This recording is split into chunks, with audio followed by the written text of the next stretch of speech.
Hello, welcome back to the 9-State Fencing Cup Day 2 with Tim Morehouse Fencing Club. We are currently in our Y10 Men's Saber quarterfinal rounds.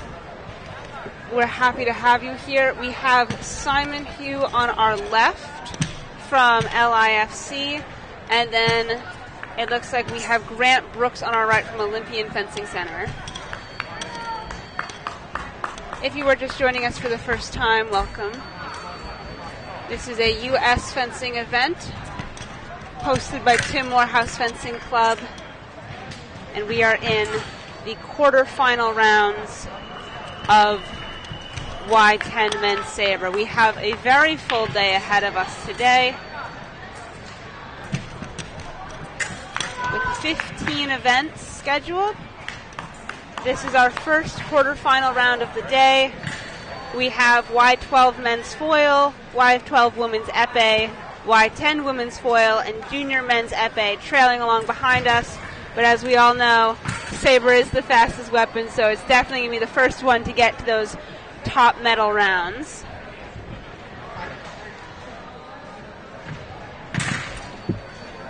We are at our 1-minute break. For Y10 events, we have our break at 5. First to 5 points, we take our break. This is an opportunity for the fencers to get some strip coaching, some water, take a little break, especially for our younger fencers. Our older fencers in Saber, they go first to 8, get the break. And we are getting ready to start back up. Round 2. Simon Hugh leads 5-2.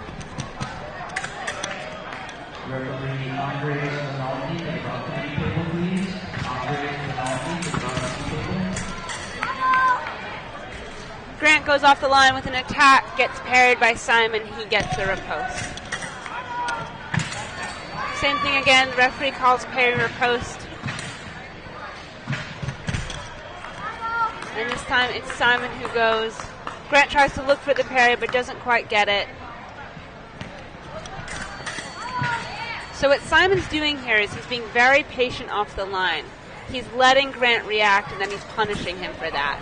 It's been a very successful strategy, and Simon takes the first quarterfinal win, 10-3. Alright, so Simon Hugh is going to be into our semifinal rounds. It looks like he's going to be joined by Bennett Sabino from Tim Morehouse Fencing, Michael Tarantive from FAW, and then we're going to see the winner of Russell Wang and Julian Passman will be joining them to make our semifinal rounds.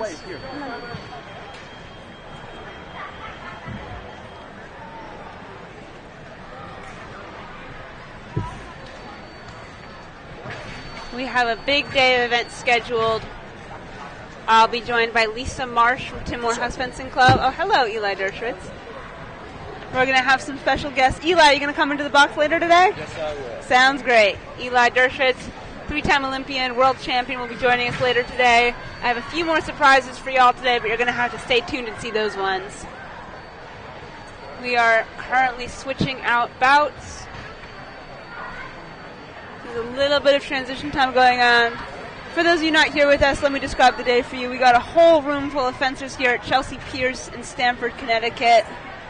We are up on the top floor. We got a lot of our younger fencers fencing this morning. You can see some of them playing around behind me. Those are actually 2 of our Tim Morehouse kids. If they weren't done fencing with it, I'd be yelling at them for conserving their energy, but now they're just trying to get the last of it out of their system. We have junior men's epee going on my left in the background, and we have what looks like our younger foil fencers going on fencing behind me.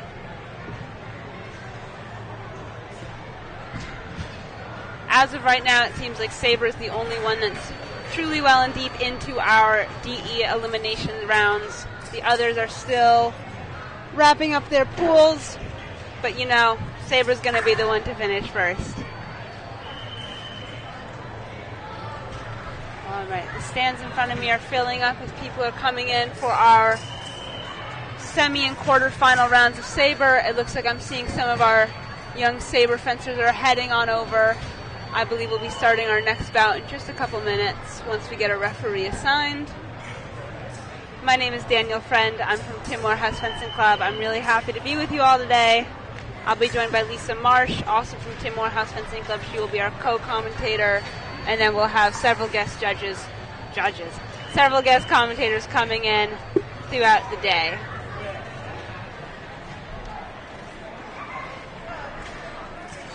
And it looks like we are probably going to be starting some DEs for our women's foil fencers over in the corner. We'll get some of those guys on strip for you guys today so you can see some of that. If this is anyone's first time engaging with fencing, we have 3 different weapons, foil, epee, and saber. We're going to see all 3 of them today. We're going to be seeing age groups. We're going to be seeing age groups from as young as some 8-year-olds all the way up to some 19 college kids. We had William Morrill from Columbia take the gold medal last night in junior men's saber. So we're going to see all kinds of kids from all different age groups, all different parts of the country coming in and fencing today. All right, it looks like my guest commentator has arrived. I'm going to say hello to Lisa Marsh. Hello. Good morning. We just had a bout. We're switching out bouts.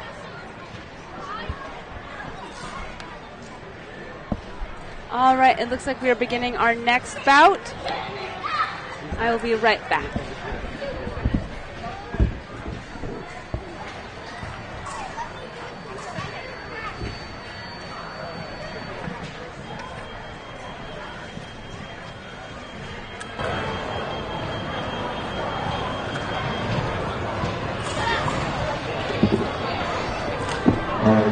Women's Epee report was also posted. We have 10 minutes before the race. White and girls foil with that lowest posted. Please report to the pod captain, and they will send you to the pod captain is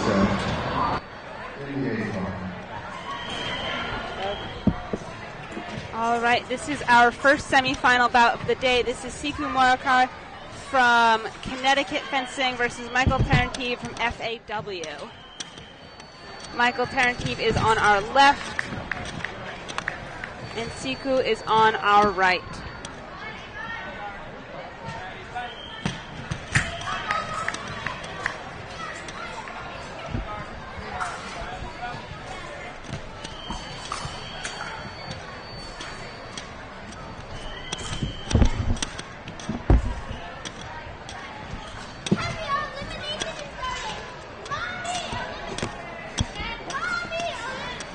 Right. Michael is starting off strong with a 3-0 lead.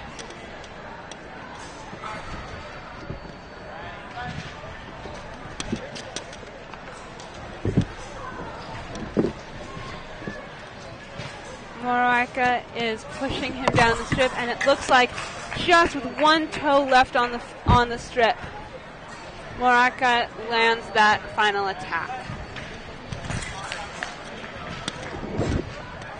There is this understanding that Saber is arguably the fastest weapon of the 3. However, there's still tremendous patience needed in this weapon. Being able to work that long attack or long defense takes a lot of restraint. And it is now 4-2 for Michael Tarantive. Whew. That was going to be Michael's attack, leading us into the minute break. We see his hand go out first, and that's what gives him the right of way, is the hand-threatening target. So I'm late to the table.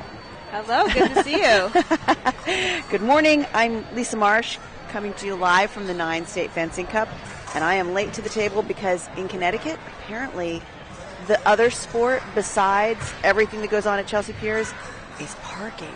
Oh, yeah. Oh, my God. I am not late to anything. I was outside at like 9:40. I get to a spot. I think I'm going to get into it. The parents decide not to leave. I follow kids. Oh, my God. Let me just tell you. Well, we're glad to have you here. The fact that I've made it in here is very exciting to me. I do not want to get into the whole politics of parking, man. Oh, Lord. Well, if you're joining us now, we are in our first semifinal bout of the day. We have Siku Morake versus Michael Parentive in our semifinals for Y10 Men's Saber. This is our first semifinal bout of the day. And we are starting off strong, with Michael taking a 7-2 lead. Wow. It looks like there's been some very tight bouts leading up to this semi. A lot of 10-9s. A lot of 10-9s. A lot of 10-9s. I'm curious about this 3-1 here. I think that's just a bout committee. Or maybe somebody went out with a medical moment. Well, I watched that bout, and the score was certainly not 3-1, so I'm assuming that's just a typo there. Okay. Yeah. We're looking at Fencing Time Live, which gives that's us an interesting one to take the win. The majority of our information. Siku had the attack. He was going out, but then he takes that hard football in the middle, and that's attack no, which gives Michael the opportunity to take over, begin his own attack, and he takes the first semifinal win. He will be heading into the gold medal bout in just a few minutes after Grant Brooks and Russell Wang fight over to see who will be joining him there. Saber is a right-of-way weapon, which means that there are certain conventions you have to follow.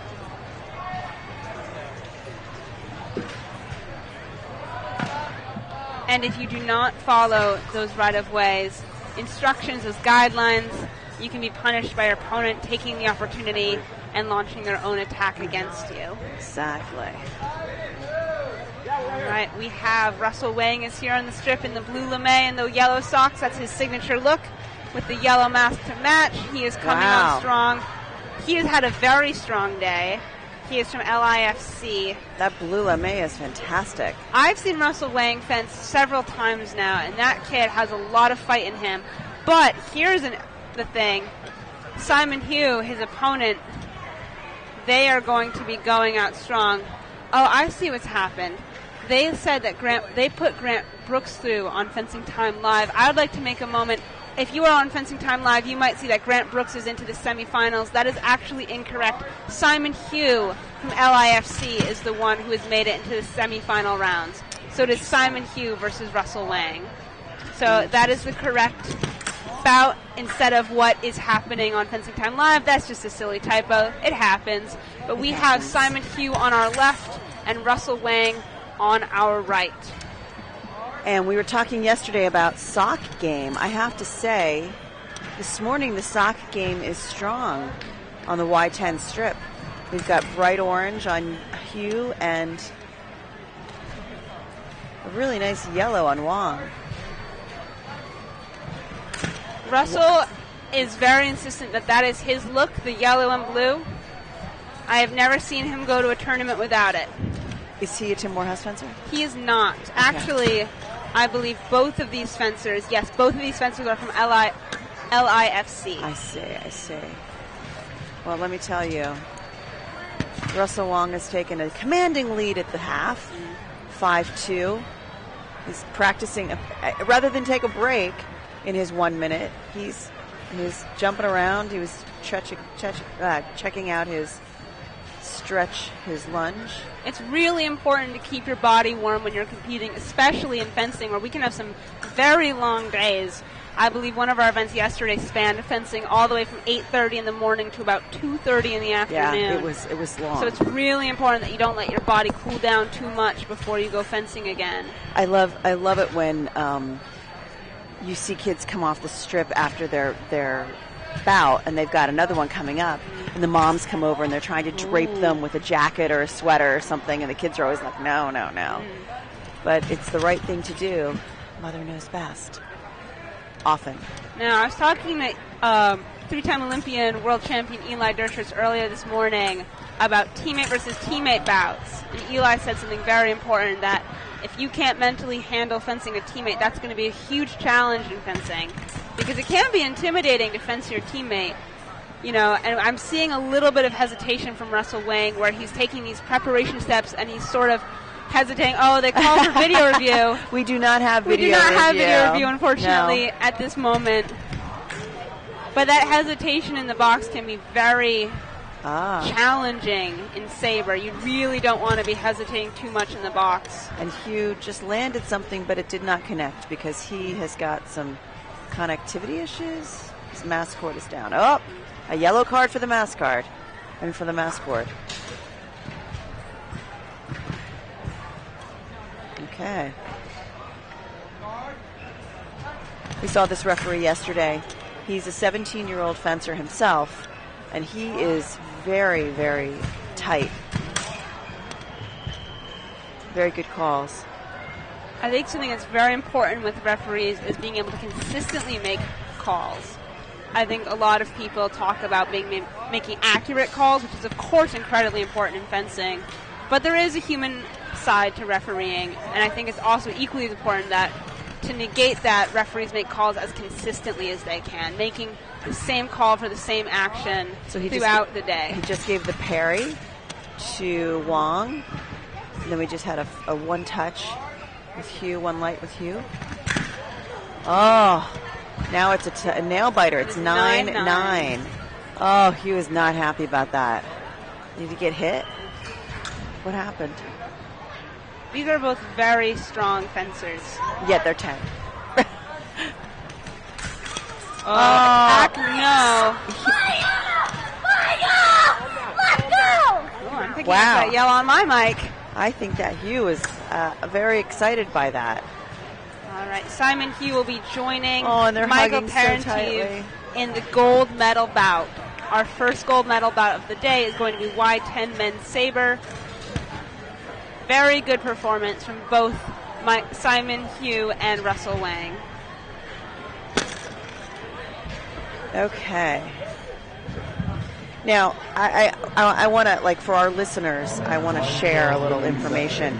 So we start at 8 a.m. We started at 8 a.m. with epee, foil, epee, and saber.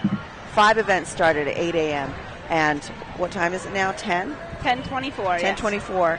And we are now just seeing our very first semi and final.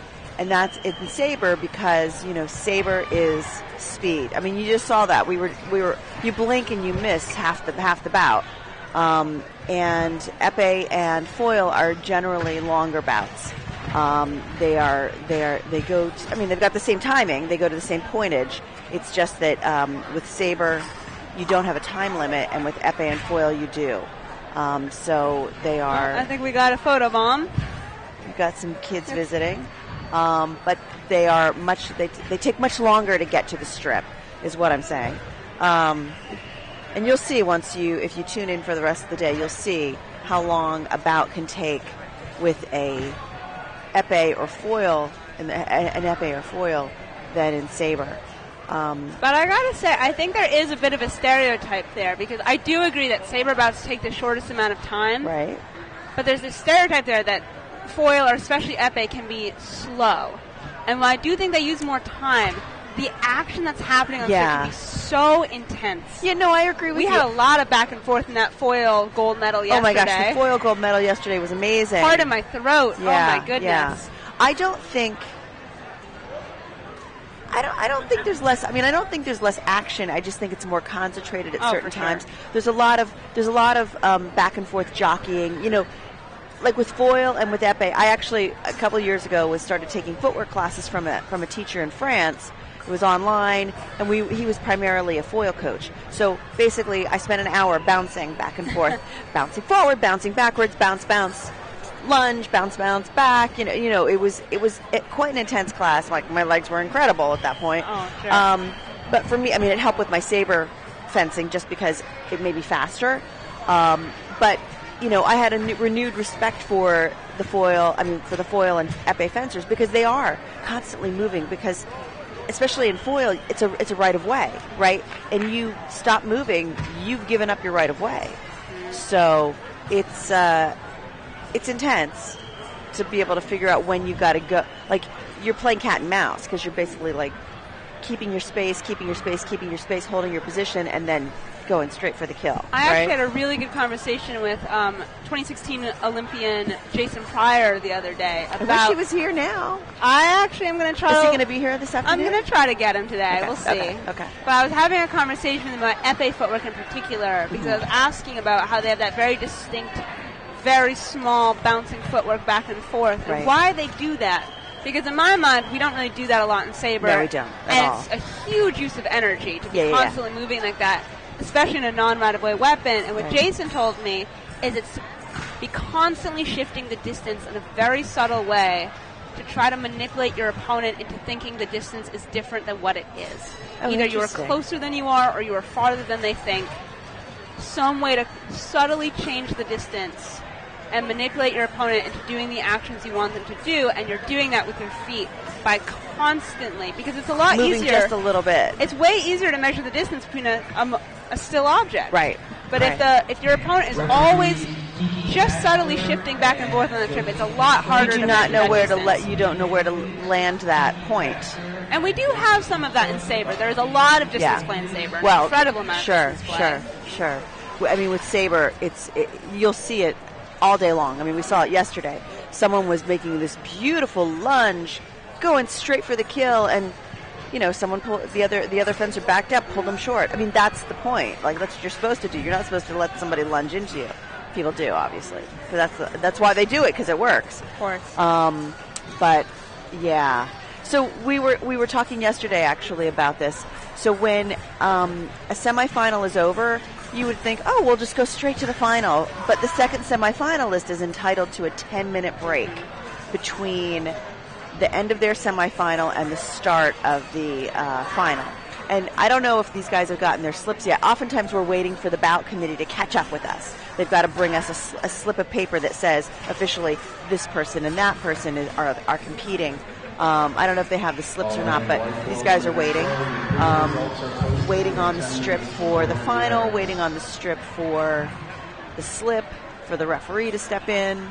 Well, we've got a nice it looks crowd like out someone here. over here is, someone over here on the right is anxiously awaiting his time to get on. That is Michael Tarrante waiting to go, one of our finalists for Y10 Men's Saber.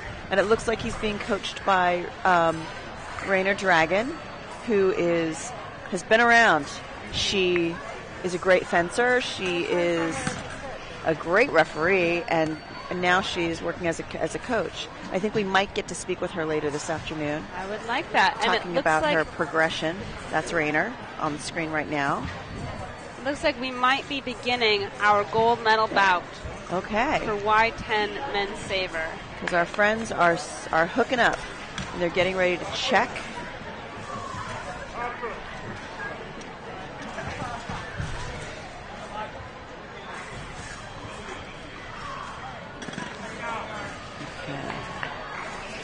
Okay, we are underway. Y10 final.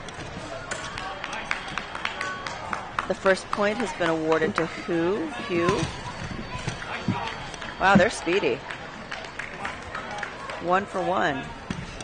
Tarantev and Hugh. Okay. With the young fencers, you see a lot of action in the box, which means between the two blue strips where they start. They don't seem to want to stretch out their legs too much. That was a beautiful lunge, and he connected because Simon Hugh did not back up. He judged the distance, Tarantev, and went right in for it. Now Hugh is giving the pressure, trying to take him down the strip, which is for the first time this bout, they're actually moving out of the box, and Tarantev was able to defend himself. 4-3. Okay. And that point was awarded to Tarantev, and we will take a 1-minute break. I mean, talk about fast. Literally, if you blinked, you missed that first 5 points. We're going to take a 1-minute break. In Y10 fencing, we go up to 10 points. That is the final. And so they'll take their 1 minute. Looks like Simon Hugh is just jonesing to go. He's not taking a break. He's not drinking. He's just hanging out on the strip on his starting line.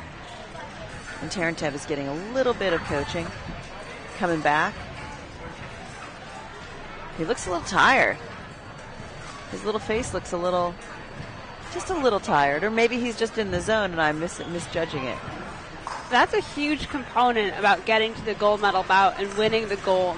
Is obviously you're facing your opponent, but after a long day of fencing, being able to just maintain your composure, maintain your energy, that's a huge piece of the game too. Sure. It's not just one bout, it's all the bouts you fence to get there. A little stutter step, but it was good. It looks like we had a broken saber. Wow. First broken saber. Oh. Congratulations, Michael Tarantev. Broken saber. Congratulations to Michael. That's a milestone for every fencer, but now this is why I will say he did hand the saber to the referee broken point first, and I which think is that probably might have not correct. Cut the referee's hand a little bit, pricked the finger just a smidge. Where is his extra saber? Looks like Dad's going to get it. Yeah, so this is the thing. When you are going to your strip, you are supposed to have a strip bag with you that has an extra set of body cords, an extra set of head cords, and at least one saber, maybe two. He just got a saber from a fellow fencer. That's what it looks like.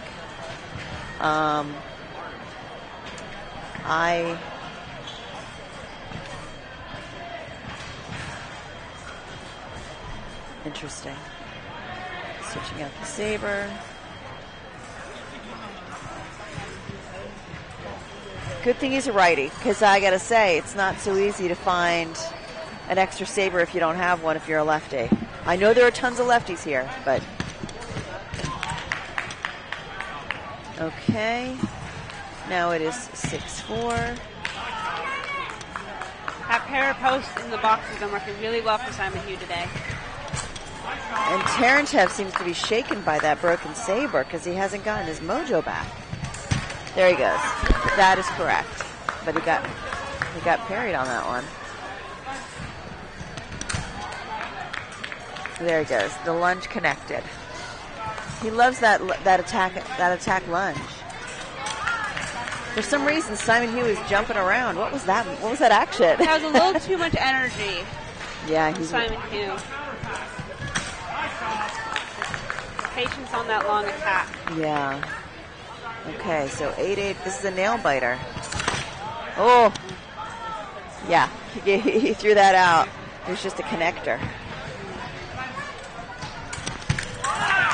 That was a beautiful attack.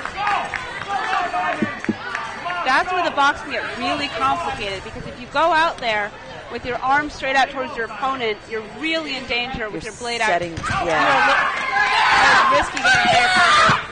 And Simon takes the first gold medal of our day. Simon Hugh with a big collection of fans in the. He is a fighter. I admire that kid's passion. I'm going to actually bring him over so you can talk to him a little bit. Oh, I'm sorry for Michael Tarantev, but Simon Hugh, wow. Good for him. The first bout of the day.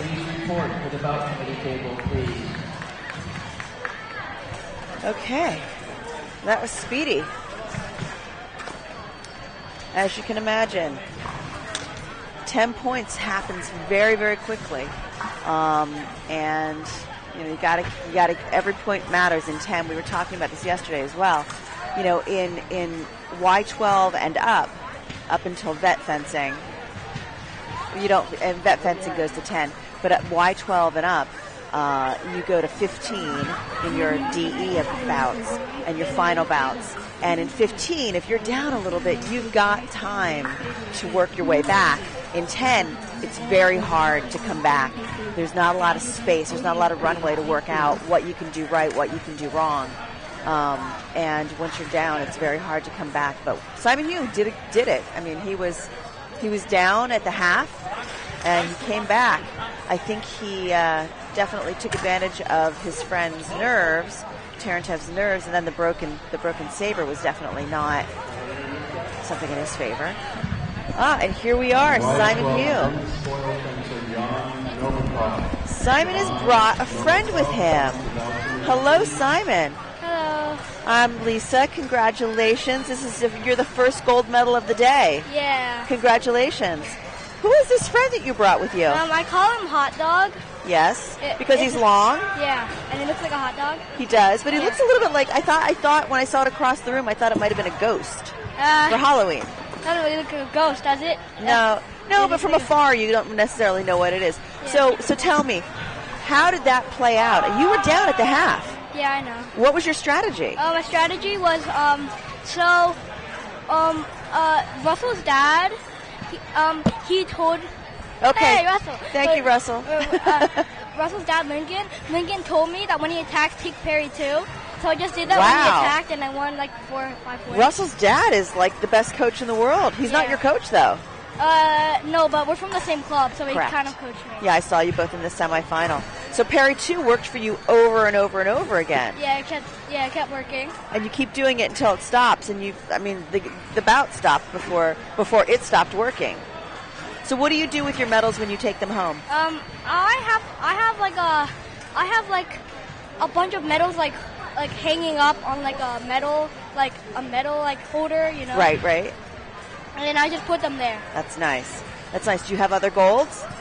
I have 14 other ones. 14 other golds or 14 other? Golds. Seriously? Yeah. You're 10. No, I'm 9. Oh my I still have gosh. one more year of my 10. Wow. Well, I look forward to seeing you. Congratulations. Yeah. And plus, I was also here last year for the Y8. I remember seeing you, Simon. I remember. So you need to go get your medal. So thank you very much for joining us. Thank you. Bye-bye. Bye. Woo. Careful. Hot dog's getting caught up. Hot dog. Okay. That was exciting. Hot dog was here. We've never had someone's good luck charm come into the booth. So that's exciting for the first time ever. So we are one event down, and we will continue with, I think we have 13 events today across 3 separate weapons, foil, epee, and saber. You will be seeing many of the almost all of the final bouts here on our strip, and we will be bringing you live commentary all day long with special guest stars. I'm Lisa Marsh. I'm going to be here consistently at the 9-State Fencing Cup, coming to you live from the Chelsea Piers in Connecticut. Just so you know, this is a pretty big event. I think you can see behind me there's a trillion people behind me practically. But I will tell you, over 2 days we will see 1,135 fencers. There were 200 people on the wait list, and there are 30 events. We did 17 yesterday. We will do 13 today. We had a really great final match last night between Will Morrill and Sean Kim. It was very exciting. They're both junior team members. Will Morrill just won the Division One men's saber at NAC in October in Atlantic City last month. So he's pretty hot, coming in hot off of that, and he was able to pull out a win over Sean Kim, but barely. And it's like they compete constantly, so it could be any day. Sean might win, any day Will might win. You never know. It was very exciting last night, which you can watch on replay on the Tim Morehouse YouTube channel. And I think that we're going to watch this medal ceremony, and then we'll see if we can bring in a guest. I'm going to look around and see if I can find a guest.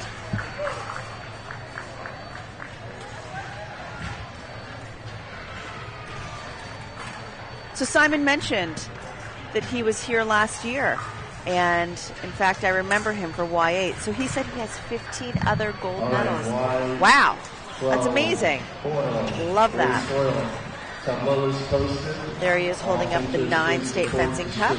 His name will be engraved on the part of the cup. Congratulations to all of our winners, the top 8. And let's see if we are going to get some action here next. If not, we're going to take a short break until we can get some people on our strip. And we will be back shortly at the 9-State Fencing Cup, coming to you live from Chelsea Piers in Connecticut.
Molly Shing and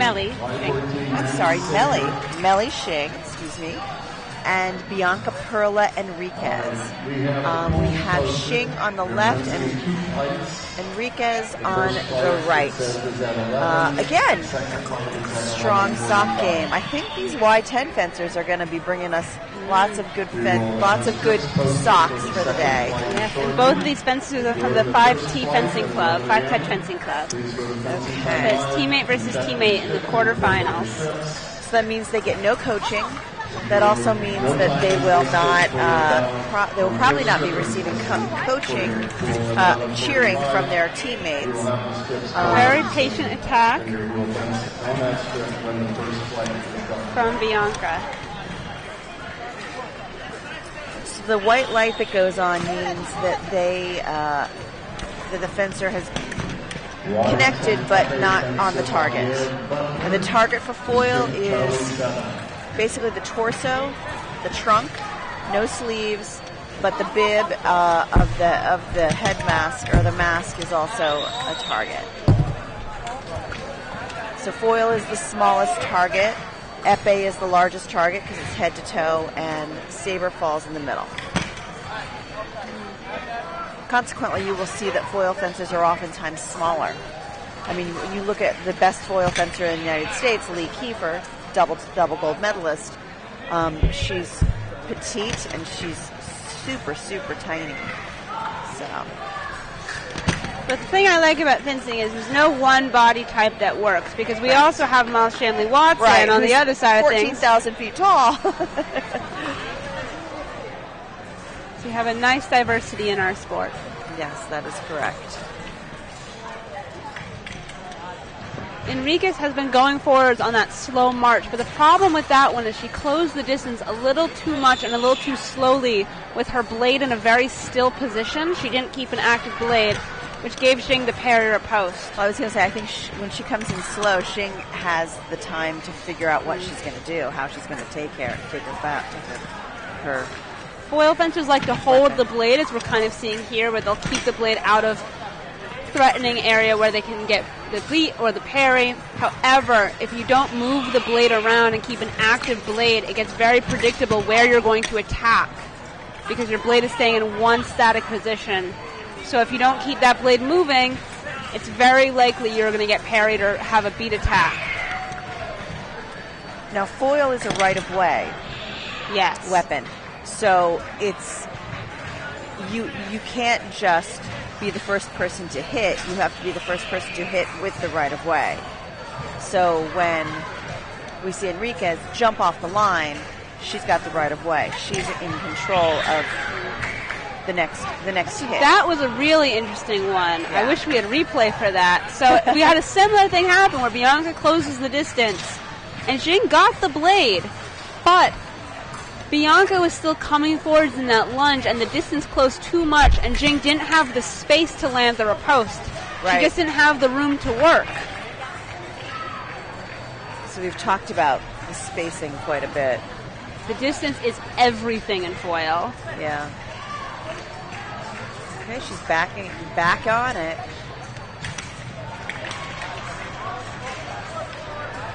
And Jing keeps attacking, or she must be hitting her legs, because she gets a lot of white lights.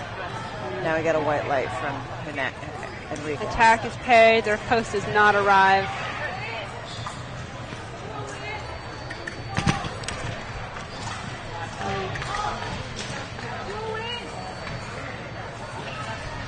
And we get a point for Shane.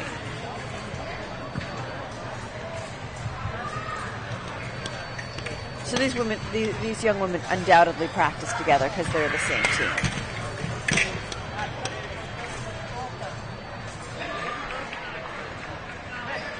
So chances are good that they know each other's moves just a bit. Jing's been very comfortable on the defense today. Oh, the first post misses, so she gets the remise there. But she's not really fighting off the line to get the right of way. She seems pretty comfortable letting Bianca begin the attack. So now we are having a 1-minute break. And it seems like Enriquez is getting coaching. Jing is getting support from a teammate. Oh, they are not from the same team. I thought they were from the same club. They are, yes, they are. They are both from Five Touch Fencing Club. Oh, actually, I'm sorry, I'm mistaken. They have just updated it in our system. Bianca Perla is from MFC. Right. Because I saw her get a coach, and I was like, okay. So her coach is coaching her. All right, that was a typo in our system. I apologize for that. But it looks like we have Melly Shing from Five Touch Fencing Club, and Bianca is from MFC in New Jersey.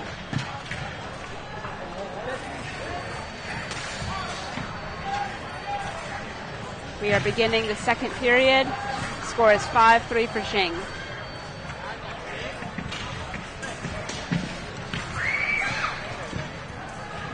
And there she is again, right off the line. Oh, and Shing took her blade. That time she's just coming forwards and she doesn't have a plan to finish, and Shing takes advantage of that.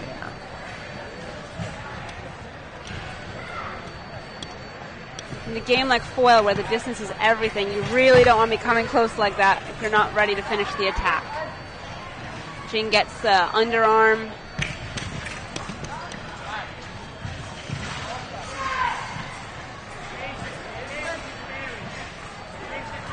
See, for foil, this is a pretty fast-moving bout. I'd say Bianca's been very patient. And Jing, I think she could be putting a little bit more pressure on Bianca. But it's been a very good bout. Oh, here it is. This is the classic foil. The never-ending white light. Oh, is it the weapon? Is it the body cord? We don't know. But this is the only weapon where this is really a problem. Is unlike Saber, where the white light does not halt the action, here in foil it does, so we need to fix that white light. So was he just unplugged it and then gave it a shake? What was he checking? So he held the two prongs of the body cord up against the weapon. If it sorts out there, you know the weapon is the problem. If it doesn't, it tells you the body cord might be the problem. But it seems like nothing is the problem. So that means it was a connectivity issue. Sometimes in the socket, the body cord gets a little weird. If you want a fun fact, sometimes when you're watching foil fencers, and I'm guilty of doing this myself, you'll see us lick our body cords. We'll take them out and lick the two-prong body cord because the spit helps the conductivity. The conductivity. Right. You'll see it on the world stage. You'll see it at local tournaments. That's so gross. It's gross, but it works. I've never seen that, but now I'm going to be looking for it. Mm-hmm. There's that parrot post again, and it's happening on the same point in the strip every time, just shy of Jing's on guard line. Yeah, she never moves. Bianca's need to go to a different point on the strip. See, again, it's right there, right at the on guard line for Jing. Do the same thing over and over and over again. If I was coaching Bianca right now, I'd tell her to go to a different point on the strip. Yes. Either push her a little bit farther or lure her in. But Jing is completely, she's waiting there. She's completely comfortable on that point on the strip. And she's ready to go. Just off target.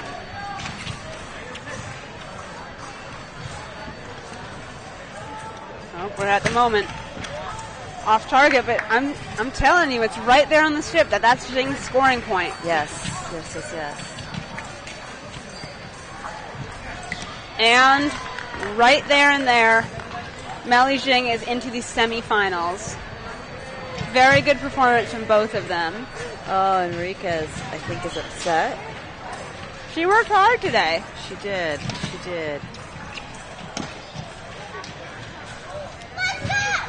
You never like seeing a kid cry, of course, No. but at the same time, you have to recognize the passion and the heart that goes into this sport. And there's something special about seeing the kid really caring. Thank you. All right, up now is going to be Olivia Zhu versus Carolina Bick. They are going to be our next quarterfinal. Right. Alina Zhu is seated at 7. Carolina Bick is seated at 2. Okay, he doesn't want to come back for his card. That's fine. Okay, are these ladies ready? Looks like Olivia Zhu is heading onto the left side of the strip. Oh, a pink. Look at that. That's fun. A pink body cord. Wow, I've never seen that. I have a blue body cord, but I've never seen a pink one. If it doesn't show up on the camera, our fencer on our left, Olivia Zhu, has a bubblegum pink body cord from end to end, and that's a nice little detail. I gotta say, that's one of my favorite things about regional tournaments is you get to see so much individuality and creativity from these fencers. Yeah, that is for sure. Purple socks on the right side here.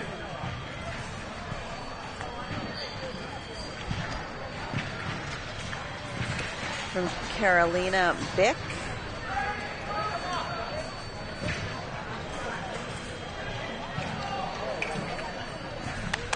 Our ref is testing the weapons.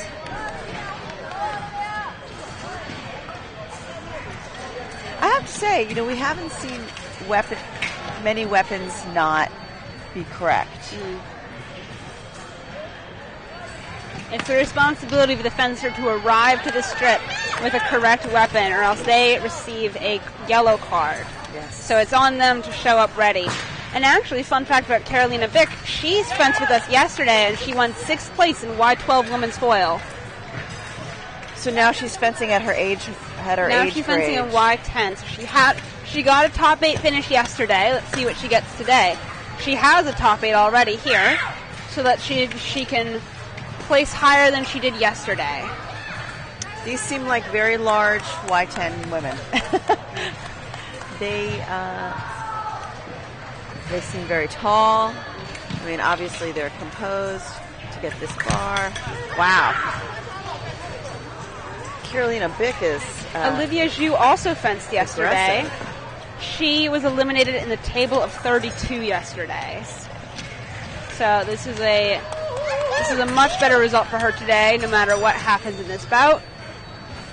We have medals for both of them.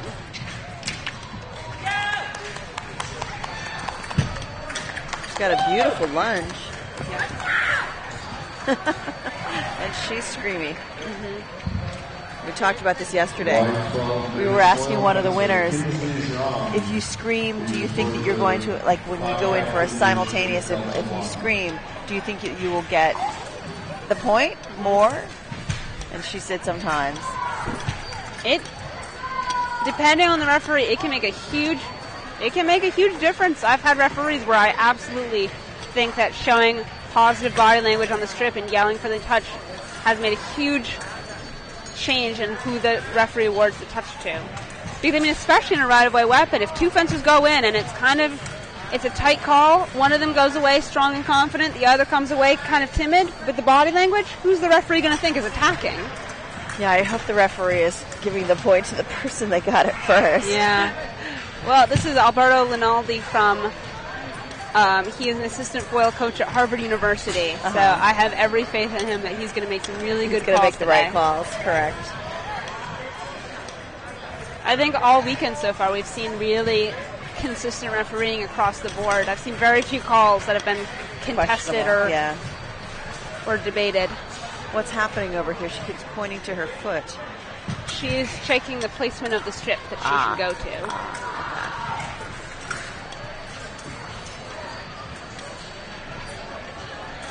So this bout could be 2 periods of 3 minutes each.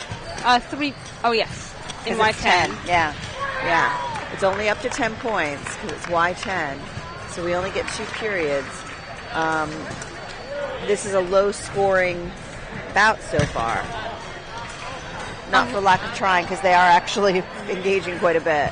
In direct eliminations, because you have more points, you often see the first bit of the bout is a little bit slower scoring as both fencers are trying to read the opponent, read the situation, and then usually around, I'd say, the 5 touch mark for a 10 touch bout or around the 7 or 8 touch mark for a 15 touch DE, then you start to see breakaways. She's doing something very interesting. She stomps her foot, which is I don't know, is that pay attention to me? She's trying to provoke a finish from her opponent. Right, from her opponent. They were both off target. The strip does not seem to be grounded out, which is causing a white light on the floor. Yeah, I don't see the grounding for it. That can be corrected. Yeah. But oftentimes you'll see in DEs, it'll be neck and neck up until a certain point, about usually around the 5 or 7 touch mark, and then one fencer will just take it and run with it.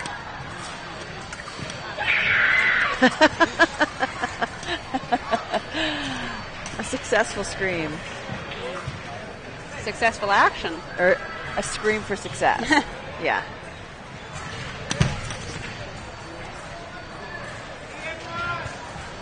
It was a good attack, but the acceleration was just off by a smidge.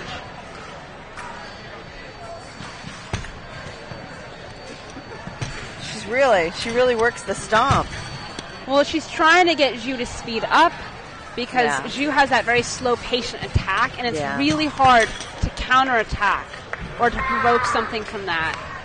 So at this point, when someone's coming forward to you slowly like that with their arm back, you can't parry, you can't beat, you can't counterattack because at that point it's a death wish. So all you can do is try to get them to speed up and make a mistake with their acceleration so you can either get the blade or get the target.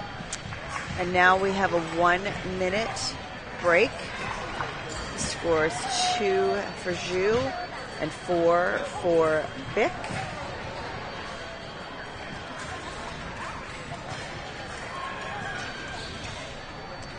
We appear to have coaching from, I don't know, a coach or a dad for Bick.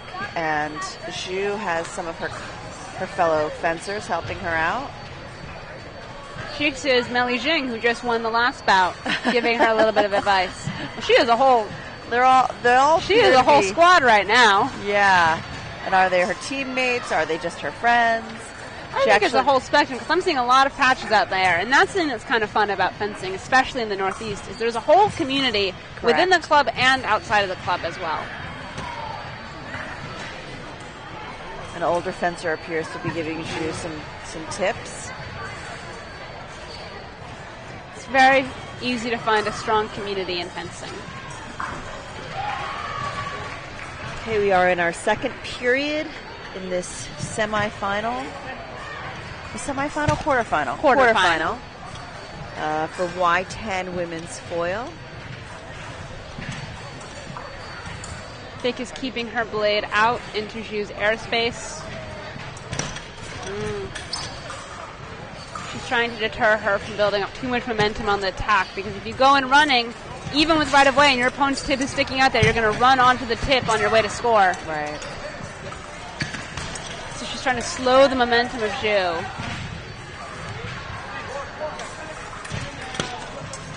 Although, to be honest, neither one of them has really been building up a lot of momentum in this bout yet. They've both been very patient. Oh, but there Zhu we go. Zhu did a nice lunge. She caught Big flat-footed. We're seeing a little more energy from Vic now. Is this going to be a push? Oh, floor.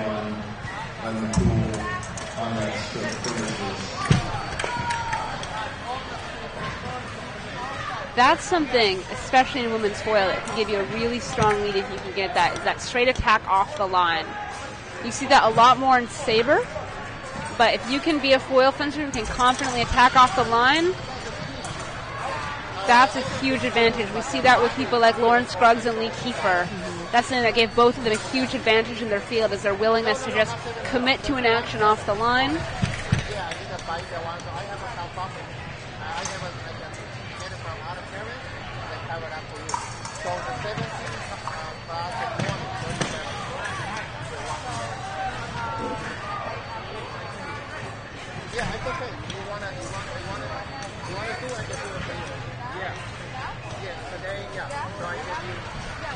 So they're basically moving step by step together.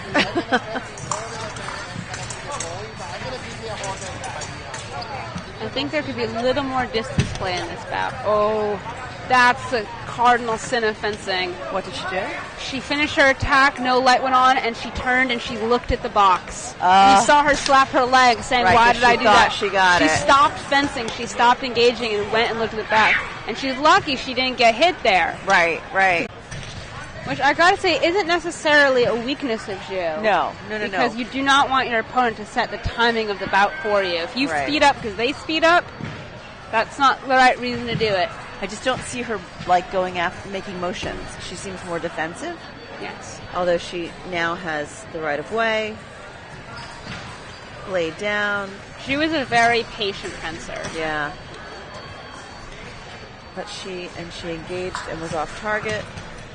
So now she's going to have to wait.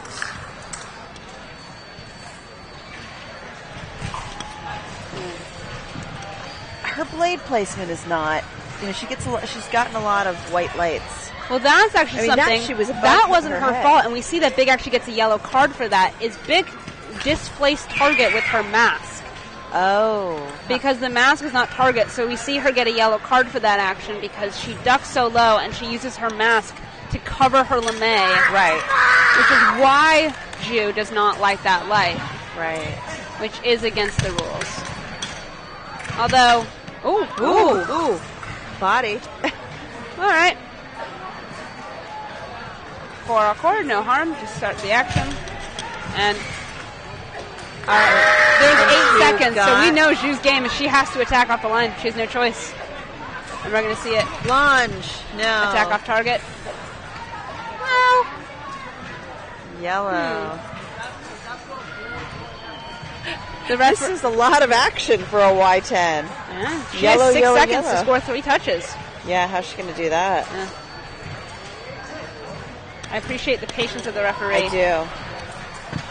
Beak is trying to get that one light counter attack.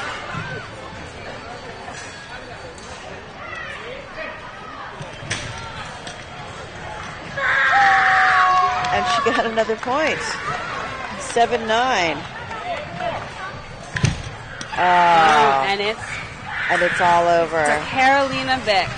If only a few more minutes, or if only a few more seconds, or another 5 And we talked about this yesterday. Clock awareness is huge because we see Olivia Ju accelerate near the end of that bout, but it's just a little too late. Yeah.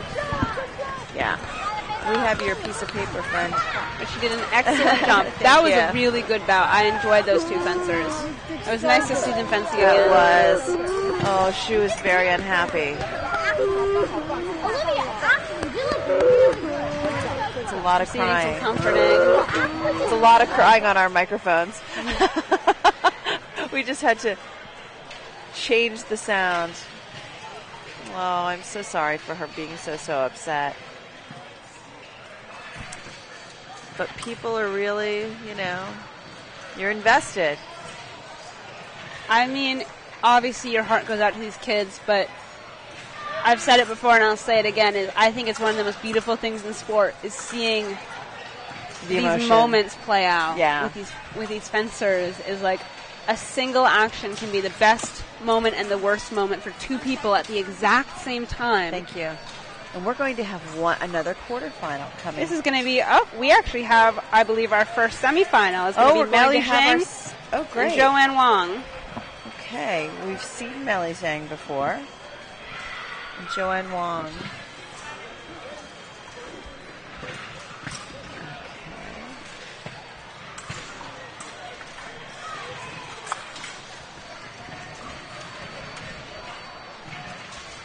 So we just saw, that bout that we just saw was like final level good. Yes.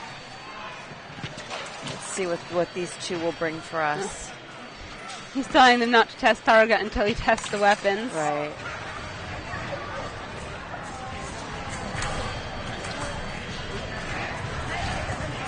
I met this referee at the Tim Morehouse sleepaway camp. Oh, was he there? Yeah, Nice. Tim Morehouse.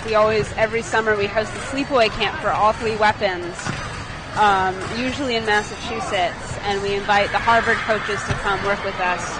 Head coach Darius Snyder, Olympian Jason Fryer, an Epee coach, Jason Maxick, We had Alberto Rinaldi with us. We also had Olympian Jed Dupree there.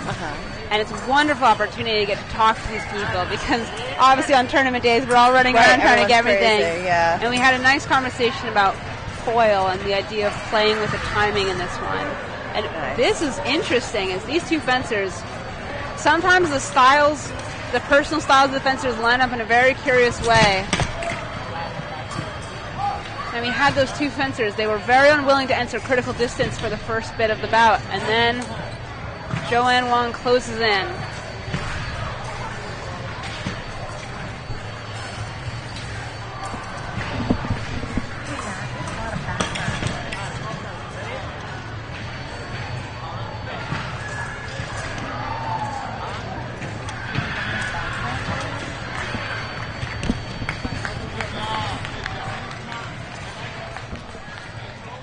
Thank you. Thank you. We were hearing a little too much action behind us, so we just adjusted our... Oh! Whoops. Loses her balance. Balance issue. Oh, that's good. We see Joanne Wong closing distance, but she's going too fast. Her feet are moving faster than her hand. Jing sees that and takes the counterattack.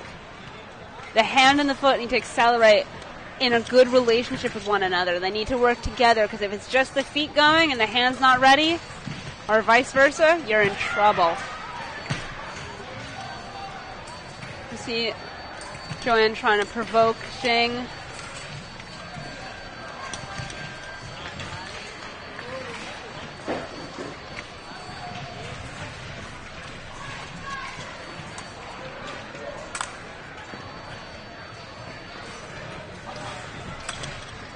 Oh. Final riposte to rise. We're at the minute break. Now that touch is really a good example of something called fencing with the lame. Because obviously we have the weapons in our hands. We have our feet to control the distance, but there's one more sneaky thing we can do, and that's you can control the target because you are the target. You are the target. So you see a lot of semi-squirmy actions, especially in foil.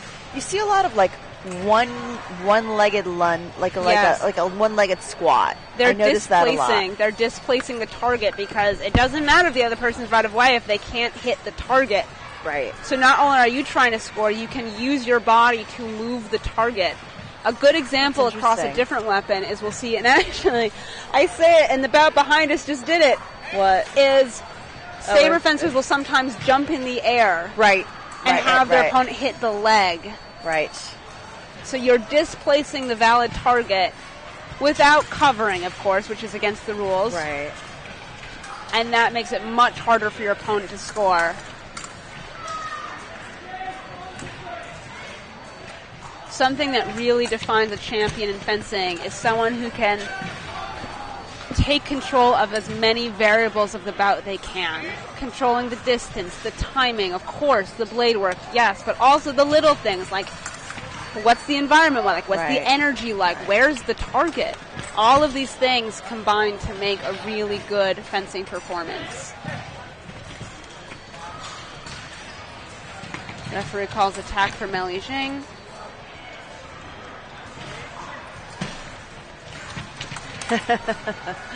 Joanne Wong trying to provoke the opponent. Trying to get the stomp.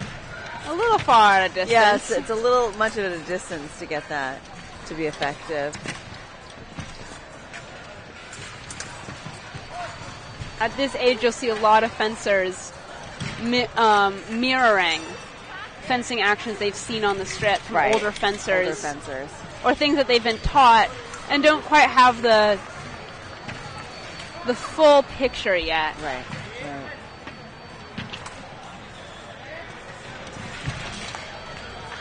Their signature actions, especially you see a lot in men's foil, is a lot of young foil fencers watch people like Miles Shanley Watson and Garrick Meinhardt and see those those signature moves and try to replicate it on the bout. Right. We all want to have our Miles Shanley Watson infighting moment. And Meli Jing takes the win. She is into our gold medal bout. Okay, then. The Joanne winner of Wong. Carolina Bick and Jolene Shawn, who we've not seen yet today, No. will be the next gold medalist contender. Okay, so that semifinal will be coming next, I'm assuming. Yes, it is. Let's trade. Thank you. Thank you. All right. We've seen Carolina Bick. Jolene Shawn, she has had a very strong day. She won her first DE 10-1. Wow. And then took down Lucy Liu from Second. SFA 7-5. They didn't quite get to the 10-minute mark, the 10-point mark. And now let's see Jolene Shawn and Carolina Bick. Looks like Carolina is going to be on our right. And Jolene will be on our left.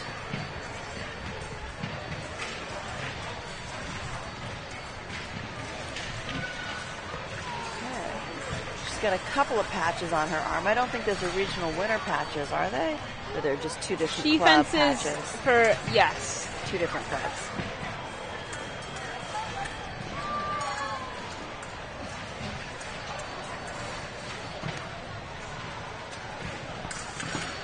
Okay. And we are testing the weapons.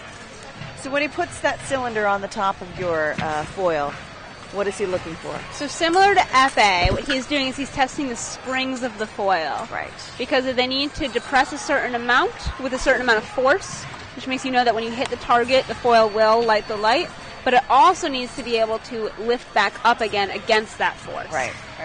So it's a certain number It's like a of button, bends. basically. It's similar. The easiest comparison I can think of to people who don't know foil epee is like a ballpoint pen that clicks. That clicks, yes. And it needs to go click down and then click back up again. Okay. We're off the line. Shan is taken. Carolina Bick is standing still like a statue. This is not the footwork that we were talking about at all. You know, we were talking about the bouncy, bouncy, bouncy. You keep moving, you keep moving. This is not it. The bounce is a little more signature to epee, Yeah. I will say. Foil can be a whole roller coaster of footwork where you're really trying to modulate the phrase with a lot of acceleration, deceleration, slow, fast. They also have, I'd say, the widest range of possible footwork that they can do. For example, we just saw Jolene Shan cross forward with her legs. That's a card in Saber. You can't even do that. Oh, yeah. And the distance has to be so tight in epee that there's certain footwork actions that are just not quite So Carolina Bick just applicable. did that. She just looked back at the clock and the lights. That's a habit of hers. It is, and it's a I don't know habit. if it's a good thing. Oh, it's certainly not. No, it's a habit. And here's the thing: it's not unique to Carolina Bick. It's something we tell Right. most kids fencing is don't look at the box. And you can't blame them. She's clearly done it twice. Yeah. I mean, Oh, there was that nice attack. she did it again. I mean, you can't blame her. You want to know if you've got You the want to know attack. if you lit your light, Sure. but it's definitely a habit to work on. Although In the middle Yeah. of the bounce, she just did that. Someone's going to need to get some blinders on her. I mean, I hate to say it, but the best way to learn that is to get punished for it. Right. And I can tell you, I have lost bouts because I turned and looked at the box Wow. in college. You get a card? If you turn your back, yes. And I'd like to apologize to anyone who has ever refereed me. I have a very bad habit of turning in bouts. It is something that I had to work on a lot for college. I got many yellow cards throughout my college career for turning. Wow. But I learned because I got punished for it. Right. So we're in the last minute of the first period. And Shan is up 2-0. I'm surprised by this, really. Carolina Bick is now on the scoreboard.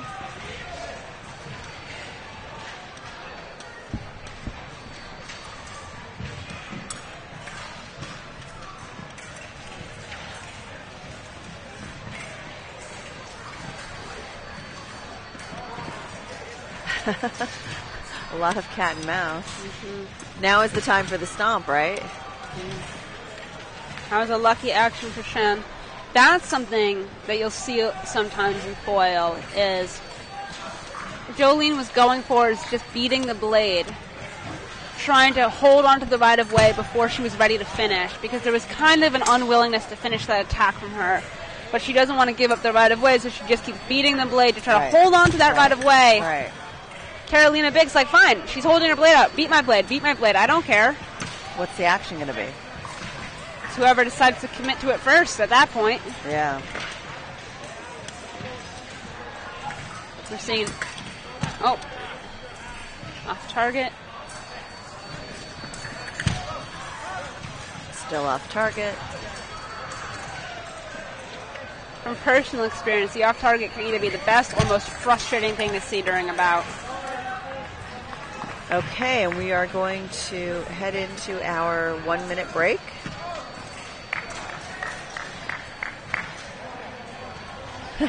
Big smile. Jolene Chen is feeling good, it looks. Big smile when her mom or her coach approached her. I'm not sure if it's mom or coach. The bout's not over yet. No, but big smile. Good for her. And Carolina Bick is discussing things with her dad coach. I'm going to guess it's her dad. They kind of look exactly alike. Who's to say? Yeah.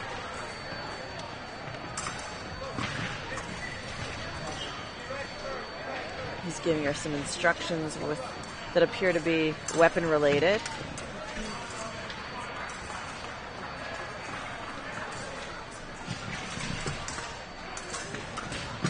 And we are beginning our second period of the bout.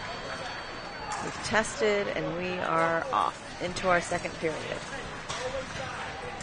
Chan is right off the line, taking the right away. Same thing that she did before. But look, see how she's hesitating. She's beating the blade, but Carolina is calling her bluff and saying, you don't want to finish the attack. Right. And now she's moving. She gives up the right of way, which ends up allowing Carolina Bick the opportunity to land her own attack. It's a dangerous thing to do because now we have a new sense of energy from Carolina. Sure. Because Jolene she showed her cards there. She showed her unwillingness to finish that attack. Right. Which now gives Carolina Bick a new sense of confidence on her attack. With 2 points in like 3 seconds. Saying, you're not going to attack me? Fine, I'll attack you. Sure.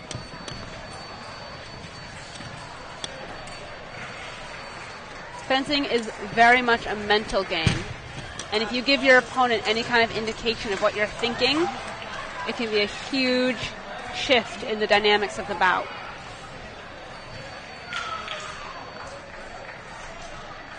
Oh, and the referee has accidentally restarted the clock. Whoops. So what he is doing is he is running it down to the where clock we were, to approximately where it was when the fencing stopped. Okay, we have off target from Shan. A little hard hit to the leg. That spot near the hip is kind of can be a little painful.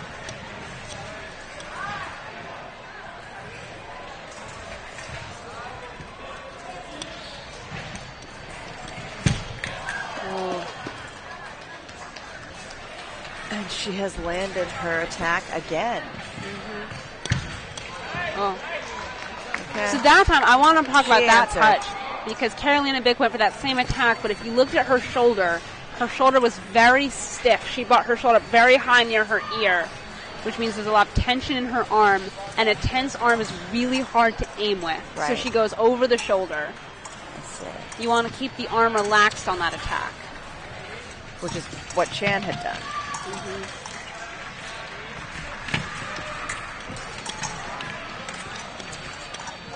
Okay. Chan's got some energy off that last point. Okay.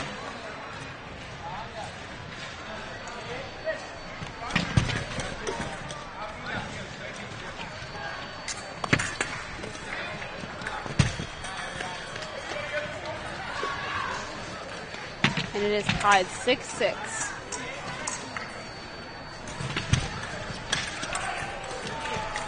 So much action in this second period.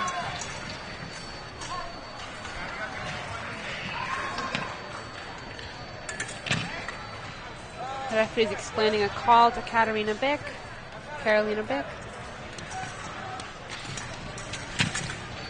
This is that foil hold. Blade is pointed at the ceiling. Oh. Too big of a preparation, that giant foot going into the lunge. Close the distance a little too much. Yeah.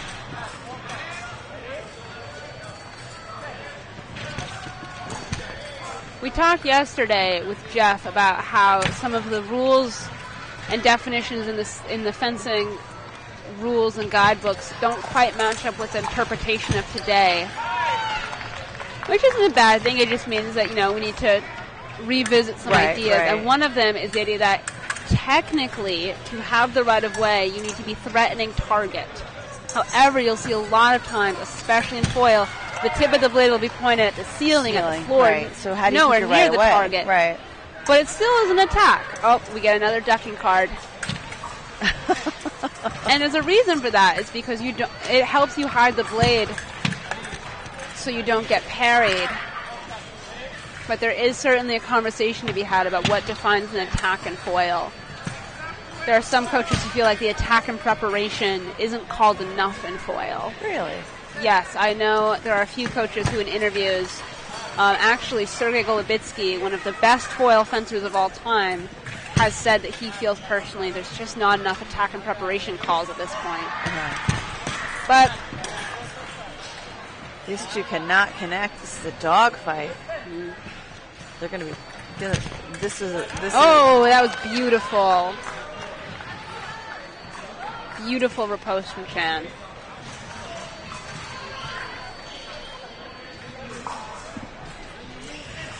Let's see if this invigorates Carolina Bick to come back in even faster, or if Chan's just going to play it out.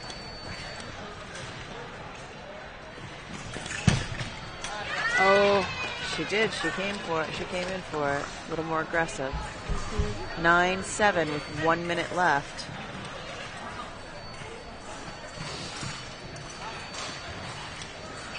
Which really is plenty of time to score, especially with only a 2-point gap. Yeah. Anything can happen at this point.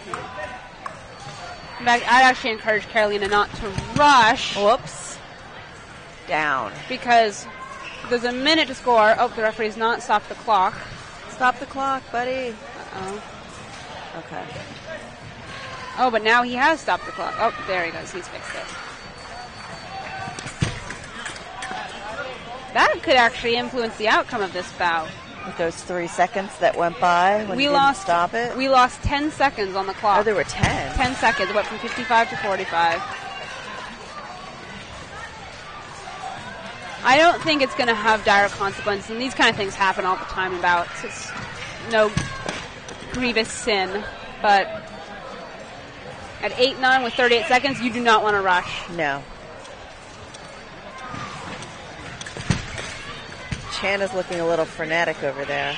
Chan's trying to get Carolina. She just wants that point, right? She thinks that if she can get Carolina to speed up, she can get her, which is not a bad tactic. Oh. And she takes it with the attack. Wow. And Jolene Chen will be meeting Meli Xing in the gold medal bout. That was quite a bout. I liked watching the evolution of that bout. Absolutely. That was a good example of fencers making the adjustments. Thank you. We saw some really good adjustments. Happiness over there. And we see another group of people around Carolina Bick giving her comfort. So she has her community as well. Yes. And she's a lot to be proud of, getting a bronze medal. I was just going to say, she's a medalist. She's a bronze medalist. Beating her finish yesterday as top 8 in Y12. So Carolina Bick will be walking home with 2 medals from this weekend. And now we're going to find out what color medal Jolene Chan and Meli Xing are going to get from today. And they're walking arm in arm over to the bout table. Look at them. They're so cute. That is crazy. Look at that. A lot of these girls, their best friends are in fencing. Yes. You have your school friends, but having the friends you have in sport, those are I mean, my best friends that are like the people who matter the most to me are the people I met through fencing. Sure. Lifelong friends. Mm-hmm. Like my college team, all of them, those are some of the most important people to me. Oh, that girl's got Italian socks. And they're doing some kind of... I wouldn't be surprised if they were practicing their next TikTok over there, because they're doing some kind of dance. Some of our Tim Morehouse girls were TikToking after their bouts were over. Oh, no, really? Mm-hmm. I love it. I love it. Yeah, they're good. They're good kids. This is the perfect venue to set up your own little TikTok area. Oh, yeah. Well, it's fun to see in between bouts some of the kids just being kids. You know, they're totally focused. They're totally in the zone when it's time to defense. They're very serious, very focused. But then when they're done, they let loose. You remind yourself that they are 9-year-olds. They are 9-year-old kids. That is correct. That is correct. But I promise you, all of those girls, I guarantee you walk into the next practice session, they're going to have a whole new, renewed sense of focus. Yeah. So, what's happening? Give me 1 second. I'm going to make sure this girl does not turn off our machine. What is she doing? Yeah. So, in addition to live broadcasting and commentating about what's happening, we are also running interference on the final strip to make sure that everything is still running. Poor Daniel is down, double-checking our technology. We are jacks of all trade here, which is pretty good. Speaking of having fun, we just had a little girl change the weapon from foil to epee on the machine. That's nuts. Why would she do that? Kids. Just for fun. Just for fun. Okay, I mean, so we're going to wait here for our final, which I think will happen as soon as they walk back. Yes, I have a feeling I'll start in a little less. Chan. I have a feeling they're not going to use the whole 10 minutes. No, the bout committee table is not that close either, so I'm sure they have walked over. By the time they walk over and walk back, it'll be time. Mm-hmm. It'll be time. What else do we have coming anytime soon? Can we give a preview for our fantastic viewers? Yes. We have a few more events going on right now. So we still have Y12 women's epee, Y12 men's foil, and junior men's epee that all started at 8 a.m. It's getting to be that point where 3 hours later we could potentially see some other finals in a rapid succession. Mm-hmm. Well, I mean, junior men's epee. Junior men's epee, there's 77 of them. We won't see them for quite some time. They might take their time. All right, let's see. So we have Y12 men's foil. I believe last I checked they were in the table of 64. Okay. So they're not moving fast. There were 84 of them to start with. So I think they were one of the larger events of the morning. For sure. For sure. We also have Y12 women's epee. Yes, Y12 men's foil has just begun the table of 32. So we will not see them anytime soon. So we will be seeing them a little bit later in the day. Yeah. Y12 women's epee we might be seeing soon as they're creeping into the table of 8. Okay, that's good. So we might be seeing them soon. We're working with Y12 women's foil now. And then junior men's epee is currently creeping into the table of 16. Okay. So I have a feeling we'll see them probably next. We'll probably see our Y12 women's epee, then maybe, honestly, between Y12 men's foil and junior men's epee, it's a toss-up. It's a toss-up. Yeah. Meanwhile, there's like an 11 o'clock event, an 11 o'clock Y14 men's Saber that might sneak in there because... I think they're already done with their pools. They're done with their pools. I'm looking around. I think they're all done fencing. So they'll be moving in quickly. Oh, no. Actually, I stand corrected. They've just been relocated to a different part of the venue. So they're in pools now. But, again... Something Saber will sneak in because Saber is so fast. Of course. Okay. So we have our two competitors. They're back on the strip, stretching together. Warming up. Staying warm. And we have our referee here with us. I think that means we are about to start. Thank you so much. Thank you. All right, I believe we are about to get started with our gold medal bout for Y10. We are at the 9 State Fencing Cup, coming to you live from Chelsea Piers in Stamford, Connecticut. I'm Lisa Marsh. This is Daniel Friend. We are getting ready to see Y10 women's foil final between Melly Xing, and Jolene Chan. We were watching some quarterfinals and semifinals here, so we've seen both women fence. And, you know, they're good friends. They walked arm in arm to go take the slip up to the bout committee moments ago. So I expect that this will be a fierce competition, but at the end they'll probably hug and, you know, console each other, whether they won or lost. One will walk away with a gold, one will walk away with a silver. Either way, they are both winners.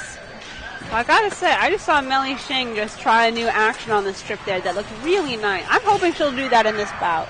What did she just do? It was a balestra. It was a balestra that goes into a lunge, which is an action where you use the dynamic action of your feet to generate a little bit of extra momentum. So not only with the stomping of the foot are you provoking your opponent, you're giving yourself a little bit of extra juice in that lunge. So you get a really powerful lunge from that. So you get distance and power. And a provocation. Yeah. Which, what more could you ask for in fencing? So on the right we have Jolene Chen, and on the left we have Melly Xing. Yes. Their weapons are cleared. I have to say, Jolene Chen has a big smile on again. She just seems to be a very happy-go-lucky kind of fencer. And they are off fence.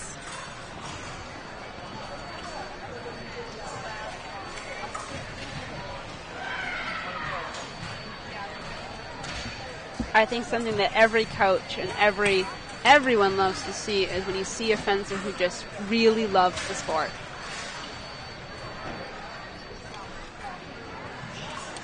The sport, the environment, the people.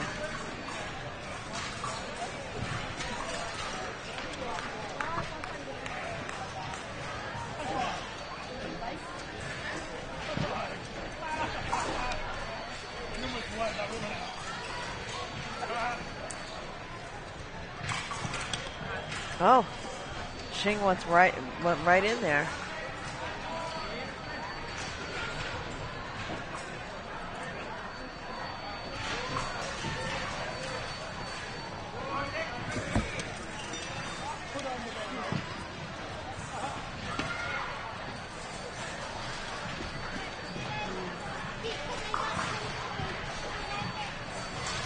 They're keeping the distance up.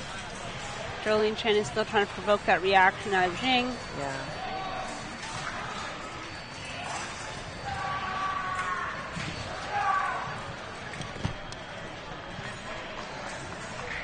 Now we see Jolene Chen beating the blade as she goes in, and there are some positives and negatives to beating the blade as you're going in. One of the reasons you can do it, simplest one, is to maintain right of way. It also disrupts your opponent's point and moves it away from your target, which makes it harder for them to aim. However, if you get into a habit of systematically beating the blade, you are leaving yourself vulnerable to an attack, because if you go looking for the blade and you don't find it, they displace their blade out of the way, that is attack no, and then they can hit you. So if you search for the blade, you better find it, or else you are leaving yourself open to an attack. And that's the idea of tempo in fencing, is if I'm going in kind of like a metronome going tick, tick, tick, you know when I'm going to beat your blade. You know where I'm going to beat your blade. Right. But if I'm harassing you, really mixing up my timing where on the blade I'm beating, it can be really hard to work against that action. So Jolene Chen might want to mix up the rhythm a little bit on that attack. Especially against Melly Xing, who's been doing so good with that parry repose today. So good with that parry repose, for sure.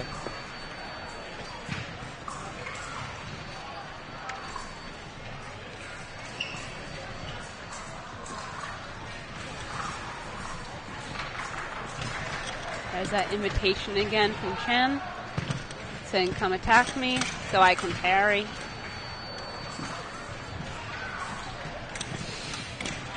But if the invitation is too obvious, you're not really going to get the reaction you're looking for. Ooh, good action.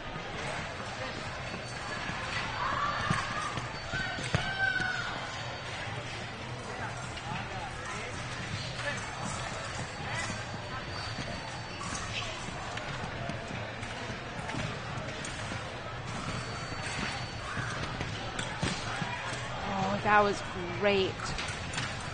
Jolene Chan goes in, and Melly Jing, her last action, this is a little bit too big, and that's why she misses on the parry.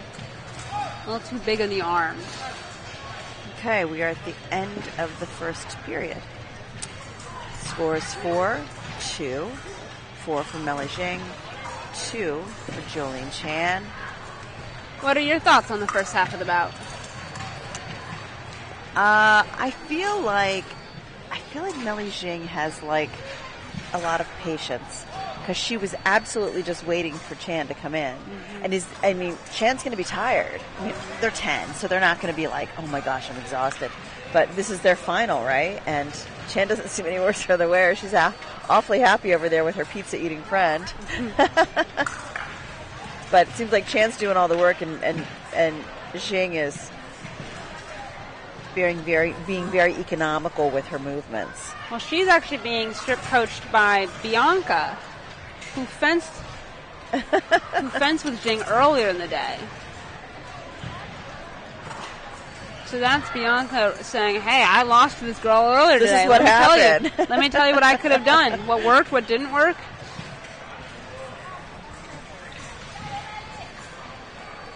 Yeah, I don't see Carolina over here giving suggestions. Her dad is still here watching, though. We're having it's hard to clip that straps, sometimes. Cords, masks. We haven't seen a lot of that with the 10s today. We didn't see a lot of that yesterday with the Y10s. The moms and dads helping them hook up and put down. No, these are some good. great kids. Yeah, they're on it.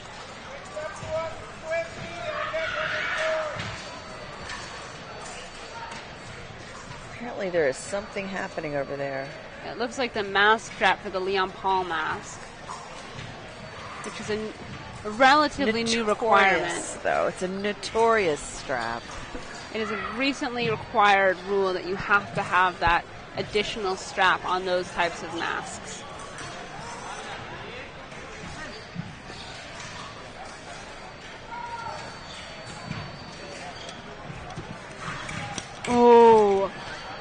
Oh, you hate to see touches like that. You can see even from here, you saw the tip of the blade hit the lame, but it lands flat. Yeah. And I can tell you, if those foils don't land at the right angle, the point won't depress. Right. So you can hit your opponent all you want. If you don't do it right, that's when you see a lot of that pokey. Yeah. That is 2 points in a row for Jolene Chan. So if that hand is too low or too high, tough luck.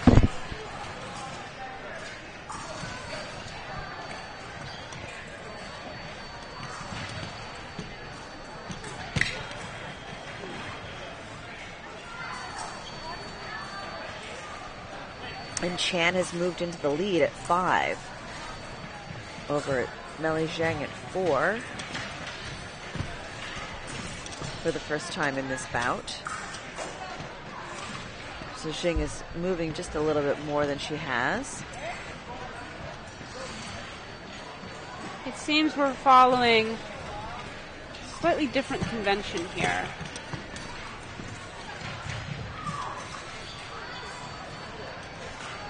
With the pacing of this bout.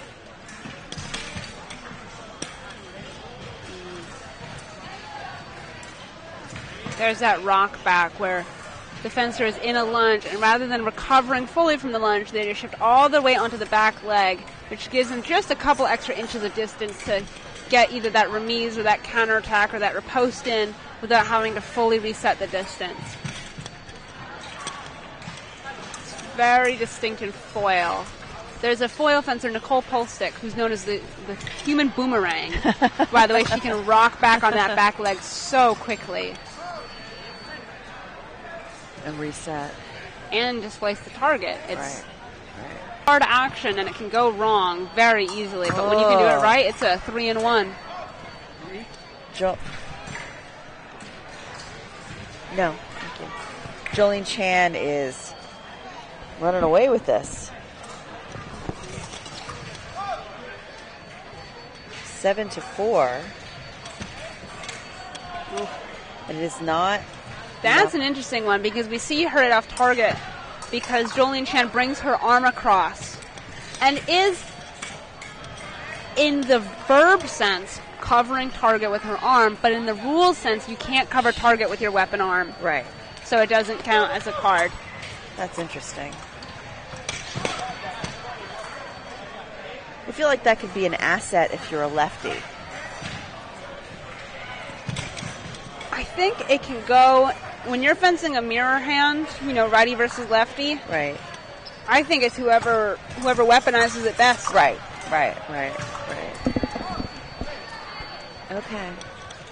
There's a lot of action going on here. Oh. She hit herself. I was just going to say, she just nailed herself in the leg. And that can be trouble in Epee because that would register as a valid touch in Epee unless the referee catches it or the fencers are honest enough to self-report.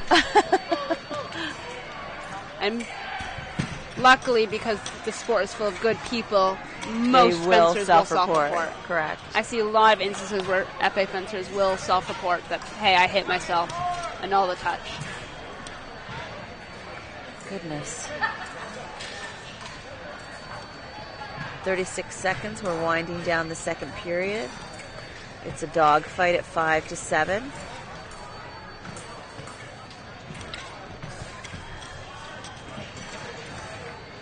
So this is where foil and saber have a little bit different timing rules, where the reprise of the attack is a little bit harder to get in foil. So we see her first attack is no. She gets back on guard and tries to launch a new attack, but the timing wasn't quite right, so it is attack no, riposte, as the referee calls it.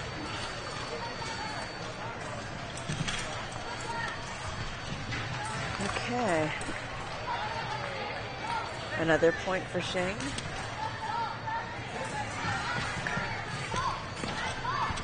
Shing's really got to get moving and connecting. Yeah, that's not. And that is not what just happened. That is attack no, same thing. Oh, what a curious action. Yeah, she basically just stuck her arm Well, out she has there. 2 seconds, so. Yeah. And she is not connecting. Yeah, at this point, I don't think it can be done. Just by the numbers. But you never know. She got the point. But time has expired. Time has expired. The game is over, and as I expected, they hugged. Wow. Salute. And Shake Jolene hands. Chan is our gold medalist for Y10 women's Wow. foil. Jolene Chan. All right, I'm going to go bring her over. Melly Shang is our silver medalist. And let's hear from her. We have a card. Thank you very much. Jolene Chan will be making her way over to our booth in just a moment.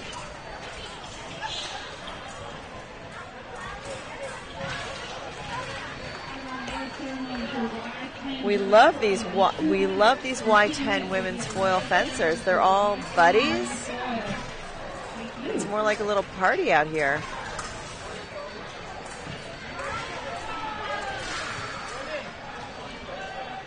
Which I appreciate. It's always good to have a party going on. Anytime you have all your friends there, it becomes a good thing like that. And we are bringing Jolene Chan over into the booth right now.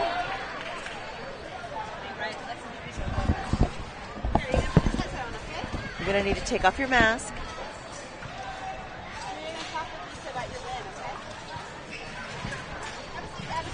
Have a seat. I'll put this on you. Thank you. Can you hear me? Yeah. Excellent. I'm going to turn this a little closer to you so I can hear you. Jolene Chan, congratulations. I'm going to shake with the wrong hand. Gold medal. What were you thinking when you were going in for the second half? you were down and you came back. I was thinking like, oh my God, I might lose, but I was thinking that I brought something lucky, so then maybe I could win. What was the lucky thing that you brought? It was like a fairy door that I made. Really? Where is it over there? It's in my bag. Excellent. So you thought about your lucky charm, and that's what made you win? Yeah. I feel like you also were more aggressive off the line. You were watching your point control. What else did you do? It just felt like my fingers were wobbling around, and I couldn't hit. But somehow I just kind of won. Yes, you did. You definitely won. It seems like you are good friends with your competitor. I'm friends with a lot of them. They also, it's like a girl party out here. It's fantastic. Are you all good friends? Yeah, it's like a gigantic group where we all play with each other. Nice. And so you see each other when you're not fencing? Sometimes, because we go to different clubs, because the 5T people, they go together, and then I'm just friends with them because Melly, she used to be in my old club, and then we both moved somewhere else. So but we're still friends. Still friends. Yeah. You have 2 clubs, right? Yeah, I go to this one once a week, and this one mostly on school on the days. weekend. Oh, in school days, Spencer's Club. So you must live in New York City. I live in Queens, but my school is in Manhattan. I see. Well, where do you keep your medals in your house? I just keep them on a hook sometimes. And I guess that's where I put them. Yeah. How long will you be wearing this medal today? For the rest of the day. Maybe. As you should. We have a rule sometimes that you're supposed to wear it for 6 hours, at least. Okay, you're going to go get your medal. I'm going to take your headset back. Thank you so much. Congratulations. Enjoy your medal. Okay, that was Jolene Chan, the gold medalist for Y10 women's foil. And I do not see anything coming on right away, so we're going to take a quick break. We will be back with you as soon as we have some more action on our final strip from the 9 State Fencing Cup. See you soon.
All right, welcome back to the 9-State Fencing Cup here at Chelsea Piers, hosted by Tim Morehouse Fencing Club. We are beginning our semifinal bout, our first semifinal bout for Y12 Women's Epee. We have Alina Shen on our left from Leo Fencing, and we have Jane Shang from CFC on our right.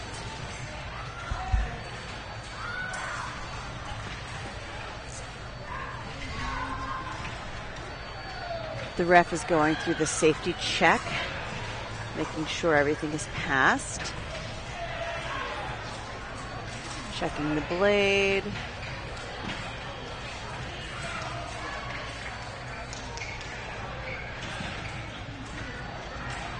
The connections, checking to make sure that they have their correct wires and their safety gear.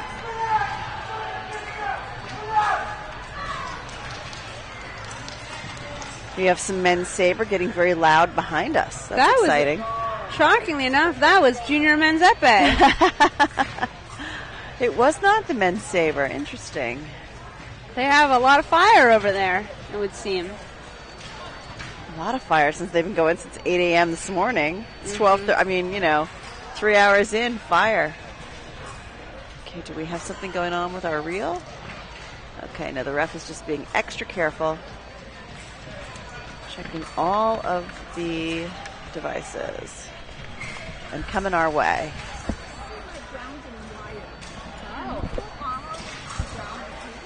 Okay. We are missing a grounding wire. We mentioned this in the last bout that we thought it was missing. It's not in the center, 'cause that's where it was yesterday. And, we are a full-service broadcasting booth. Daniel is now hooking up the wire. So that's exciting.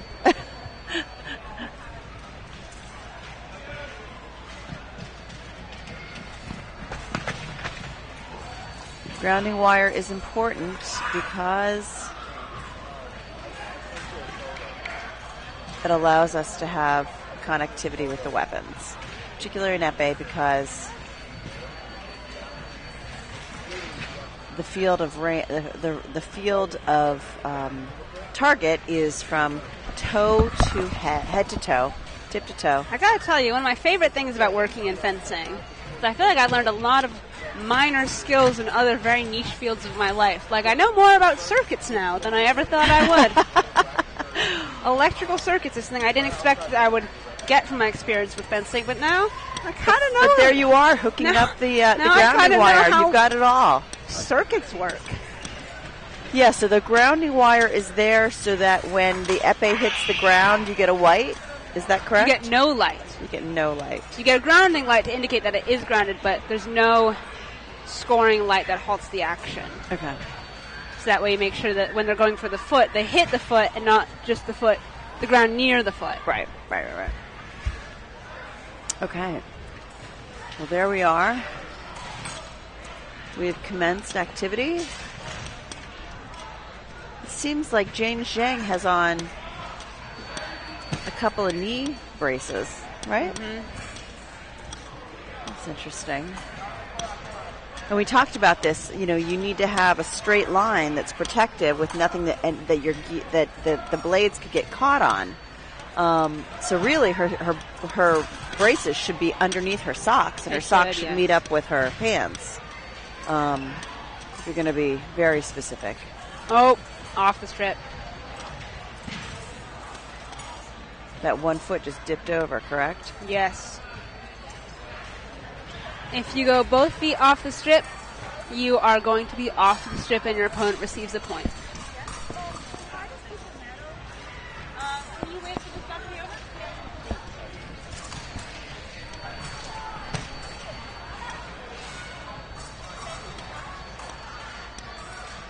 So this is that bouncy footwork that we were talking about. Constantly shifting the distance. Constantly moving back and forth.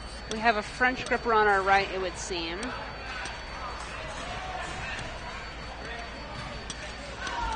And she's holding it very close to the guard. I have to say, I think Alina Shen's glove has something wrong with it because it looks like the Velcro has come undone again. Yeah, the ref she called her out on it at the very beginning. That's a very big safety thing, especially in epee, because that wrist target is a very critical target in epee and one that's often aimed for. Right, you could hit the glove and not the arm, and you wouldn't get the touch. Well, not necessarily. That's not the problem. No? No matter what, the light will light. What the problem is you're risking hitting skin. Because if the opening in the Velcro is there, right. a blade, one of the worst things that can happen is a blade goes up the arm, the sleeve of the jacket, through that hole there. Right. And oftentimes if that happens, the blade will break underneath the sleeve. And that can be a huge injury. Safety hazard. So we're going to try to get... I don't think it's at that level of concern at this moment, but we're going to have to make sure that gets adjusted She for should safety. tape it or something. Yes. I was going to say, do we have electrical tape? We usually have all kinds of things here, but we do not have electrical tape today. Good patience from these fencers. Right now they're testing out different targets.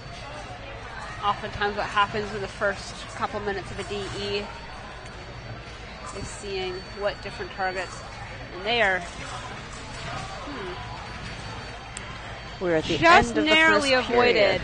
Just narrowly avoided The lack of a passivity card. Yeah. I will be right back. I'm just going to check with the referee real quick. Okay. So we are at the end of the first period. We have reached, this is Y12. So their finals, their direct eliminations go to 15, and that is 3 periods of 3, or it could be 3 periods of 3 minutes each. Our fencers are just taking their time, taking a rest,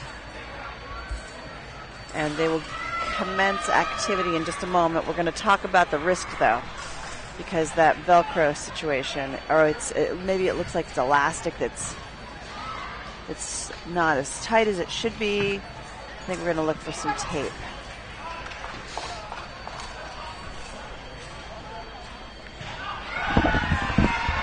Ladies and gentlemen, we're going to take a brief moment to tape her glove for safety reasons. I will be right back. Okay.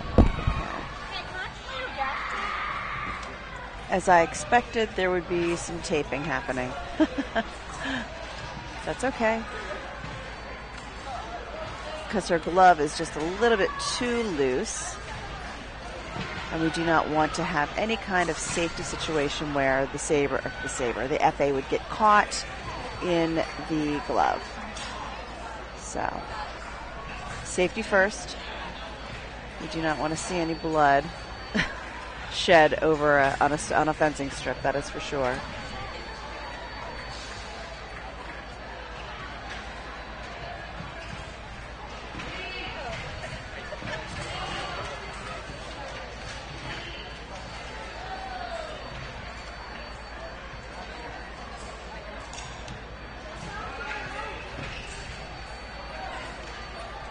Okay.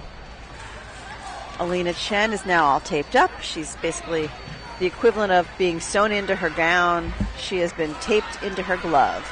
So that glove will be on her until we're able to untape her. A stylish accessory, I must say. Yeah.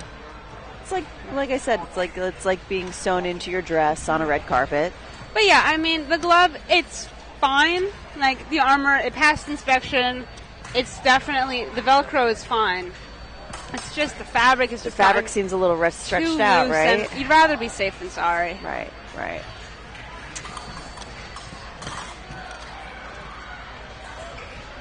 And maybe it's given her renewed vim and vigor. She just got a point. One less thing to worry about.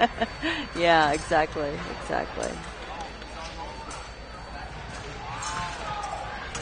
So they're just sussing each other out. Although Alina Chen keeps getting some points.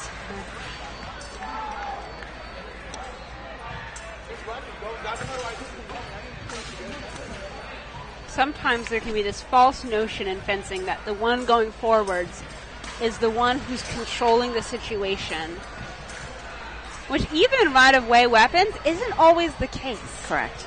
You can be on defense, you can be the one going backwards, being pushed, and you can have complete control of the situation. And that's what I feel like is happening with Alina Chen here.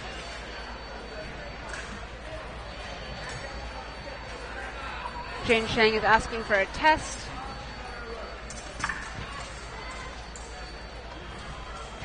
Yeah, And seems the test to be passes. If for some reason, though, the referee tests the weapon and the light does not come on, they annul the touch. right. So you'll often see fencers, especially at decisive moments of the bout, ask for a test, hoping that maybe the light won't light. Maybe they are not losing and winning. Although sometimes I've seen at 14-14, test fails, touch Wow. is annulled. Back. So it can save a bout for someone. When you hope that your equipment is going to work. Yeah. But point weapons with the springs and are much more complicated than sabers, which is just metal. Right. And so many little things can go wrong in those. Or if broken. They have to be just right. I cannot tell you how many times I've had foils with sticky tips that just won't behave the way I want them to. Yeah. The barrel needs to be cleaned. The screw is too tight. A lot of stuff goes into this. It's the details. All I hear is about the shims. The shim. The Oh, shim. the shims. I don't even know what the shim is. So the shims are these little, it's a little metal gauge that the referee uses to check the epee. It's only for epee that they do shims. Right. And it's measuring the gap between the tip and the barrel and seeing, you want to make sure that it has to depress a certain amount, but it also won't close down too much. Right. All I know is that I remember being at a NAC. I was watching my friend Sandra March in fencing. She had she's an epee. She had a moment. She needed something, like she lost one of her weapons, and one of our other fencing colleagues literally grabbed her weapon, ran over to where the guys were they're fixing things, and was like, "I'll give you money to get this back right away. We need this weapon for a bout, and it's happening. Fix the shim." So the two shims there's two reasons to use a shim. The first one is you want to make sure the distance between the tip and the barrel is consistent, because if the tip is closer to the barrel than normal, it's easier to light the light. Right. Because it travels a smaller distance. So you want to make sure that the distance is correct between the tip and the blade, and that the tip has to go all the way down to light the light. It's not like you only have to press the weapon and the light lights. You have to get that all the way down, fully depress the point. Right. So we're coming to the end of the second period. We're at 9-10-5. We've had some screams from Jane Shang. Thank you very much. I don't know if they were screams of excitement or screams of frustration, but she's got a couple of points. There's a lot of action. There's a lot of movement. And now we're going to take another minute break. We will be beginning our third and final period of 3. Everyone's getting some water because at this point they're tired.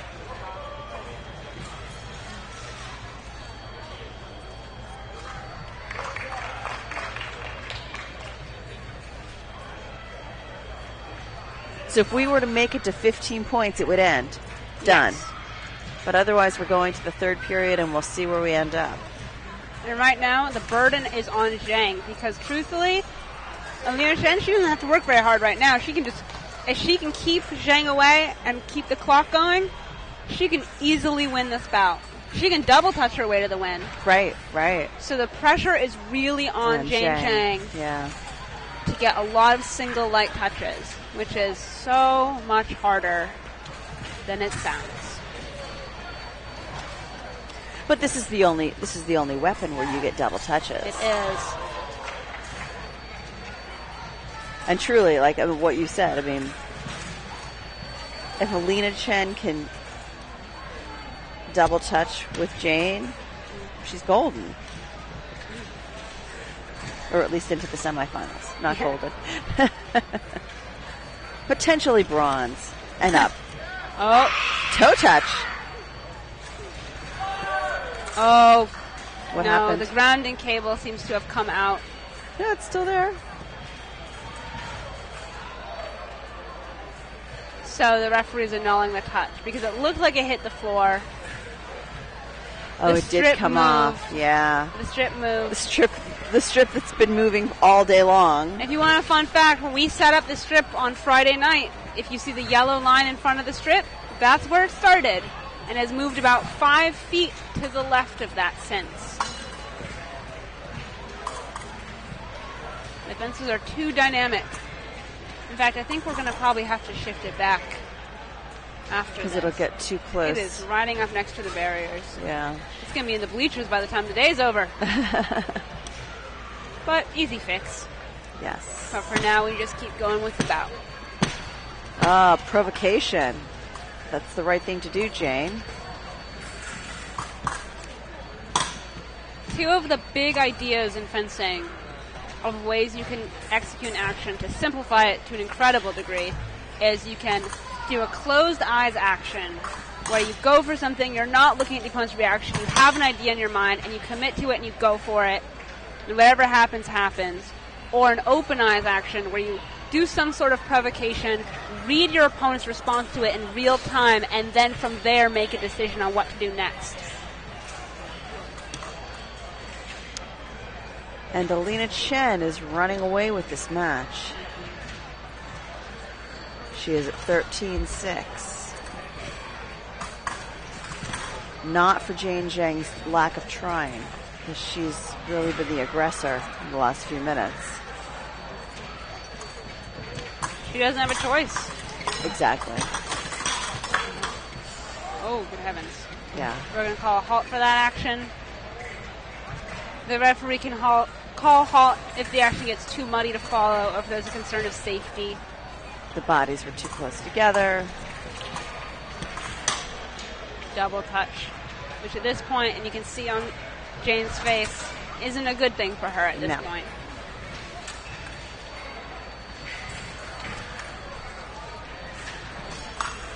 And a double touch to bring it to a win. Alina Zhang is going to be going into our gold medal bout. Okay. Alina Chen.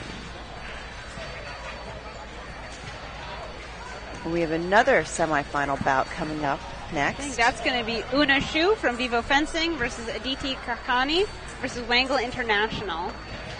We've got Kakani on the left and Zhu on the right.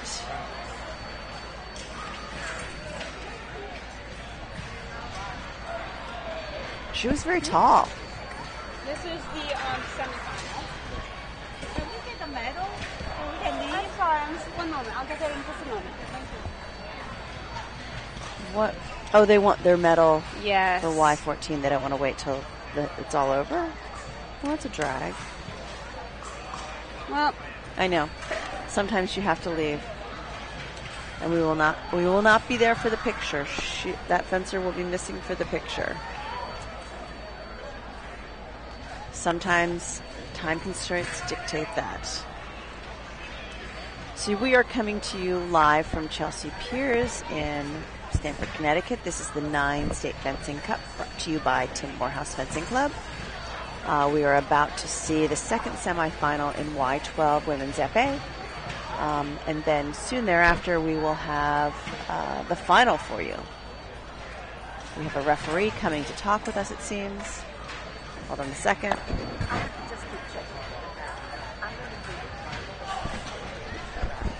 I can't hear you. Okay, all right. We're just going to take a quick break. We won't take a break. I'll keep talking. I will keep talking. We will be bringing you the Y12 Women's Epee semifinal. In just a moment. The referee needed to step away for a second. So, let's see. We are in 13 events today in Epee, foil, and saber. And we're ranging in age from Y8 to junior. So that's Y8, Y10, Y12, Y14. We do not have cadets here today. Why do we not have cadets here today? Because this is a RYC and RJC. Right. If this was an RJCC, we would have cadets here. But USA Fencing categorizes certain events by the kind of age brackets we hold. Right. So RJCs do not offer the cadet event. But we do have juniors, so there is something for all ages here. Yeah. Our referee just took a moment, but she'll be back shortly.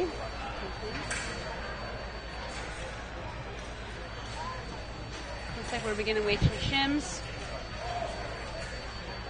She's going to get her weapon. Is her weapon getting fixed? What is she doing? Just checking it? They're just testing the weapons. They have to test before every bout. Right. If you want to know a fun fact, this is one of the things that can go... Interesting enough, this is one of the things that can go really wrong in a fencing tournament, is weights and shims. Because there's a correct way to do it. And if you do it wrong, you're really testing nothing. Right. I once had a referee drop a weight on my head.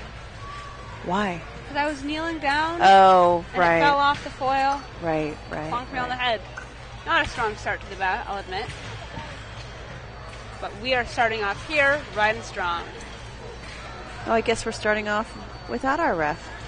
We have a referee. I mean, it's a different ref. They did a substitute.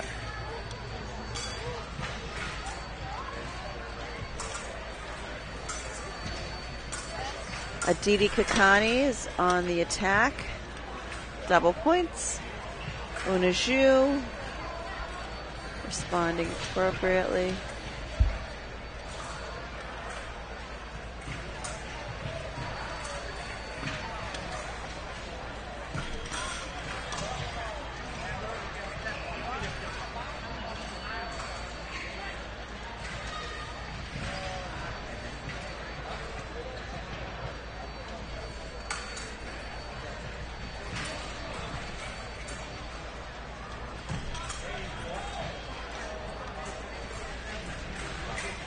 Zhu using her long reach to reach out and get the point for Kakani.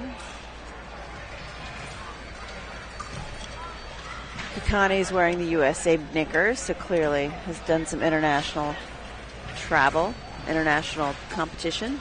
Maybe so. But some fencers, and I'm not saying this is her, but some fencers, you can buy the patch for a couple bucks, throw it on. There's a few reasons, patriotism, or also just trying to look impressive at tournaments. Right. Get in the minds of the competitors. Factor. Yeah. Who's to say? Who's to say?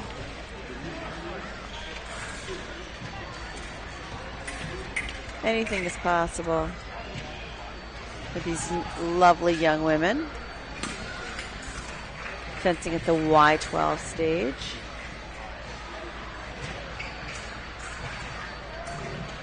Y10, Epee fencer, Nolan Lee.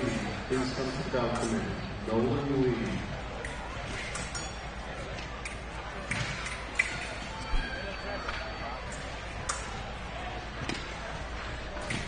Well, Aditi Kakani competed yesterday in Y14 women's Epee, and she placed 15th. Oh. She fell in the table of 16, 14, 15. She fell to Layla Chen.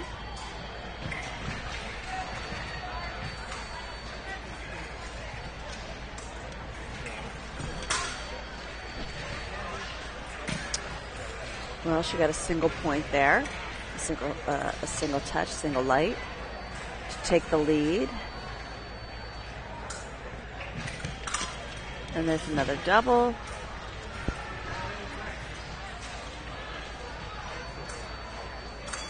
The double could be the bane of your existence if you were in this, if it was the thing that you got. I mean, I've never seen this happen, but have you seen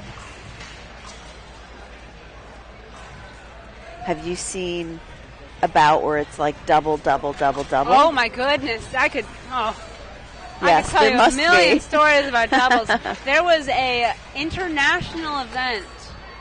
Forgive me for not knowing the place or the fencers, but it was 14-14, And it was a qualifying bout to make some serious international points. And they did 13 double touches in a row. Oh, my At gosh. 14-14. And when you have a double touch at 14-14, nothing happens. Nothing It resets back to happens. 14-14. Right. You can't win with a double touch. So they basically fenced the whole other bout. And someone finally Finally got it. the single. But What craziness. the double touch, Oh. and it's similar in Saber when you're trying to Right. force simultaneous. Right. The simultaneous. It's just at a certain point, it's like who's willing to change first. I don't know, because we're at the double-double. It's at this point, it's a 5-touch bout. Right. Well, the score is 1-1 in that universe. So we are coming to the close of this. Is this the second? Oh, this is the first period. It's a lot of action. It is. Coming to the close of the first period. And we have one. And Una takes the lead. Una takes the lead. 12-11. At this point, I would let time expire. And it looks like that is what they're going to choose to do. I mean, I would too. Take a minute, reset. Put your head on differently. Listen to your coaches. Someone will tell you something that you should maybe do.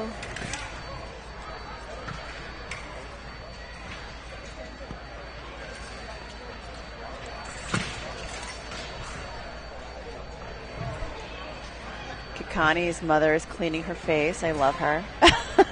Could she come over here with those wipes? That's excellent. Jason. You know, Damian Layfeld, who I believe is our current board of directors. He's on our board. He's the president of our board of directors at USA Fencing, correct? He is. He talks a lot about the idea of one-tempo actions in Epee. Now, I'm going to trust him to do all the talking about that. He knows far more about that than I do. But there's this idea in Epee is that you need to keep your actions. It's not about creating the most intricate, complicated, action. It's about keeping the basics to a masterful level.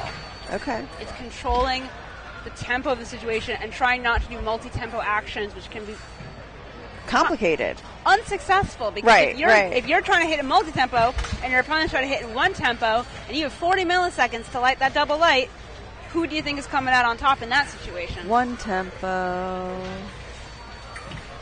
I think. One tempo is best tempo is his signature slogan that I've heard him say. Huh.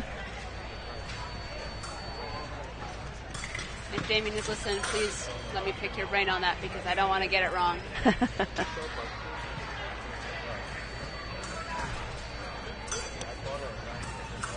We're at 13-13. This is a decider touch. This touch means everything for this bout. Yes. Well, now it's 14-14. Mm-hmm. So if that had been a single light, it would have been a game changer. And even now, it is what it is. Whoever scores next wins. Unless it's a double. Whoever gets a single light next wins. Oh.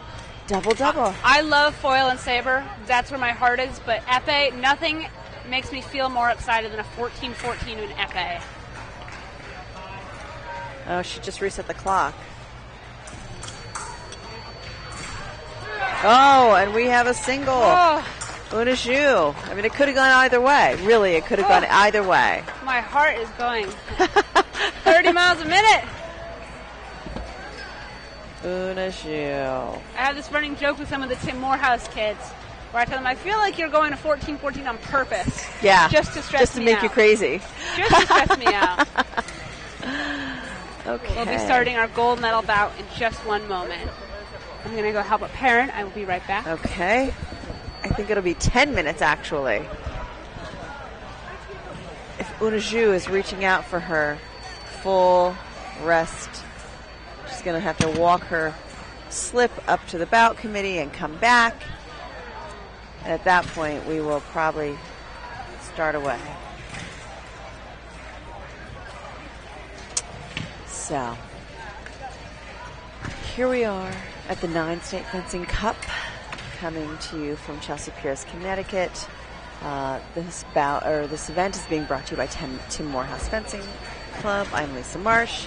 we're about to see Y12 Women's Epee final. And then soon thereafter, we will probably be getting some more semis and finals. I think we are getting to the point where we might see junior men's epee and Y12 men's foil. Are we getting to that point? Check on them. I think junior men's epee is on their way over here. Junior men's epee will come over probably for its semifinals.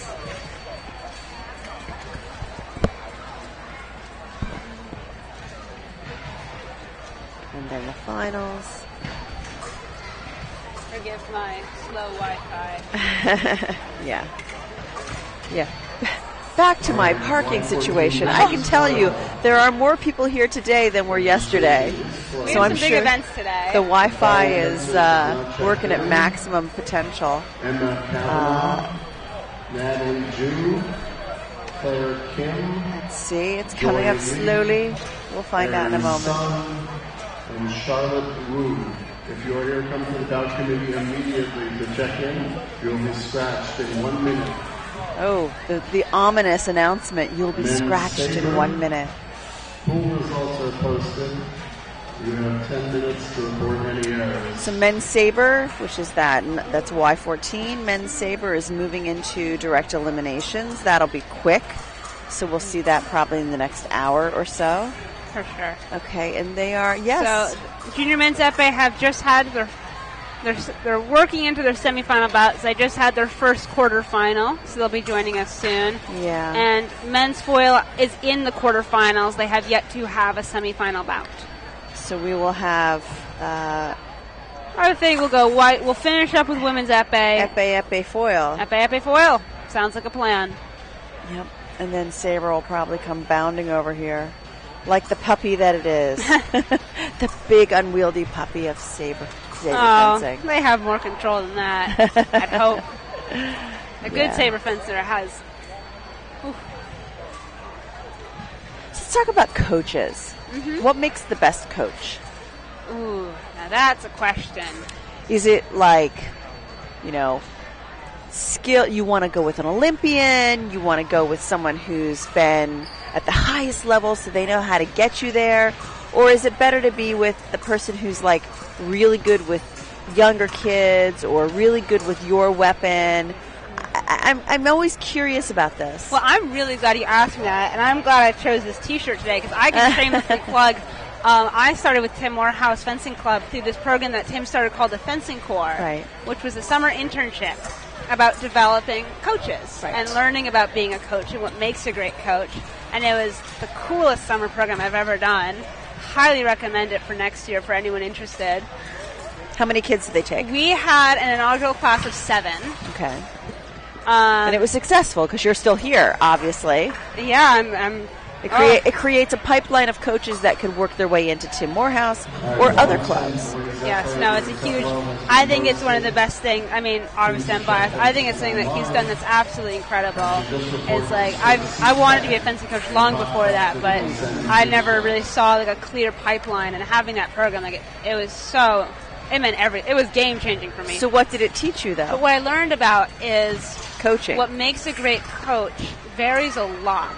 Because there are Olympic fencers out there, and we have Olympians on our coaching staff who are excellent coaches. Right. There are also Olympians out there who cannot coach. Because the thing is, coaching and doing are very different skills. Correct. And if you can't translate it to someone else, you could have the entire library wealth of knowledge in the world of an Olympian, but if you can't communicate that with someone, what's the point? And you can't fence for them either. Right, like, right. You can put an Olympian on the side of the strip. You can't have them fence the bout for you. Right.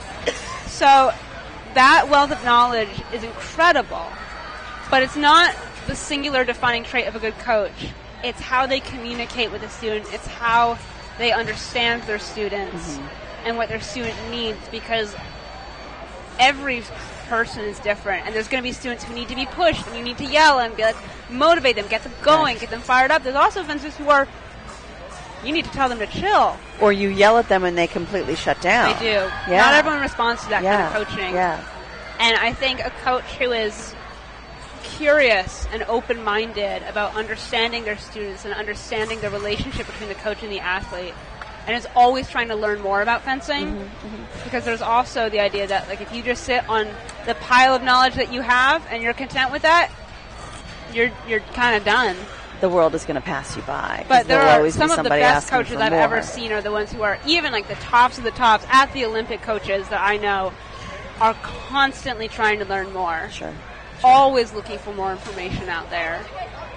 And I think what a high-level fencing coach or any coach can do is, to me, some of the most impressive things. And with that, we are beginning what looks like to be our gold medal bout for Y12 Women's Epee. Alina Chen on the left. And Una Shu on the right. Yes. Getting their weapons checked, getting their equipment checked.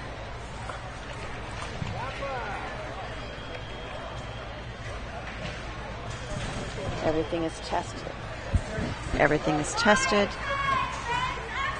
Grounding is attached. Good news. And we will start. Like we said before, this is Y12, so it is 2 15 points or the end of 3 3-minute periods, whichever comes first. I bet that we won't go to a third period. We have yet to go to a third period in this round. Women are just testing themselves out right now.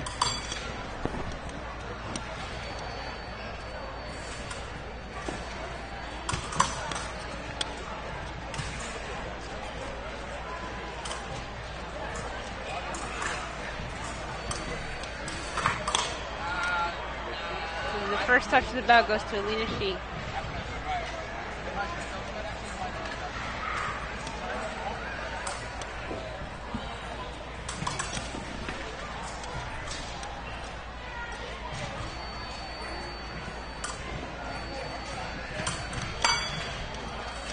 Okay, we are 1 for 1.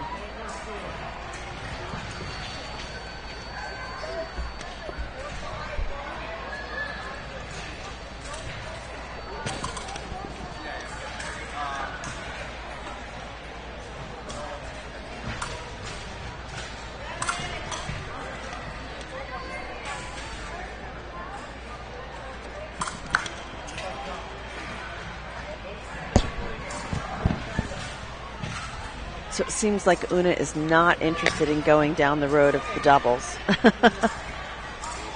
Or they haven't had to yet. Not being an epee fencer, I'm curious, is a double like, is it something that you default to when you're getting tired?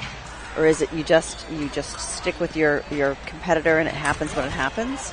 A double depends on the context of the situation. It's not something to be scared of, unless, of course, your opponent has 14 points. But a double can either be really good for you, or it can be a challenge for you, depending on the context of the bout. Obviously, any light is, to some extent, better than no light, and a fencer shouldn't shy away from double touches. It's a strategy. There are fencers who will intentionally double touch up until a higher point in the points, where they'll get to like 10-10, and then you'll see them pull away and get 5 single touches in a row. Right. But I'd say the relationship to double touches varies a lot based on the fencers and the points in the bout. Okay. In a non-scoring sense, it's similar to the simultaneous in Saber. I was thinking that. Because you shouldn't, and foil too, you shouldn't shy away from the simultaneous. You don't score with it. It might not benefit you explicitly by points, but it's... I used it to make my competitor tired. I'm telling you. My competition tired one time. 14. It can also be done to reinforce your attack. Be like, my attack off the line is very strong. Right. And you need to, and it holds some legitimacy. So even if you're not scoring with your straight attack off the line, it can do a lot for you. It's a lot of engagement, but not a lot of point. Well, okay, we got a point.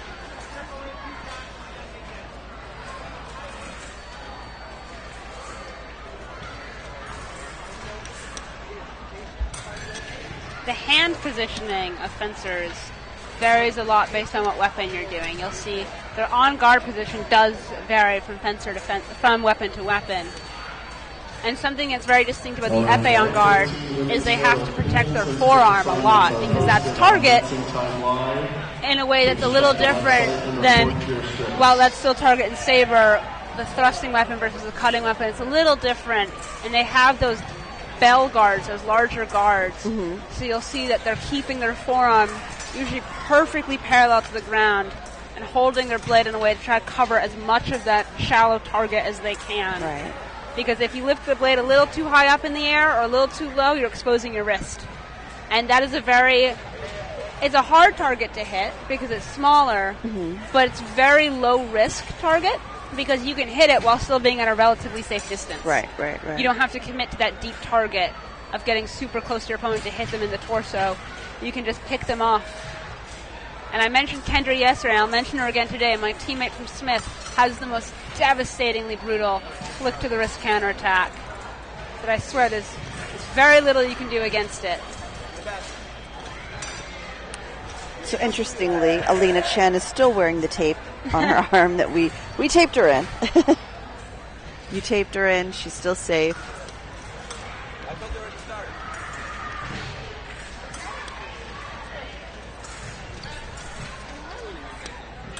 Here for our gold medal bout in Y14 women's epee.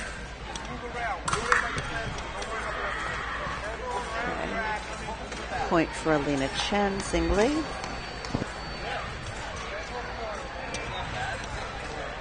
This is usually the point in a bout where we start to see a shift in tone. We've gone from the early stage of trying new things, testing out your opponent's reactions, to now we're going to hopefully start to see a bit more execution on what they've learned.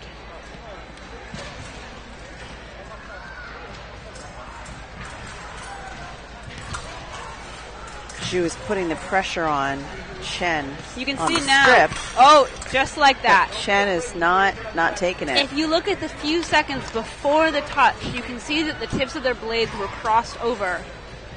Whenever the tips are past each other, that's where you're at this kind of critical distance where you're both in lunge distance of hitting each other. Yeah. So if the tips are close enough that means you're at a distance where you are really, really locked into what's going on. It's like a do or die moment. Something has to happen. Oh, see, that flush has been working. I was waiting for that to happen. Alina Chen had scored 2 lights with that flush, but she's been doing it from a wider and wider distance. And that time, she went from too far away. And Xu saw her coming. An attack from a far distance is a crazy gamble. And that kind of mistake can be a huge punisher in epee. Again, same thing. The attack was a little too far away. We see the distance open right before the moment she commits. And Una can pick her off.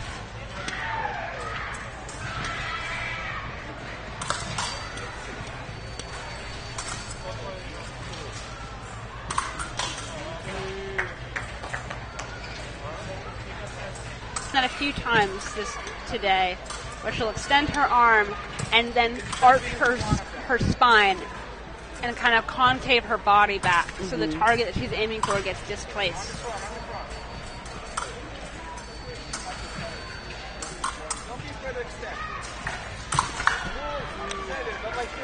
That was good.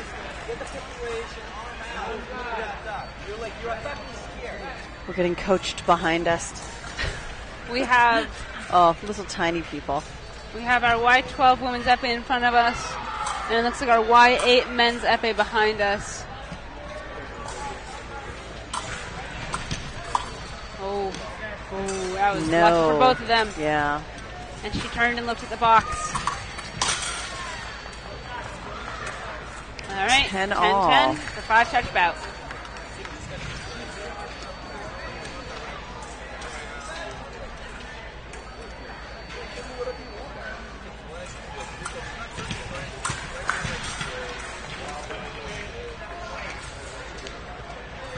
Chen using her flesh.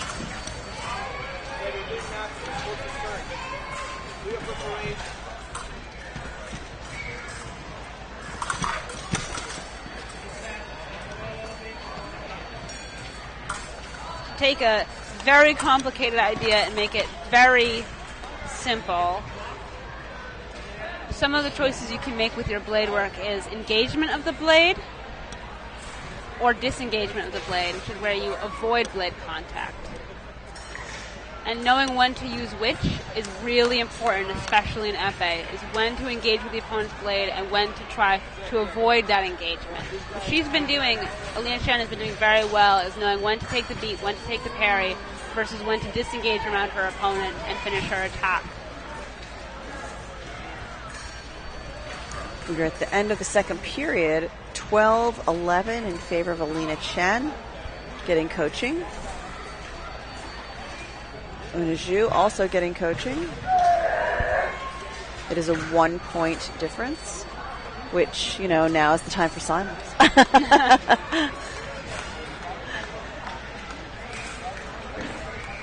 At this point, I just want single lights. Yeah, going into the third and final period.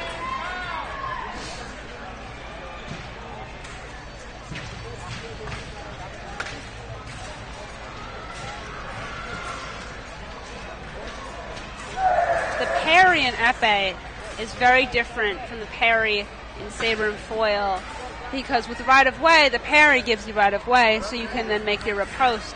But in a no right-of-way weapon, not only do you have to engage the blade with the parry, you got to make sure your opponent's tip still doesn't hit you. Right. The parry is it's a circular situation. They take opposition, where they're trying to get the foible, which is the tip of the epee, onto your forte or guard, which is the strong part of your blade. So you can get their tip of the blade onto your strong part of your blade, move that tip away from you, and then go in with your attack. The more you can control your opponent's blade, that puts you in a great spot. And that flush has been working well for Chen. 13-11. She's made the adjustment. There's only 3 minutes left. 2.5 minutes. Move around. Good job. There you go.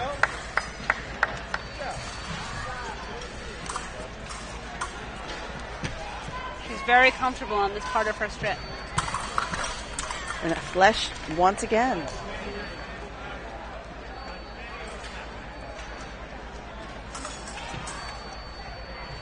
And that's something in fencing, too, is aside from all of the distance and timing and tactics, another thing that happens is the reaction of your opponent and how that can play in, because you can attack from a long distance, maybe too long a distance, but if your opponent doesn't capitalize on that, you very well can still score. Same thing in, even the right-of-way weapons. You fall short, your opponent doesn't take over, use that opportunity.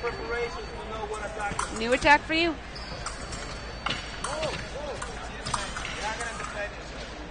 Will she go for her flesh? Yes, she will, but did not connect off the strip.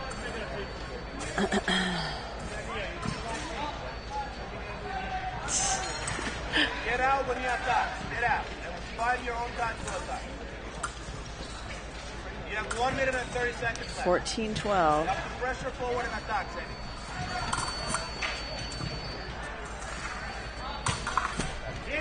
She went for the flesh again, off the strip. Una Zhu has reacted to that flesh almost the same way every time. There's been some subtle differences there, but going for the toe. Sets up very similar every time.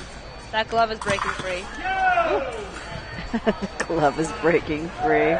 Good thing the bout is almost over. All right, this is 13-14. 13-14. In my mind, in my opinion, the most stressful score in fencing. Yeah, but like you said, so much can happen. And we have a 15. The flesh worked. The third flesh was the charm. Oh, I didn't know it was more than 3. The third that I was noticing at that very at 14, that was the third time she went for it. All right, congratulations to Alina Chen for going into for being our gold medalist. Let's gold go grab her medalist for an for interview. women's epee, Alina Chen. I think that we'll see her over here in a moment.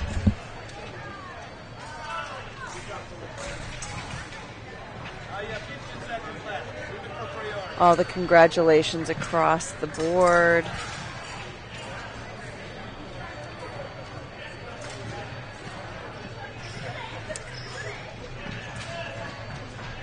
The young women are very congratulatory to each other, which is great. Camaraderie is great.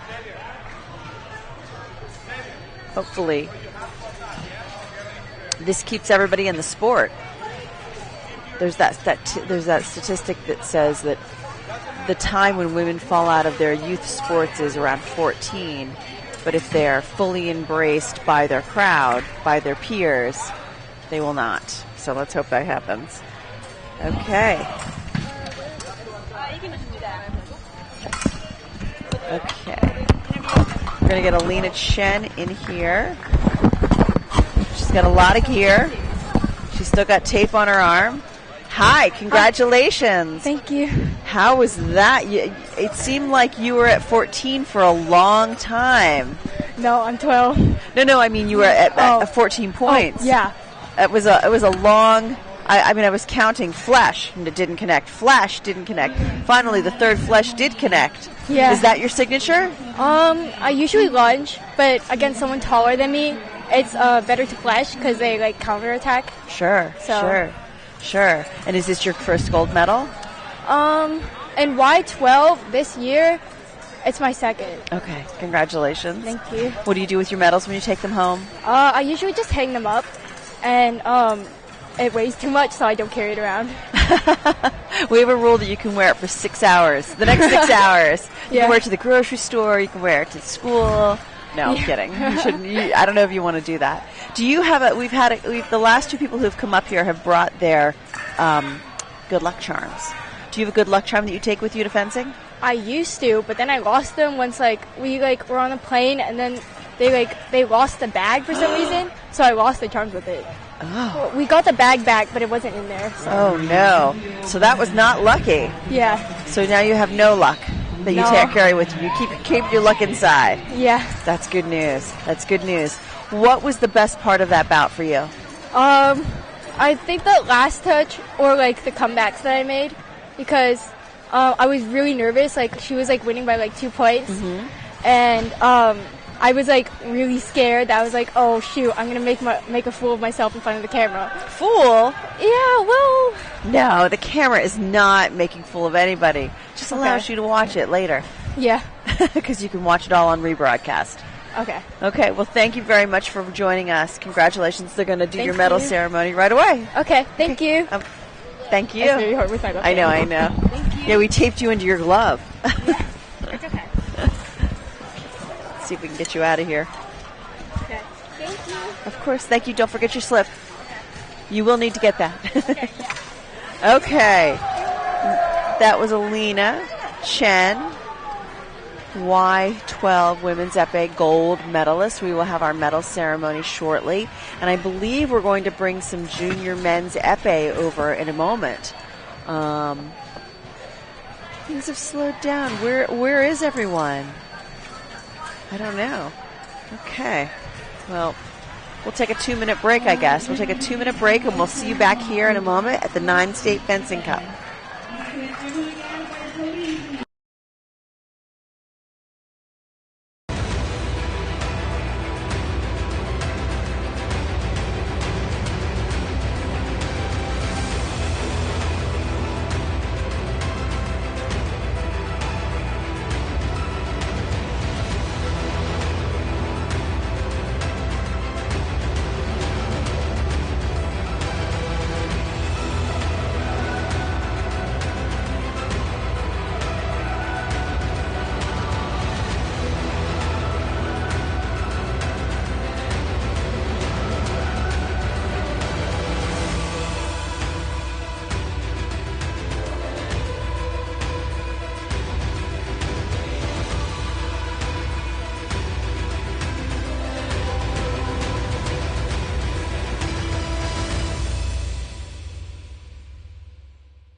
We are back at the 9-State Fencing Cup. We are about to begin our gold medal bout for junior men's epee.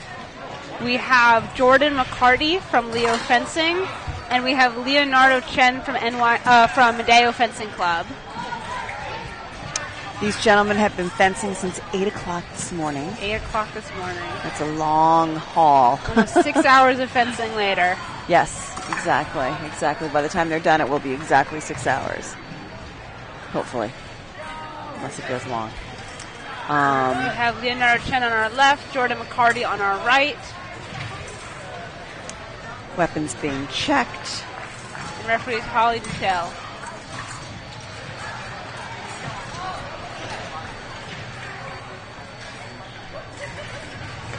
Who was recently refereeing at the Vet World Championships in Dubai.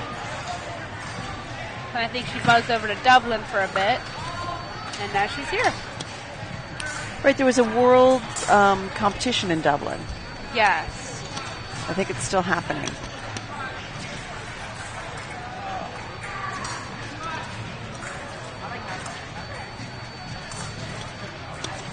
Okay, the fencers sussing each other out.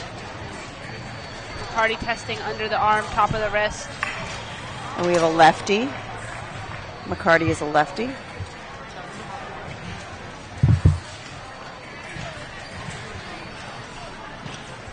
Nearer hands.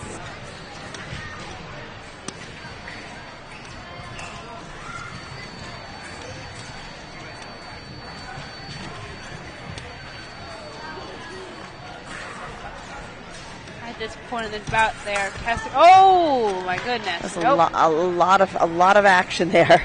He goes for the leg touch. He does not score.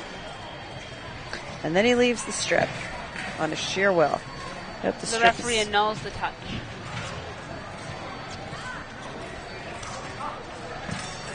When two fencers are passing each other, once one fencer has passed the other, he is no longer able to make any sort of riposte or attack.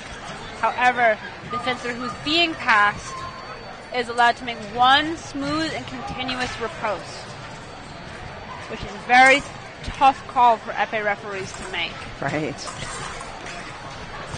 I think sometimes people think that being an epee referee is easy because there's no right of way. Right.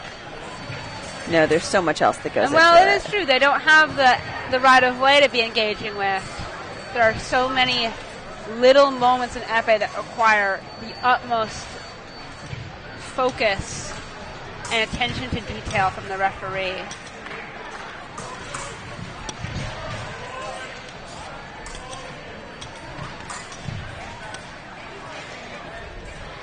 I honestly feel most stressed when I am reffing epee.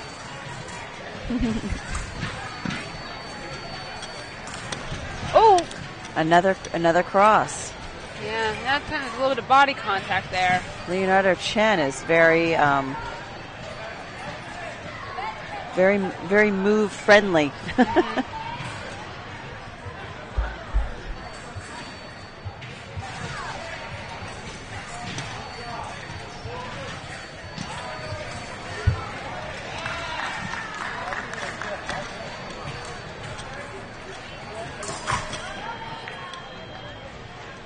Double touch.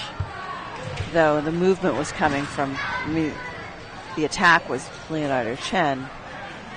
McCarty was able to get in the touch.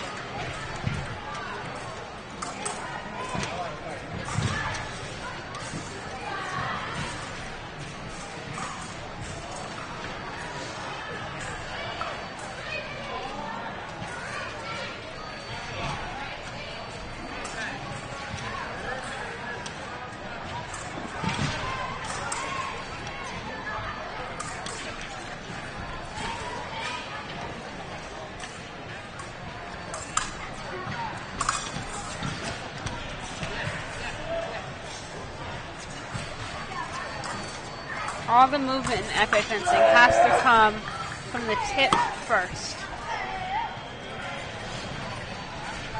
It's very important that the tip is always going forward towards the target.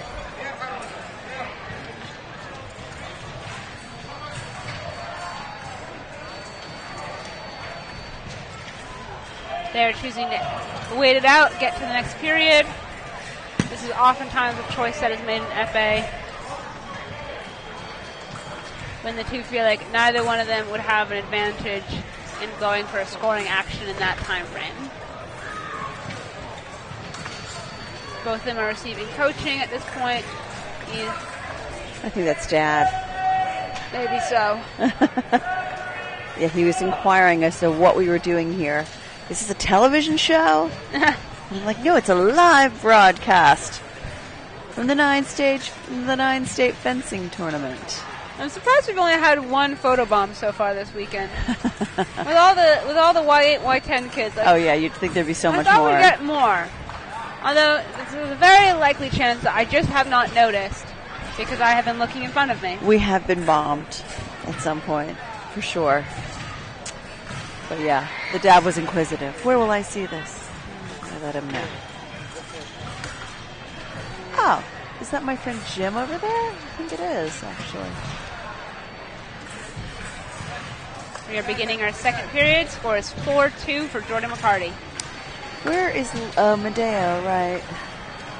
Leonardo Chen. Medeo. McCarty is from Leo. These are two very strong FA programs. Yeah.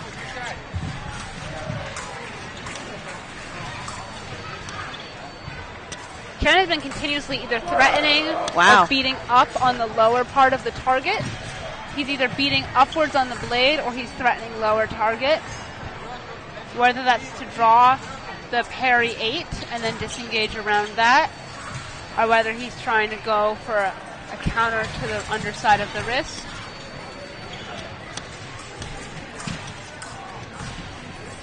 That's that first versus second intention idea of doing something to score with it, or to do something to provoke a reaction out of it and then score based on that reaction. Asking for a test. The point stands.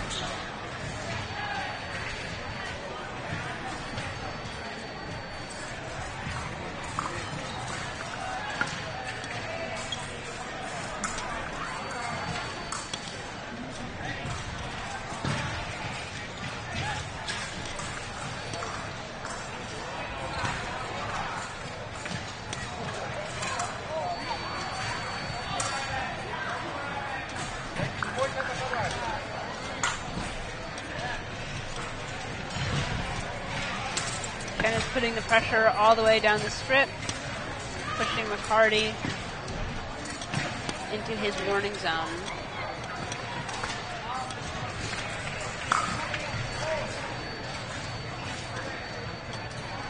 I hope that he's conscious of his positioning.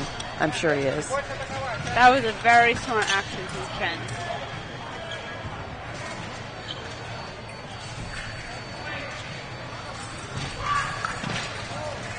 The more pressure you can put on your opponent, the easier it can be to score. And using either location or the blade or your footwork, changing the rhythm, anything to force a reaction from your opponent, or take their attention to several different things at the same time, split their focus.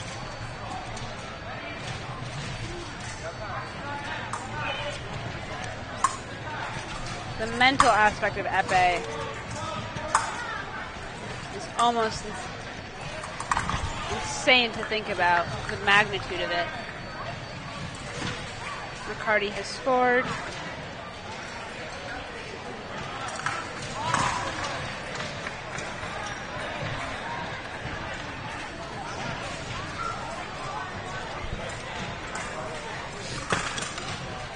That leg touch does not work again.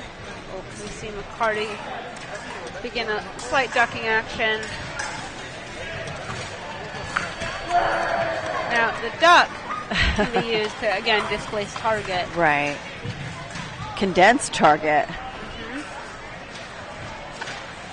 For that time, McCarty was able to absorb the closing speed of Chen and get a one-night action.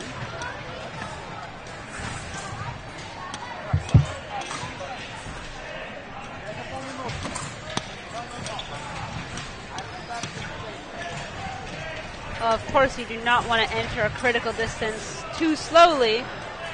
It's also unwise to come in too fast from too far away. because it leaves you too much momentum and it leaves you very vulnerable. Chen almost lost his footing there. He was able to recover.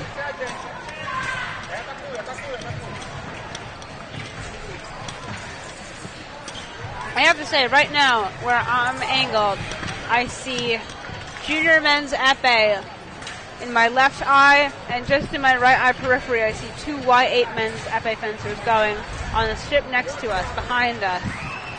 You see the future. It feels like it. There's something pretty special about seeing the Y8 and the junior fencers at the same time. So we have finished our second period. We're going to take a 1-minute break. These guys are going to talk to their coaches or parents, whomever is giving them counsel. And then we will come back for the final period, 8-5. We go to 15 on this, so we'll see. Bernard McCarty is having a quick conversation with the referee, I think asking about a call. It is strongly advised not to be argumentative with the referee, both for the rules and also just in good sportsmanship. But you are allowed to ask. What was that? Incredibly important to ask Yeah. referees about calls. It's Yeah. encouraged to ask referees. It makes me so angry when you ask a referee about a call and they're just like, no, just go on, it's fine, and they don't want to explain it. The right time and place, and it was smart for him to wait to the minute break to ask. That's respectful of him. But understanding the referee is very important in fencing, why they're making the calls they make. Both from a rules application and, when applicable, a right of way.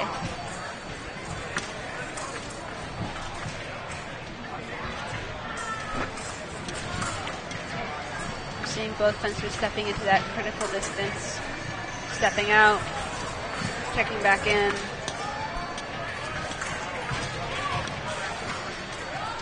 Chen is putting the pressure, moving McCarty down the line. But McCarty's putting a lot of pressure right back on Chen, keeping his tip really far out, those strong steps forwards. I feel like a stomp is in order here.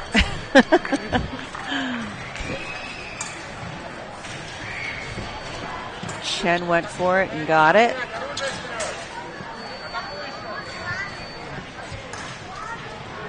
We've not had a lot of doubles in this bout. No, we have not.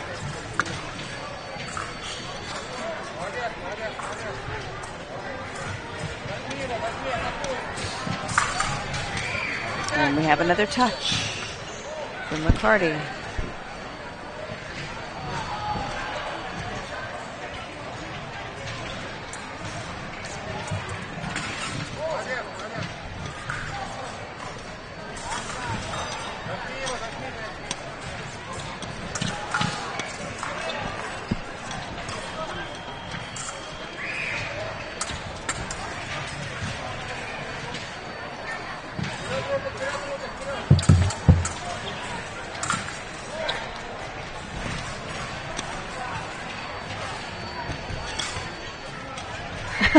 He had his hand out like he was asking, like, what the heck was that? Which is pretty funny. It's very important for these fencers to keep control of their emotions and regulate to maintain their focus. But that doesn't necessarily mean to bottle it up and not feel it. That's why a lot of fencers will often scream after a touch. It's both to convince the referee but it's also to let the energy out so that you can refocus for the next touch. Right. You want to always be fencing one touch at a time. And if expelling some energy is going to allow you to move on from a previous moment, you keep going, great. But if you get all hung up on it and you let it rile you up, oof.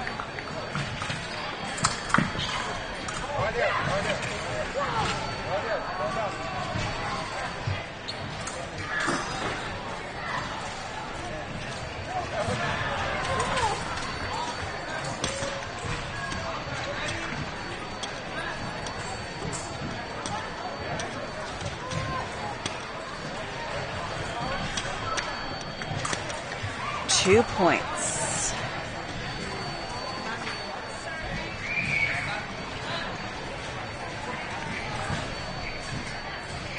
1 minute left in this bout. So now the pressure's on. Is Chen going to make some aggressive moves to try and get a single light? I can't speak on the aggression, but at this point, Chen doesn't have an option. And McCarty just scored another single light. And at this point in the bout, every touch scored is almost counts for 2. Because not only is that a point for an opponent, that's another touch you have to get to close the gap. So instead of becoming at 10-12, you're now at 9-13. So instead of 2 points between you, you got 4. Well, we have a single light. And there we go, 10-13. From Leonardo Chen, 10-13. 22 seconds, so we're in a time crunch.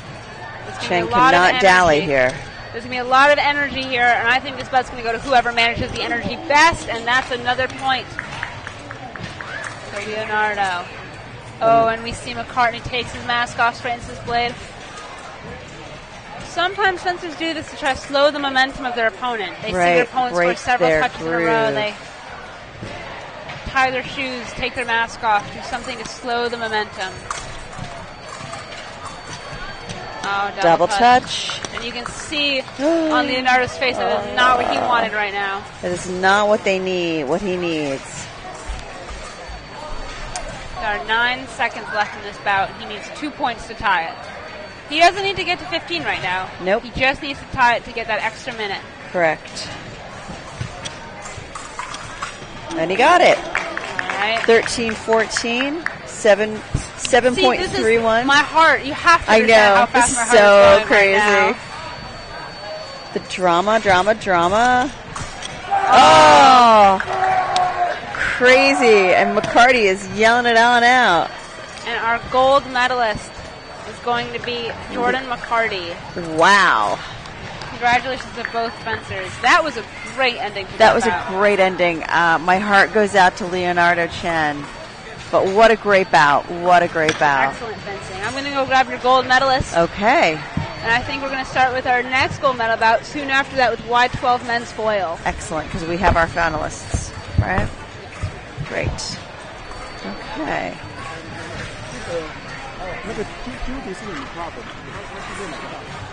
Okay, so next on our docket will be Y12 men's foil. Also been fencing since 8 a.m. this morning.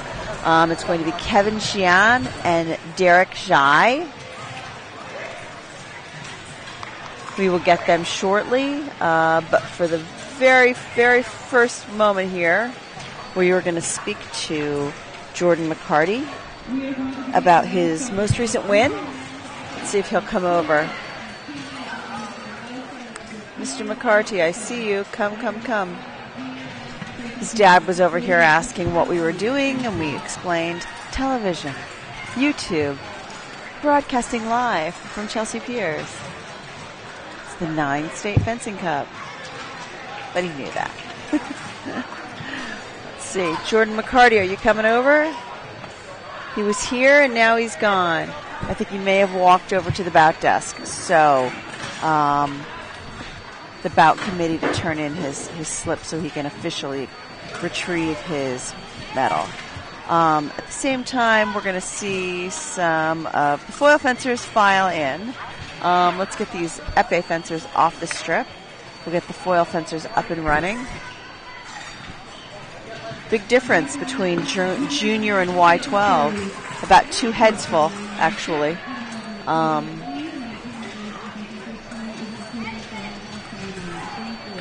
We will get this going in a moment.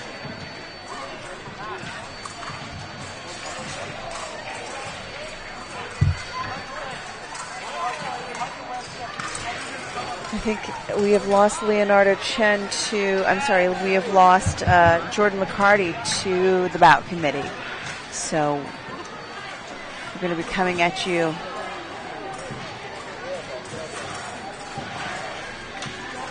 with several bouts relatively quickly. We've also got some Saber coming up. And then we'll get some epee over here. Seems like there's a lot of men in this middle period that we are talking about, middle of the day. But I got nobody coming in, so I guess we will just watch the setup of the Y12 men's foil. I'm going to see if I can get their names up here.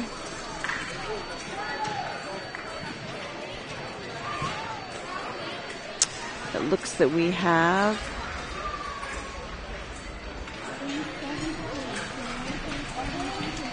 Zion on the left, Kevin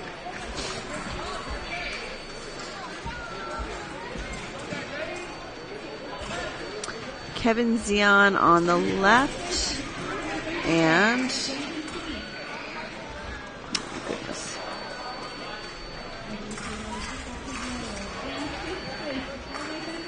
And then on the right, we are going to have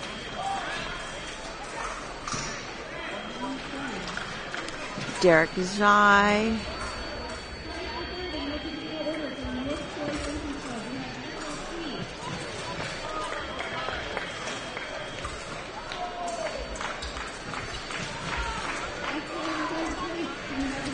Okay, we are ready for some action here.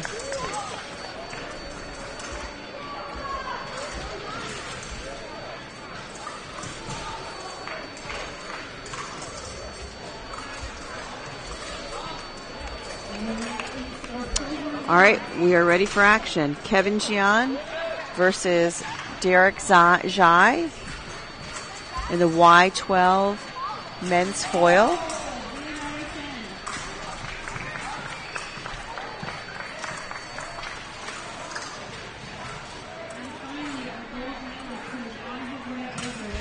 For the final bit of the medal ceremony. So let's switch to that. We see our gold medalist, Jordan McCarty, coming up on stage with his gold medal. Congratulations to Jordan McCarty. Hopefully after he gets his medal, he'll come over and have a quick chat with us. That would be great. And then we'll take the pictures and get these guys off the strip because we want to start the men's foil. There he is with the 9-State Fencing Cup.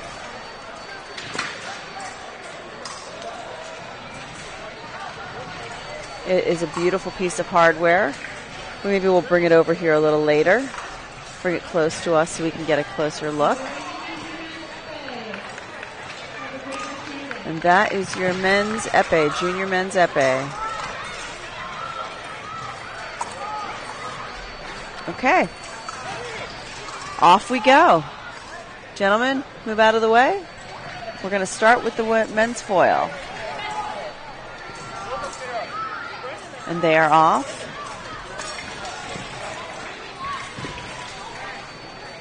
Y12 men's foil is 3 periods of 3 minutes of activity or 15 points. Break after each 3 minutes. And Derek Zai gets the first point. Wow. Derek Zai goes in for the second point. Now you see, but if you're watching, you saw both lights go on. This is a right-of-way sport. This is a right-of-way weapon. So the referee is looking for both right-of-way, who takes the right-of-way, and that's the person who is able to score the point, unless the other person parries or the right-of-way switches. There's a couple of ways that can happen.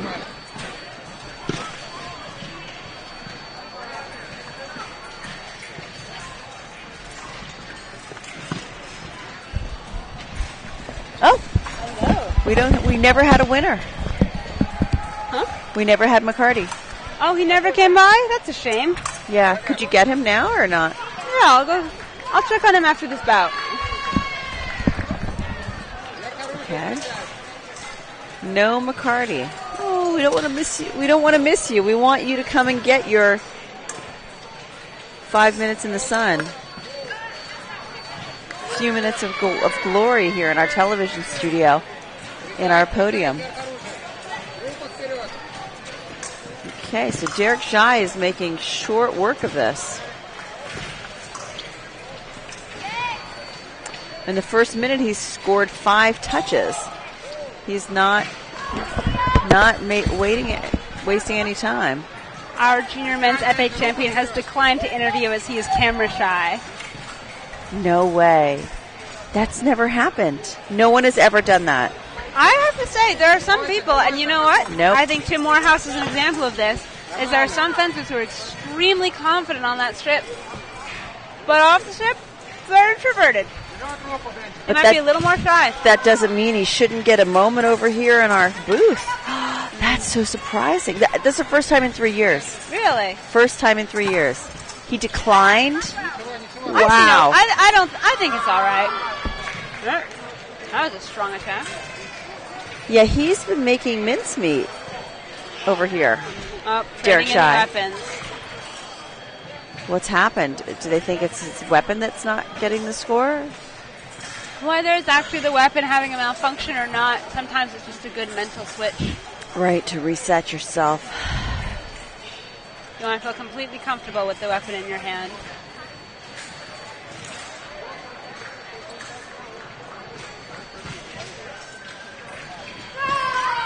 No, he did not get the touch.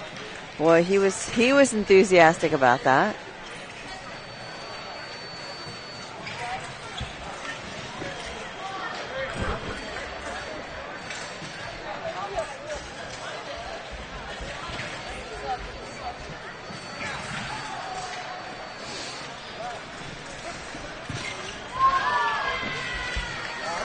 I typed it in backwards.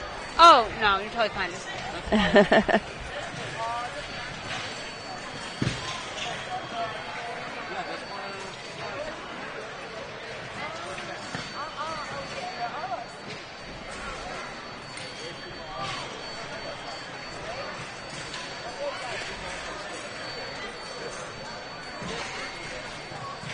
Oftentimes when we're looking at fencing, when we try to see what went well and what went wrong, a lot of people tend to focus on the moment the touch is scored. Right. Which can be the moment. Right. But a lot of times it's actually beforehand. the preparation. Yeah. The preparation that goes into setting up the touch. That's what you're leading in and with. that's usually what causes either the touch to happen or the mistake. Yeah.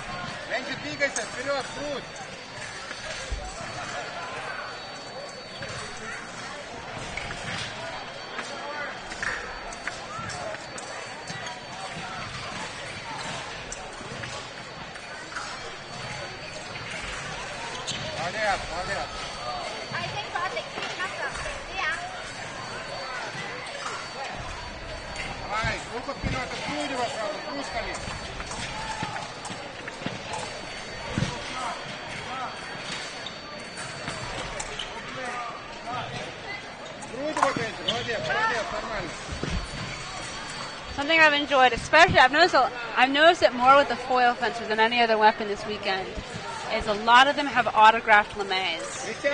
Autographed lames? What do you mean? So if you look, both of them actually have Garrick Meinhardt's signature on the back of their lame, as well as there's like a smattering of others I can't quite read from here. That's funny. But that's the thing about fencing that's so special too is that we have such a close community, which means that even these young aspirational Y12 foil fencers are able to consistently engage with and interact with people like Garrick Meinhardt, who are Olympian, 5-time Olympian. 5-time Olympian. Yeah. Lee Kiefer, Jackie Dubrovich. Actually, Jackie was at Ben Gutenberg. She was doing an autograph signing. I saw her.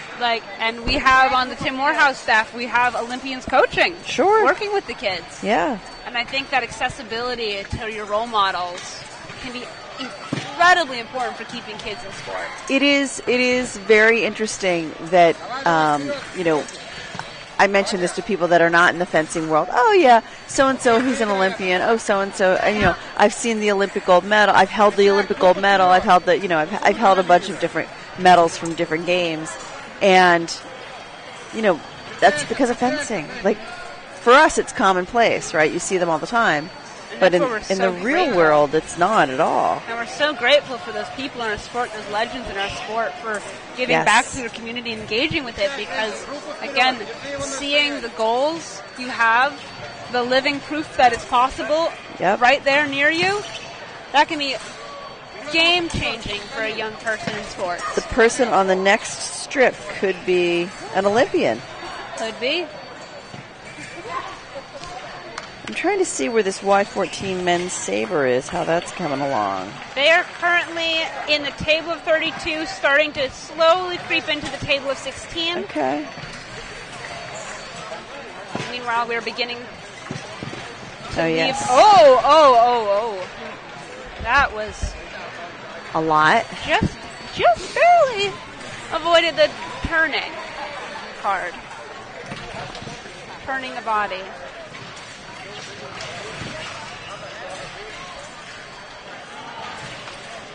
So, it looks like Derek Shy is having quite a day. I think Kevin Shin just is coming in too fast and closing the distance in a way that he's not prepared to handle. And then Derek Shy is getting those counterattacks.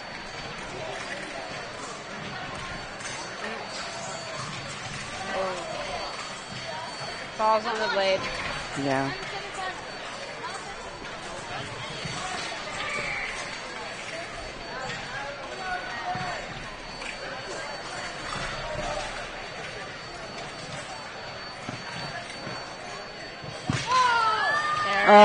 That was a beautiful lunge, but it did not pay off. It was counterattacked.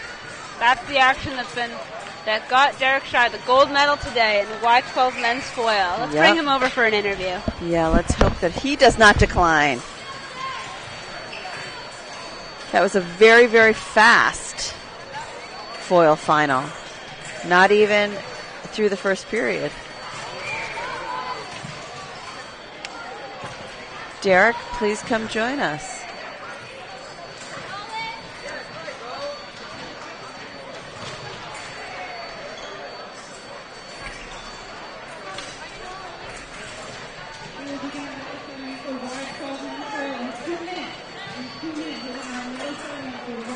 Okay, we have Derek coming right over. Come on over and join us. Right here? Is this the right one? Okay. Okay, Derek Shy. Congratulations on your gold medal. Oh, thank you. Tell me a little bit about your actions there. You were pretty dominant. I mean, 4:15 in the first period. That was pretty dominant. Oh, but like sometimes this time sometimes I went really deep and fast, but sometimes I was really slow and then catching by surprise. So it's kind of mixed. Yeah. And also some touches it might have some touches I shouldn't have done so one of the last couple touches I counterattacked and then ran away. So some of the touches I was really good at. Well, most of the time my attacks are pretty good, but my defense was probably the most important thing. Well, I have to tell you that last counterattack was beautiful. I mean, it was a beautiful lunge Kevin made. Hello. It was a beautiful lunge that Kevin made, and you were able to counterattack that like that to take the win. What do you do with your medals when you take them home? Probably put it on my display or something. Do you? Do you have them on? Is it your first gold? No. No. Okay. And do you have a good luck charm that you carry with you? Well, no. No? Well, my parents support me a lot, so that's probably one of the main reasons why I feel I'm able to continue. Excellent. Well, thank goodness for your parents. Congratulations. Go get your gold medal. Okay. Thank you very much. And that was Derek Shy. He is our gold medalist in Y12 men's foil. I believe that we will switch over and watch the medal ceremony, and then we'll take a quick break because we don't have anything coming down the road yet for a few more minutes. So let's watch the medal ceremony, and we'll be back in, 15, 20 minutes.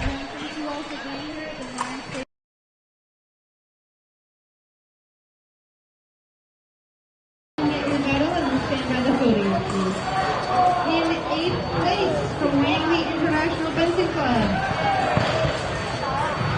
Apologies. In 8th place from Brooklyn Fencing Center is Thomas Cooperberg.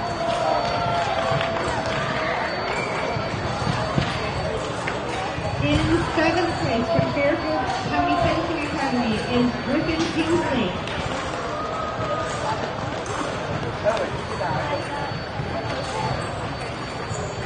Congratulations. From East Coast Fencing Club is Raymond Shue in 6th place.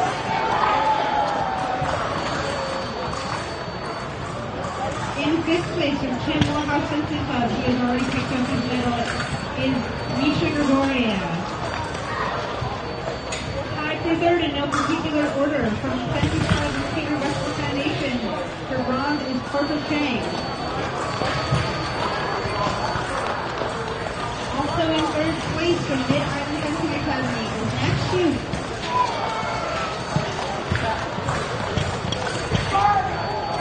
Our silver medalist from Five Touch Fencing Club is Kevin Sean.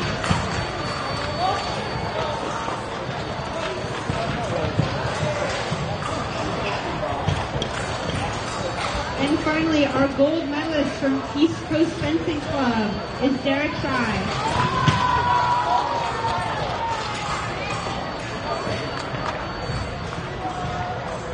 We're not stealing the trophy. Congratulations to our Y12 medalists.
Welcome back to the 9-State Fencing Cup. We are coming to you live from Stamford, Connecticut.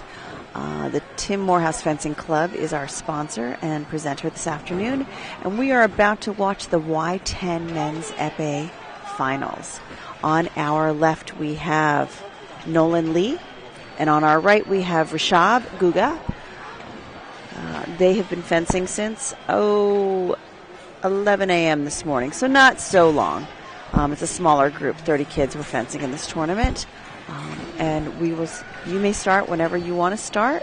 The ref was asking for some direction, but I'm sending her on her way.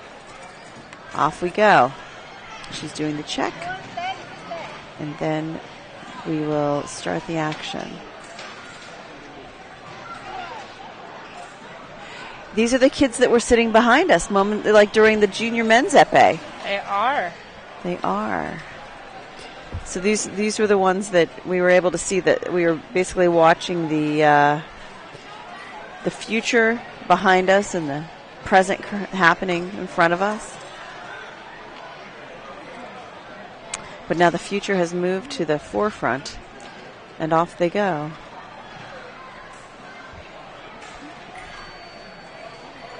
We're having a few people cut through the front, not so good. I don't know how they climbed over the barriers there, but impressive.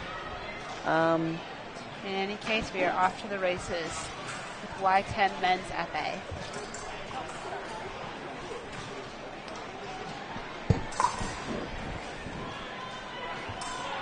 Referee Justin Rios to the referee table, please.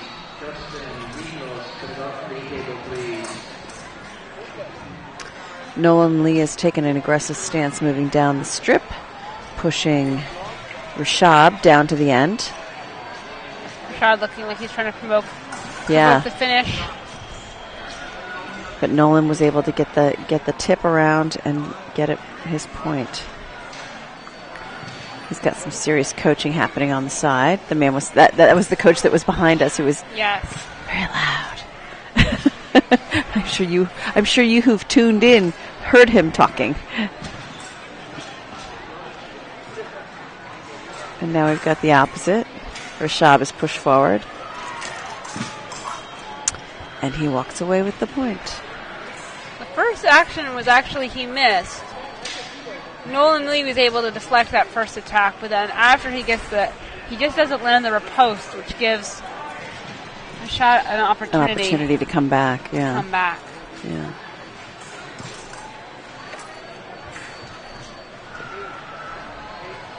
I haven't seen any Red Sox today, but here we are. Rishab has red socks. Snazzy.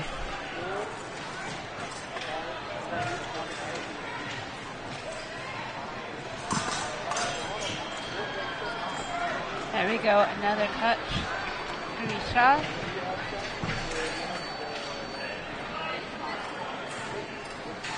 You'll notice a lot of epee fencers can be a bit informal coming off the line. They don't have the pressure of the right-of-way weapons to necessarily claim a right-of-way right away. However, I have talked to Jason Pryor about this before. Yeah. And he says that just because there's no explicit right-of-way doesn't mean that there isn't an off-the-line, you have to be ready and you have to engage. Even if it doesn't always look the same way with the physical preparation. Right. There's definitely a mental preparation there.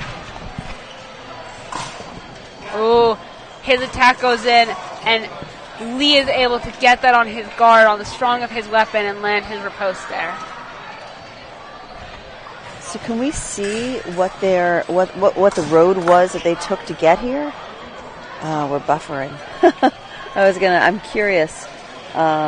So we've reached 5, and we're back in the Y10, so we are only going to 10 points, and we are taking a 1-minute break, and then we will come back in our second period, and whoever gets to 10 first, or if we hit the magical 3-minute mark, that will be our winner. But right now we have 5-4. It's a tight race, a tight bout. Rashad is receiving some coaching from a teammate, it looks like. I like teammate coaching. It benefits both of them. Especially when they're little like that. Like, it's really nice to see that support. I think Dad is talking as well. There's no better way to check your understanding than to have to explain it to someone else. Nolan Lee is ready to get back in action.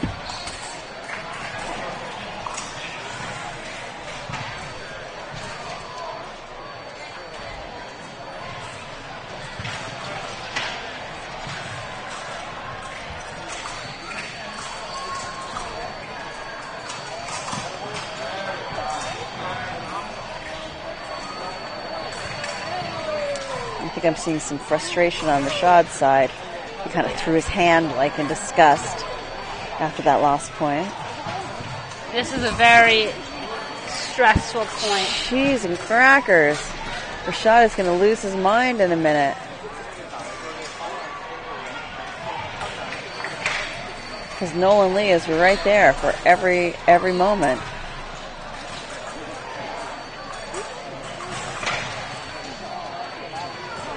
I think one of a very frustrating thing, in Epee especially, is when you're trying to provoke a reaction from the opponent and the opponent is not reacting in the way that you want them to. It can be a very frustrating feeling for a young fencer, because that's what gets in that situation of feeling like they're trapped, where if they do the thing that they want to do, nothing happens, so they feel like they have no choice but to play into whatever the opponent wants them to do. But that's not true. There's way more, fencing is way more open-ended and it's much more complicated than that. And we see it now because he just got it back up to 6-7. Yeah. So there really is no, like, true moment in fencing where you don't have a solution to the problem. I think it's interesting. I was just watching Rashad's hand, and it is just his left hand, and it's flopping through the air, which I think is really... You know, you have so much energy in your body, right? And you want to devote your energy to your feet, to your legs, to your body, to your head, to your thinking. And like he has no energy to keep his hand rigid. Which honestly is... Which I think is smart. It's a very smart thing, because another reason that you don't want to have that really tense back arm is, if you'll allow me to get a little bit nerdy with the biomechanics of it, the muscles you flex, it rotates back your spine, and it twists your spine in a certain way that keeps... It's very difficult to lunge effectively with that. Right. You don't want to rotate your shoulders back like that. You don't want tension in your arm or your shoulder or your back, especially in Epee. So keeping a very loose back arm... Yeah, is great. I mean, it's funny. It's a little distracting to watch, but honestly, it's it's the right way to work. And we're at 9-9. The floppy hand and the focus is working. The energy is being deployed through his epee, which is the right place for it to go. That's a little bit of an abstract kind of situation, like deploying the energy of your body in different places.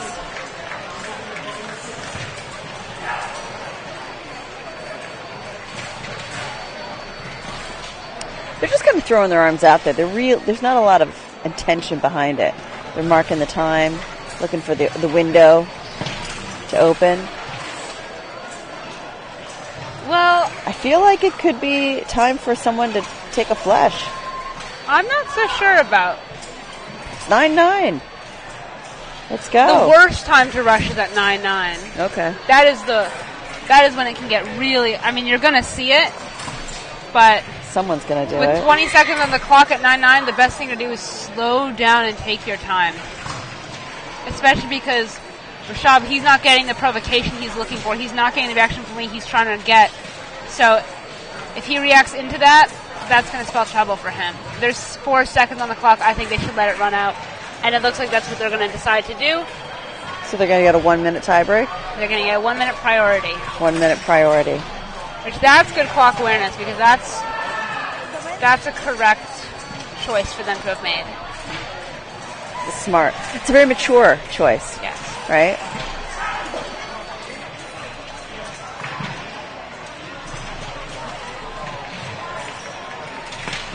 Shaw has been successful and he's been able to close the distance on that strong attack.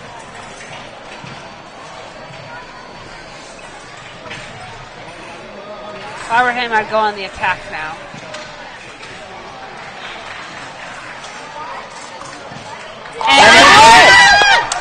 I guess you dropped your thing. I guess this cheering section was behind us. Oh, good job. And that is a gold medal for That is a gold medal for NYFA. Good I'm job. going to grab our gold medalist. Rashab Guja. Wow, that was some bout. Nolan Lee looks exhausted. Oh, poor little boy. Poor young man. I take that back. Poor young man. Warrior fencer. He's upset. But you know what? He should not be. He should be very proud of what he just did, because that was a very impressive and very mature bout to show that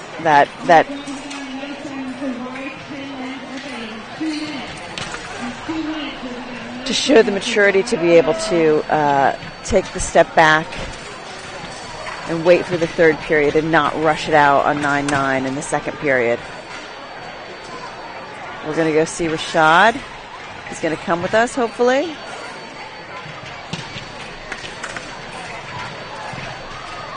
Hopefully he'll be right here.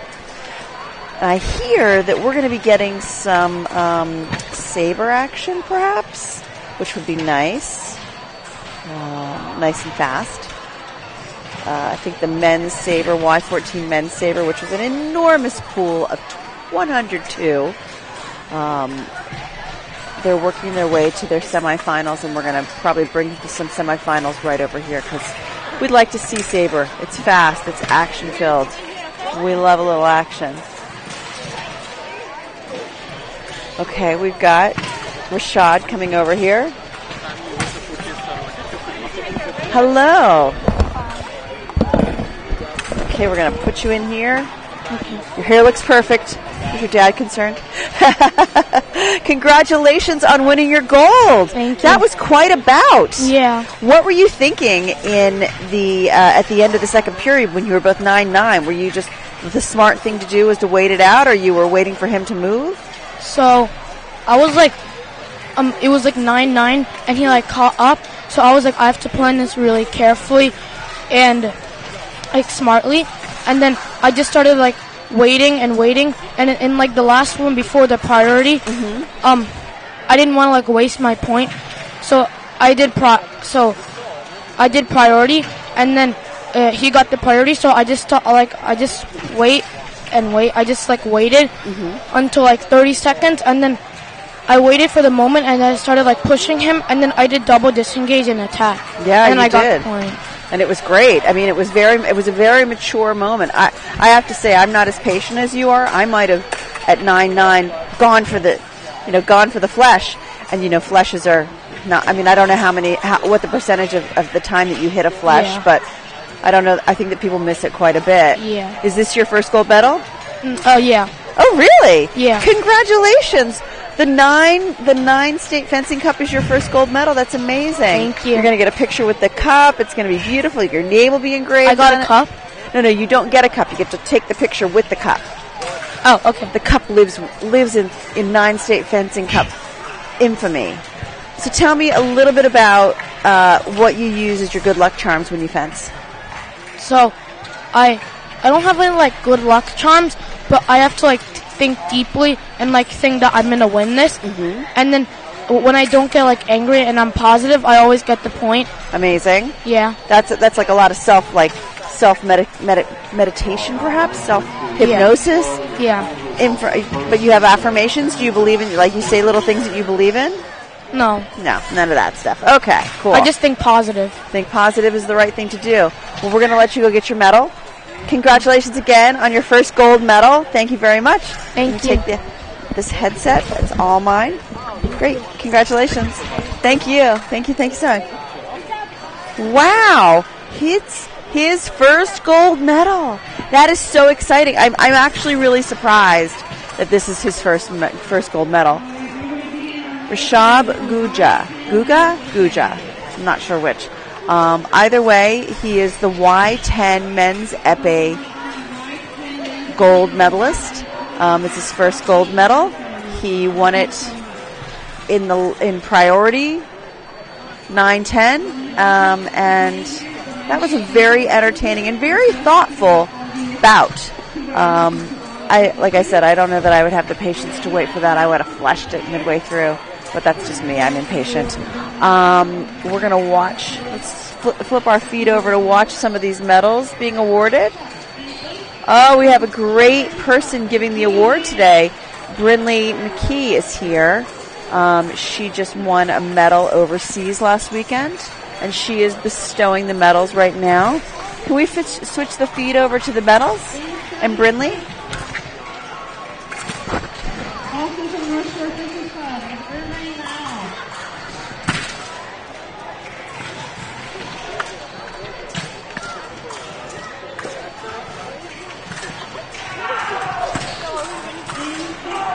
From Long Island Fencing Center in Mike Caution.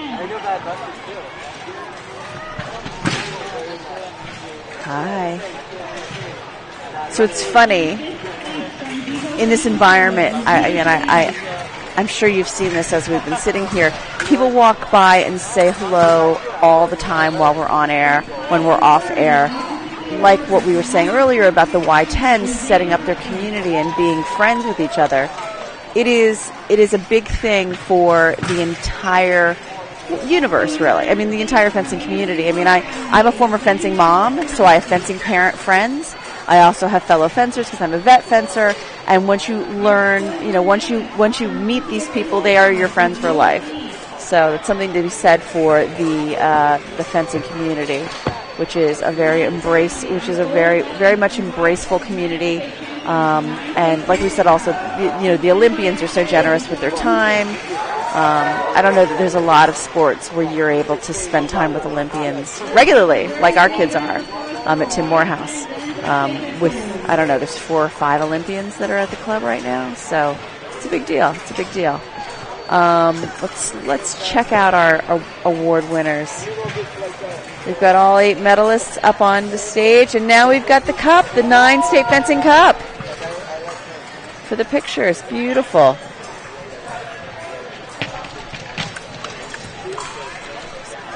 Oh no, it's just been pointed out to me by one of the parents that he's not only here saying hello, but he's listening to the broadcast as he's here.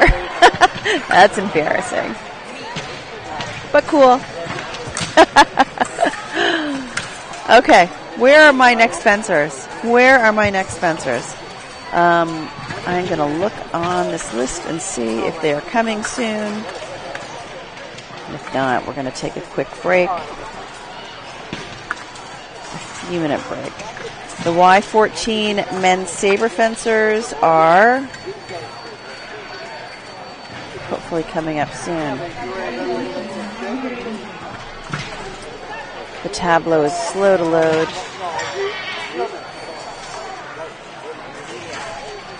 Okay, we'll take a quick break. And we'll be back with you in a few minutes with saber fencing.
All right. Oh, go ahead. We are back at the 9-State Fencing Cup here in Chelsea Piers at Stamford, Connecticut. We actually have the cup. We are owners of the cup right now. Beautiful 9-State Fencing Cup. Your names will be engraved in the bottom. The gold medal winners get their pictures taken with the cup. I will have a cocktail at it, out of it someday down the road. No, I won't really. But I will say it's a beautiful cup. I'm kind of impressed by how solid it is. No, it's beautiful. I'm like touching it a little bit too much, but it's really a very nice trophy. And in fact, our last winner, Rashad, was like, "What do you mean I don't get to keep it?" He was a little enamored of our beautiful cup, but we love our cup, the 9-State Fencing Cup. We are about to begin our very next gold medal bout. This is for Y14 men's saber. We have 2 fencers going for gold today. We have from Cobra Fencing Club, Nathaniel Nardini. He will be likely to be on our right today. And then Aiden Song from Tim Morehouse Fencing Club will be going up on our left. We have seen Aiden fence already this weekend. We saw him yesterday in... that would have been Y12. Wow, so he's... Oh, look, they've got pom-poms over there. The cheering squad at the Tim Morehouse Fencing Club is certainly strong. Nardini is from Cobra in New Jersey. Yes. I have to say, there should be a strong cheering section for him, too, because there's a lot of Cobra fencers here. Our cheering section has been diluted a little because actually you can see behind us, we have 2 Tim Morehouse girls fencing right behind us on the strip. Sienna Young is one of them. Oh, we have several. Oh, there's like 5 of them. Oh, yeah, I see 4, 5, 6 Tim Morehouse fencing girls behind us. And you can see some of our coaches as well. So we have a really big showing of the Tim Morehouse crew this weekend. Y12 women's saber is strong, filled with young fencing girls. We had 27 entries into our Y14 men's saber, and I believe we had another couple dozen in our women's saber as well. Yes. So wait, in Y14 men's saber, how many did we have? We submitted 27 entries from and Tim there were Morehouse 102, so we had a full quarter of the entries. And we have 17 Y12 women's saber fencers fencing today. Wow, and that's, I'll tell you what the total on that one is. 55. So again, it's like a quarter. It's very impressive. But again, like when your club sponsors the tournament, everybody wants to be here. Also, this is an incredible facility. I mean, we've talked a little bit about how nice it is at Chelsea Piers, but you can't feel the floor here. It's new turf. It's we're getting coached behind us. It's brand new turf, so it's super spongy, and when you lay those strips down, you get a lot of bounce. I don't know if you've seen the fencers, but I feel like they're a little bouncier today because of this amazing flooring. And you're right, the gold medal strip is moving more. It is. The gold medal strip has been migrating a little bit this weekend, but it shouldn't cause a problem.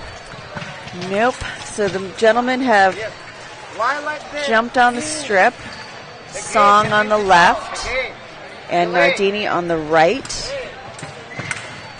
We have a young referee who I do not know. I thought we were getting Adam, but I guess we are not. That's okay. Aiden Song is a Y12 fencer, but apparently he's, a very good Y12 fencer given the fact that he's fencing in Y14 in the gold medal. Here comes Ziad El-Sisi, cutting through the middle, switching the box over to Saber. Good for us. The box that we use for touches is something that it's used for all 3 weapons, and there are settings for each of the 3 weapons. Different timing and different circuits, and we are strong. Starting off, Nathaniel goes down the line with a really fast attack, but Aiden is very good at this. He's very good at displacing his target either with a duck or a jump. I've seen him do that a lot today. And he had the duck with the parry.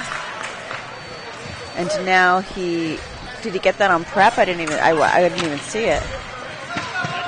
Okay. Nathaniel Nardini trying to hype up his crowd. It helps. It really does. And what Jeff was saying yesterday, watch the hand. If you're going right for action in the middle, you've got to watch the hand. That is what the decision is made on, not the foot. Nathaniel falls short on the short attack. And that's Aiden's attack going in. He's a very confident fencer for a Y12 fencer. I mean, he's got some swag on this strip. That's what happens when you work with Ziad. Apparently. Okay, 4-2 and we will go to 14. So we will get 15. So we will get a break at 8. And it looks like Nardini is asking what that call was. Attack stops, tactiche.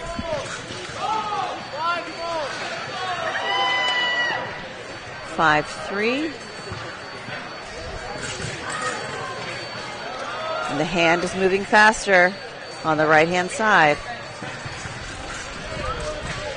Again. So now we are tied up at 5-5. Mix it up. The same motion is not going to work. I feel like maybe we should change some of the workings here.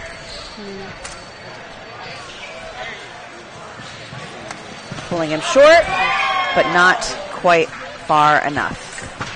Attempting to pull him short. If you go back a little too early, the opponent can see that and add steps to the attack. One light at 8. So Nardini has 8. Aiden Song has 5. We will take a 1-minute break with the coach. I'm sure Ziad is giving him some great advice. And Nardini also has his coach. Getting a moment. What would you tell your fencer at this point? Well, for Aiden's sake, I think that Nathaniel has been really trying to push him a lot. He's trying to control the speed of the bout. So I think actually for both fencers, I'd say they're both very technically excellent fencers. So controlling the speed of the bout is what you have to do to win. And win. making sure you're not getting steamrolled by your opponent's momentum is really important. Right. But I'm going to trust Ziad to do all the coaching for me. But that requires, if he's coming at me and I want to slow it down, I've got to back up, but not too far because he'll speed up. It's complicated. It is. There's a few ways to handle an opponent with a lot of momentum, because part of it is also momentum doesn't make you invincible. And that's where the attack and preparation comes in. If they're just blasting to the middle, adding steps, trying to bulldoze you down the strip, you can hit them in preparation, because that's not an attack. Right. And Aiden actually is a really good attack and preparation. And that's Aiden's attack. That's the big thing is you don't want to just absorb their energy. You also want to push back. The attack, right. I love the cheering section, I have to say. Ziad disagreeing with the call. That's correct. Ziad is very good at disagreeing with the call. Okay. We are getting to the point where it's going to be... Oh, he missed that. Oh. And now he's being pushed backwards. Oh, that's the big one, is when you go in with that much momentum, you close the distance and you're not ready to finish. That counterattack to the arm.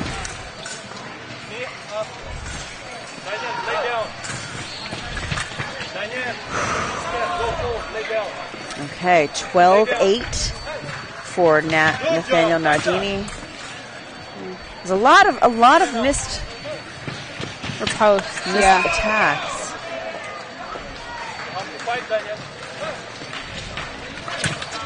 Okay, 8-13.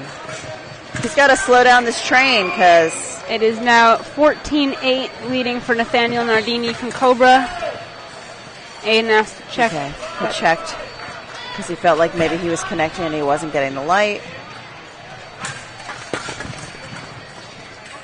His reach is just missing. He's just shy of hitting. There is a large height difference between these two fencers. Well, he's a Y12 fencer. Of course, he's 12 years old. But that was an excellent... And Nathaniel Nardini could be a freshman in high school, you know. And that is a gold medal for Nathaniel Nardini for Y14 men's Saber. Nathaniel Nardini from Cobra is the Y14 men's Saber gold medalist. His name will go on the cool 9 State Fencing Cup. I'm going to go grab our medalist. Oh, they're having a photo opportunity, which is kind of funny. Right away. Right away, doing the C with the cobra. That's funny. I like that. I've never seen that. All right. Well, that was fast. Now, after this, after we talk about these kids, we're going to move on. We're going to take a break. Okay. Okay. We have a backlog here. We've got women's Y14 women's foil. We've got junior men's foil. We have Y14 men's epee. We have Y12 women's saber. All of these are giant pools, and we have gotten every strip in this place is filled. We haven't gotten a lot of action here on our strip, but we probably will shortly. We'll have some overflow.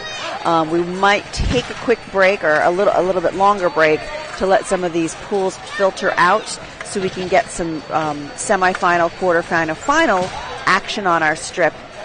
So after we speak with Nathaniel Nardini, we're going to take a break, and we will be back probably in 30 to 45 minutes. Let's get him in the seat. Mr. Nardini, take a seat. Turn around. Let's get this on your head. Woo, sorry. This gets flipped around. I know, not too hard. Yeah. So I am Lisa March. Congratulations. Thank you. That was really a great bout. Yeah. You know, you were really, I mean, like, so fast. What were you thinking when you were at the second half? Because the first half was a little bit Aiden's song. Yeah. During the second half, I was just like, all right, I got to lock in. Like, this kid is like a foot and a half shorter than me. He's a Y12 fencer. Yeah. And he was like, up here yesterday. Yeah. And I was like, I can't let, yeah. I got to lock in. Yeah, I got to lock in. I have to finish this out. I know I can definitely beat him. And, like, yeah. So you just turned on the gas, no brakes? Not really that. I tightened up, like, my technique. I didn't really need to go fast because I knew I was already, like, faster than him since I'm older and more athletic. Yeah. And that was that. That was that. Is it your first gold medal? No. Okay. Good news. Where do you put your medals when you go home? I have, like, a little rack in, like, the corner of my room at, like, the top. I just, like, hang it on. Nice. Each time I get one. Nice. Yeah. So are you 14? Yeah, I'm 14. So this is your last year in Y14? Yeah, this is my last year. And do you fence up? Yeah, I do. And you fence cadet? Do you fence junior as well? Yeah. And you've had some good results? You've got time. Yeah, I got time. I mean, what are your aspirations here? What do you mean? Well, I mean, you want to go on to fence in high school and fence in college and fence in the Olympics. Yeah, I want to make it to the Olympics. That's my end goal, but it's just a process getting there. So Sure. I mean, you're building a good base, right? Yeah. Fencing a Y14, winning gold medals. Yeah. Keeping your head cool, knowing your strengths. Mm-hmm. That's good. Do you have a special secret? Do you have a good luck charm? A good luck charm? It's just my teammates. You know, there were kids that came up this morning with a stuffed animal. Someone told me about the special box that they built for their lucky thing, their lucky charms. That's interesting. They're Y10 fencers. Yeah, that makes sense. Yeah. I think it's just my teammates. I feed off of like their energy, and that helps me get through the bouts. I saw you had a cheering section over yeah, there. I had the guy use his chicken tender box as like a pom pom because they had pom poms. I noticed that. Yeah, there were pom poms on both sides. It was pretty funny. Yeah. Okay. Well, thank you very much for joining us. No, thank you. By the way, would you do me a favor? And this is the cup. Oh. This is the 9 State Fencing Cup. Yeah. You will have your name engraved on it. You get a picture with it. Will you take this over for me? Sure. Because our last fencer left. One of the last fencers left it over here, and I don't think I need to keep it because I didn't earn it. But you might want to have it over there with you. Yeah. Great. Thank you so much. Thank you so much. Thank you. Okay, we are going to have a medal ceremony. Do I just take it? You just take it, yeah. Y14 men's saber. He's got the trophy. Don't let him walk too far. He's got to go over and get his medals. We do not want that trophy to go away. We like the trophy. He's got to go. Let's watch the medal ceremony, and then we're going to take a break because, as I've been saying, we have some really enormous pools of kids in foil, epee, saber, coming down the road, but they are backlogged because we are packed jam-packed house full of action. We will bring you some quarterfinal, semifinal, and final action in about 30 minutes. We'll see you then. Our 8th place medalist from Team Morehouse Fencing Club. Our 8th place medalist from Team Morehouse Fencing Club is Marcus Pinto.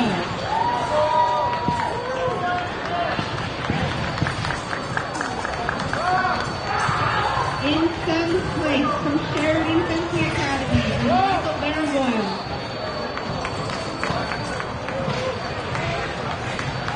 Our 6th place medalist from Tim Morehouse Fencing Club is Autumn Clark.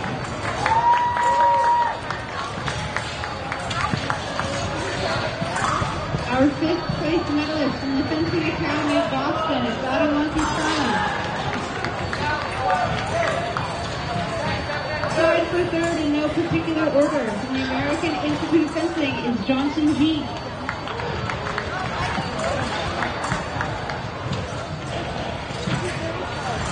Also in 3rd place from Tim Morehouse Fencing Club is Zed Sunak.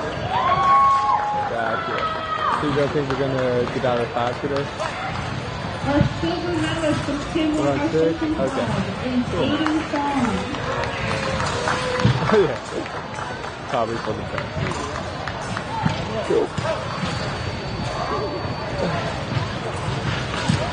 And our gold medalist and Y14 men's Saber champion in shoulder fencing is Nathaniel Nardini.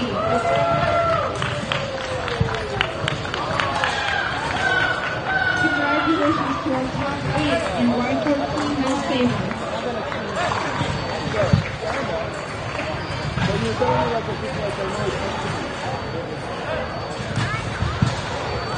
I'm sorry.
Oh, he invented the system. He's great.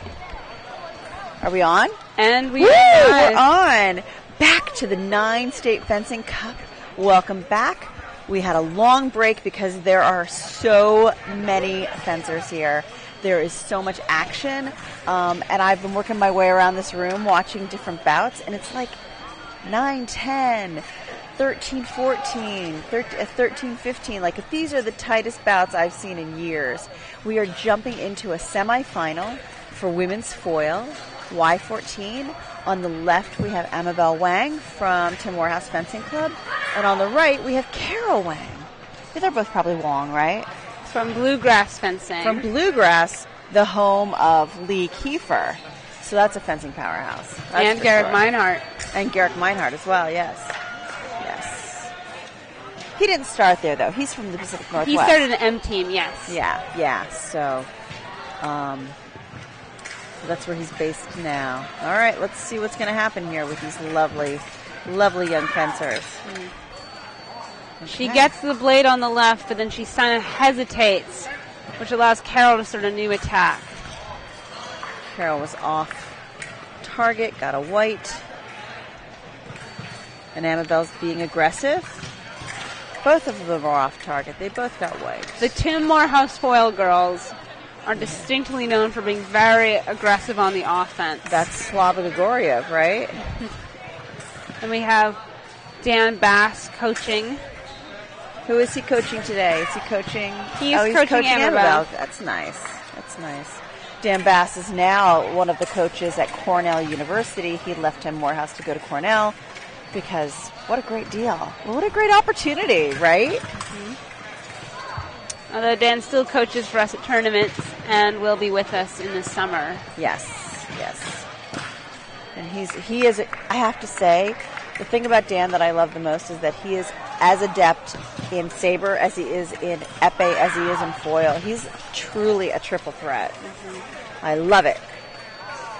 Okay, so this is a semifinal. We will have the second semifinal right after this. These women started at 1 o'clock. So again, a long, long day. And the reason that we have these long days for foil fencers, obviously, is because they can work to the time. But also, this has been so competitive. It really has. They literally are going to the last point. You know, it'll be 14-14, and you got to at the end of the third period. Many of them.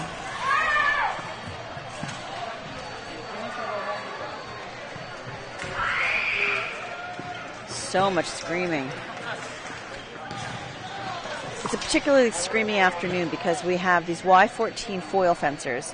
We have junior women's saber, and we have Y12 women's saber. We also have Y14 men's epee. Yeah, but they're not screaming. I have to beg to differ. I walked by there and I almost got my eardrums blown out. I guess they do scream. I'm telling you, there's a lot of screaming going on. Someone should record all the screams and mix them into like a Fright Fest video or Fright Fest audio. Oh, that was... Oh, I can't believe it That didn't was connect. a good action from Amabel. Just didn't like the light. Just did not connect. You can see Coach Dan Bass on the left trying to encourage Amabel to do some simpler actions. She's gone with a few kind of fancy riposts, and he's saying keep it simple. I believe that Amabel is a Y12 fencer. Here she is in Y14. When she was a Y10 fencer, she fenced, I think it was at a cadet event, came in 6th and got her rating as a Y10. Amazing. Which is not that common. Y10s generally do not have ratings. It's hard for a Y12 to get a rating. She was there. How is she not connecting? She should ask for a double check.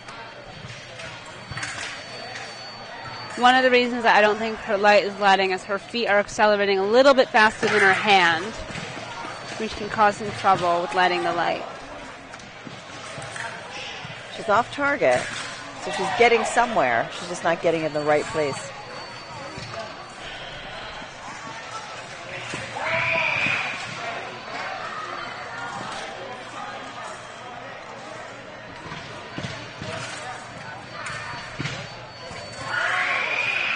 Wang is doing a lot of, Carol Wang is doing a lot of push-pull with her footwork. Her arm as well. Which really what she's doing in that footwork, that push and pull, is she's giving Amabel two tough choices, where if Amabel stops on the attack, she takes over, which she just did.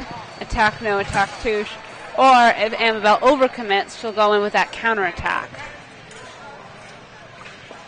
If you have a strong attack-counterattack combo, it puts a lot of work on your opponent, because what do? Do you attack? Do you defend? Either way, your opponent's got an answer for that. Right.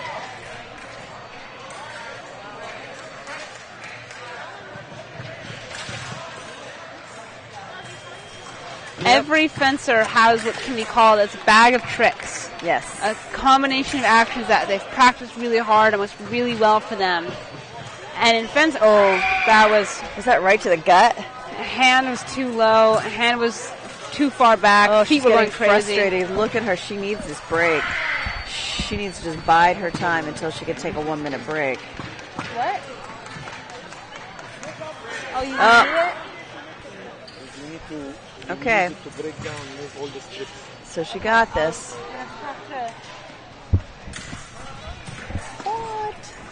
But when you're doing your bag of tricks, when you're trying to fence, not only are you trying to execute your bag of tricks to the best of your ability, you're also trying to keep your opponent from executing theirs. If I can fence my best game and keep you from fencing your best game at the same time, that's a win-win. That's a gold medal performance.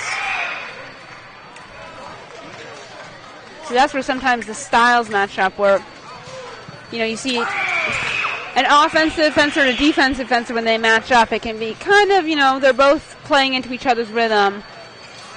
But when you have an offensive fencer versus an offensive fencer, it's trouble. It can oftentimes be a fight with who's going to take control of the attack. And now it's an unlucky shot to the knee. And we see that knee breeze. Okay, shake that off. Yeah. She needs her 60-second break. 19 seconds to the end of the first period. The score is 4-12. Oh, down on the ground. So that will probably take us to the end of the first period. We'll see. I think I might just step out and ask him. I might just him a text and be like, hey. But Carol Wong is not letting up. She is pushing till the very last second. Okay, 60-second break. Let's see if Amabel Wang can have a little bit of a reset. Coach Dan Bass is chatting with her. We have coach on the other side for Carol Wong. She's from Bluegrass in Kentucky. Like we said, it's a hotbed of action down in Kentucky, particularly Bluegrass, because it is Lee Kiefer's her home club. And if you remember, Lee Kiefer is the only American woman to win back-to-back gold medals in the Olympics for women's foil. She is on her victory tour right now. I think they were at the White House a couple weeks ago.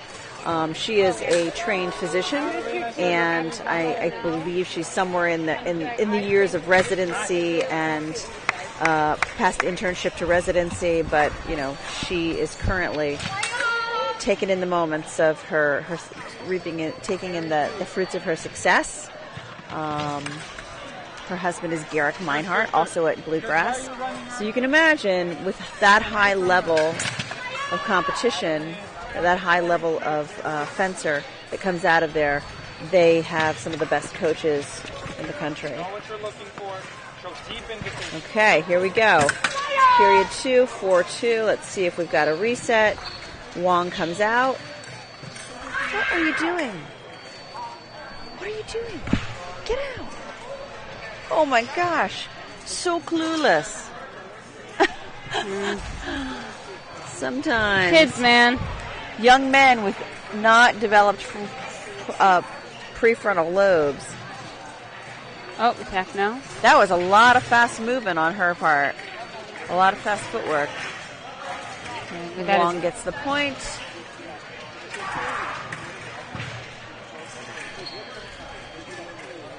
sorry, Amabel gets the point. Carol is on the other side. Wong is right off the strip, right off the line. It's a lot to want to try and make up 8 points. Oh, and she gets the point. She's Lee Kiefering, a Lee Kiefer protege. Let's go, Miss Wong. Let's see what happens.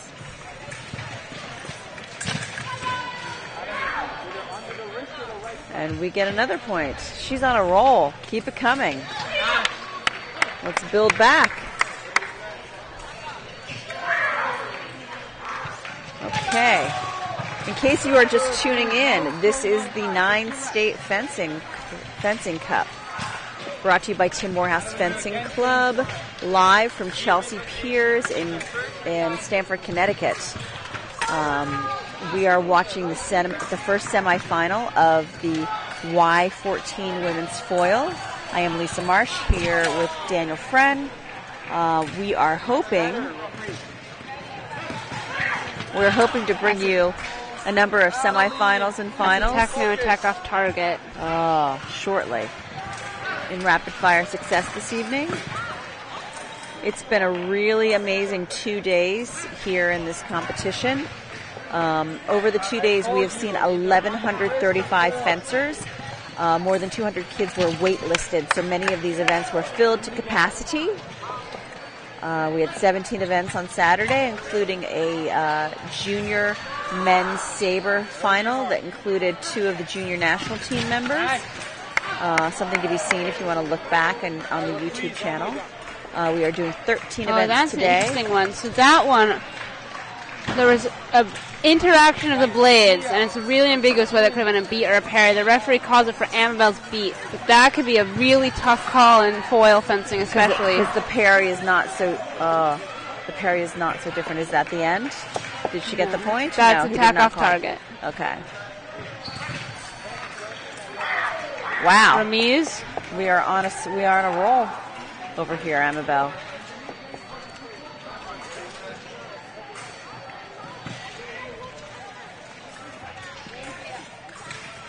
Okay, she's finding her scoring range.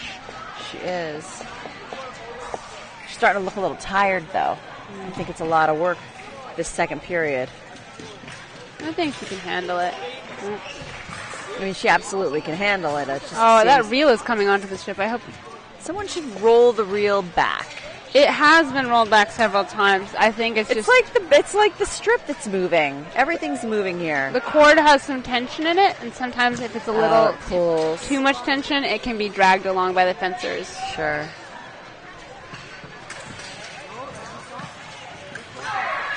Post off target.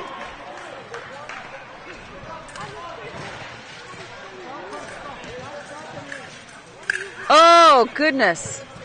That looks crazy. Again, off target.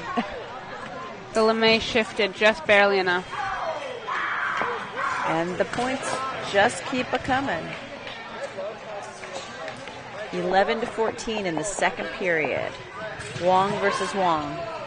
Amabel versus Carol. Carol has 14. But it feels like our friend Amabel has dominated in the second period. She's on a roll back to reach.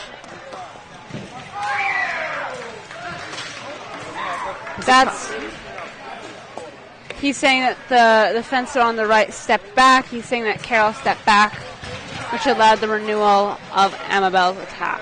Wow. You can see that Carol is one step away. You can tell she's starting to get frustrated. She's 1 point away from 14. She's been here for like the last 5 touches. She's exhausted. She wants to move on. Well, Amabel's not ready. No, she's not ready to let it go. She's in crackers, this woman. So this is what we talk about scoring on the strip. Amabel's been scoring so many points right there on the strip. Yeah. That is where she wants to be. Yep. She's found her sweet spot. Attack off target. Coach Dan asked the referee to watch for covering with mask. He thinks that she ducks. Ah. And displaces a target, which we did see earlier today. Yeah, she did that once. Yes, that was... Oh. Wow. That was fire. That was a beautiful bout. So Very we've got well fenced. Carol Wong going into the final. We have some dispute from the coaches on the left, but the Multiple bout is coaches. over. Yeah, the Tim Morehouse fencers are speaking up. Oh, you know, I got to say, Annabelle Wong walks away with a bronze medal. There's nothing wrong with that. That was a beautiful and valiant Excellent fight. performance. Yeah. Now, next we are going to see Joanna Wong. We're going to see the winner of this bout. It could either be Joanna Wong or Audrey Feng. Okay. We have not seen them fence yet. So the winner of the other semifinal will go up against, oh, good heavens, against... Are we not going to get the second semifinal here? They have already They fenced. started? They fenced on another strip. Oh. What we are getting now is we are getting our Y12 women's saber fencers. And this is semi or? I am reloading. I believe this is the finals. Oh, this is the final. Fantastico. I didn't realize that we had the camera on us. I'm looking down, flitting around, not paying attention. All right, I'm going to confirm with the referee which bout this is real quick. I will be right back. And I will sit here and entertain us.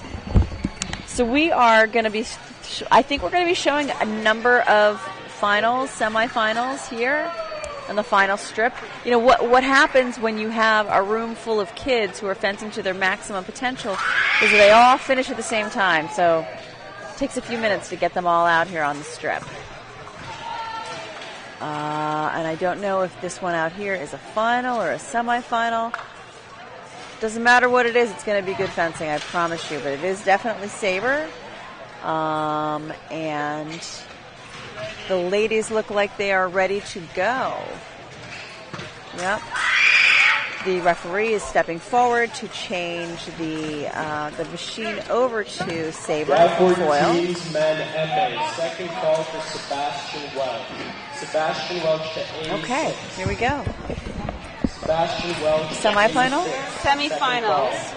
Okay. This is going to be Joy Gong from International Fencing Club versus Kai Osman-Jones from Manhattan Fencing Club. Okay, so we have Gong on the left and Jones on the right. She's got beautiful hair. She just like had it in her ponytail and she let it loose and put it behind her in her mask. That's not going to be causing any kind of trouble. Our first movement, big arm movement by Joy? No, Kai. Kai on the right, and Joy comes back. She's from Manhattan Fencing Club. Does she have a coach over there? I don't see who's coaching her. Good. Well done.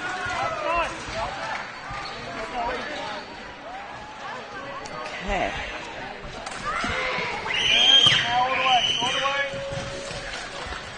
Saber fencing, saber fencing, saber fencing. You know, it's not a dance like the foil was that we just saw. It's a very distinctive, there's a distinctive difference in the footwork from the last match to this match, and you can really see just how different it is. Because these women are perfect examples of fast saber fencers. Okay, 5-2, right out for Gong.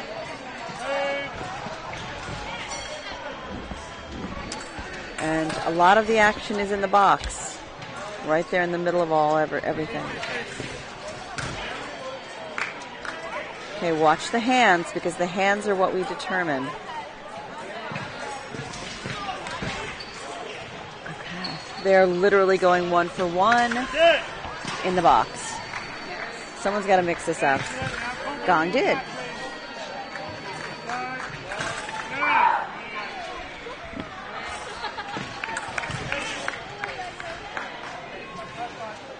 We are at the first minute break.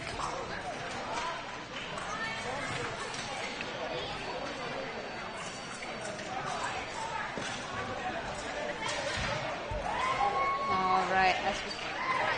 We have a few events left for today. We have seen our first semifinal for Y12 women's, Y14 women's foil just before this. We are currently in our first semifinal of Y12 women's saber, and there are 4 more events trailing. We have Y14 men's epee, who are currently still getting into their table of 32. Jeez. We have junior men's foil, who I believe are coming along nicely. Yeah, they are in their table of 16 now. Our Y8 men's foil fencers. Wow. I just saw a fierce look from Joy Oskina Jones. She is a fighter. She is fierce. Our Y8 men's foil are starting to creep into their table of 8. Okay, here we go. Second period.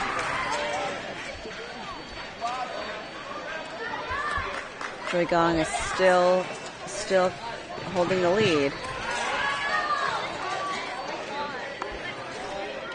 Point for point. Oh.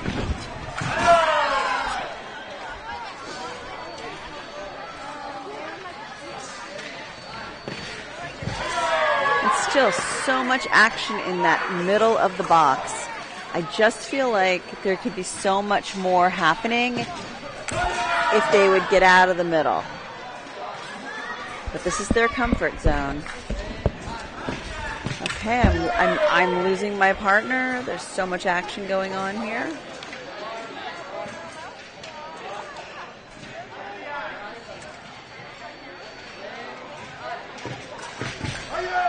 Okay, Joy was steps away from that, and Kai did not back up to pull distance to control the distance, and she got slammed.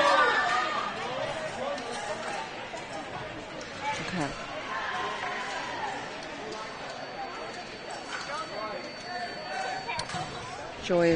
Kai is listening for coaching. And what? That was terrible. Oh, you don't want to be that person that you're banging guards. I feel like our fencer on the right is not picking up her hand. I think she's dragging it along, and she brings it up too late. Well, I'm sorry to say I've been helping some of the younger foil fencers out, so I've missed a little bit of the action of this bout. Yeah, there was a moment of, I just feel like her hand is a little slower. Though she's coming back, so it's not too slow.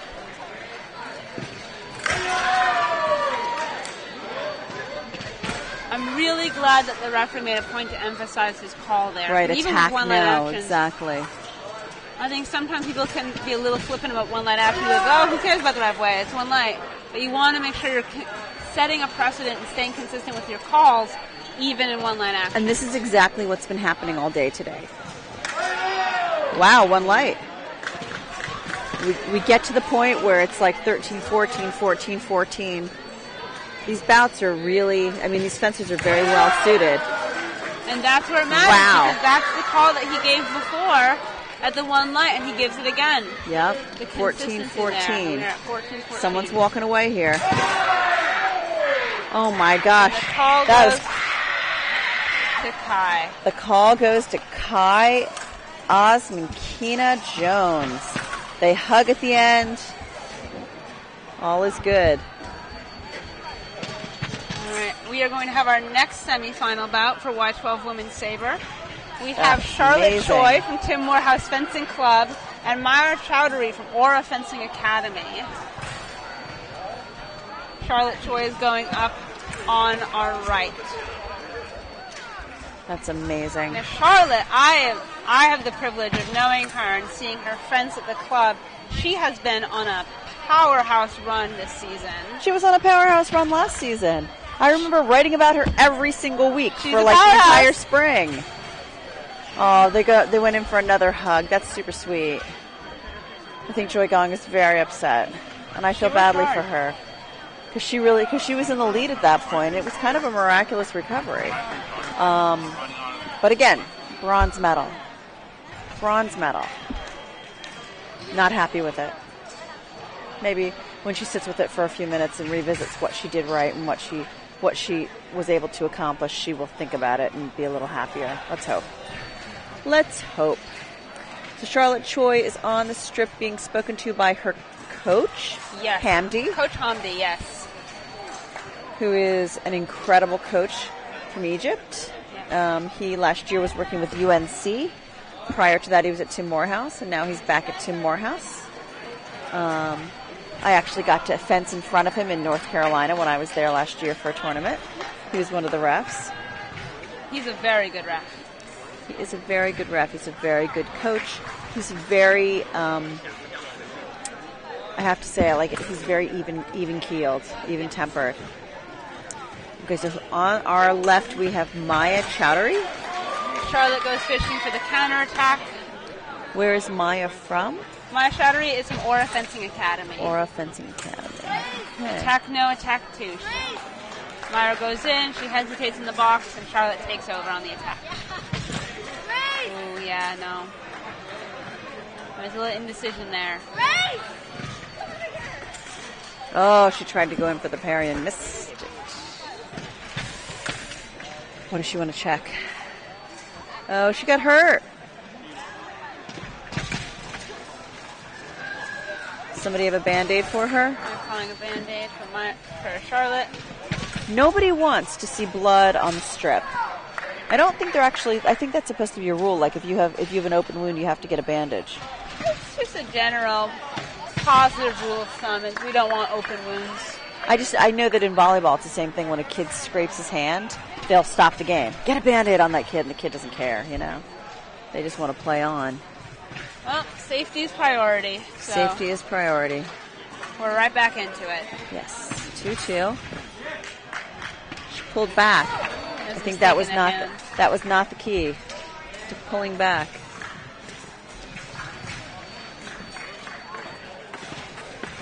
You see that a lot with people who come to fencing after playing tennis. Rather than going straight for the shot, they pull back to hit it, you know, because they're used to swinging.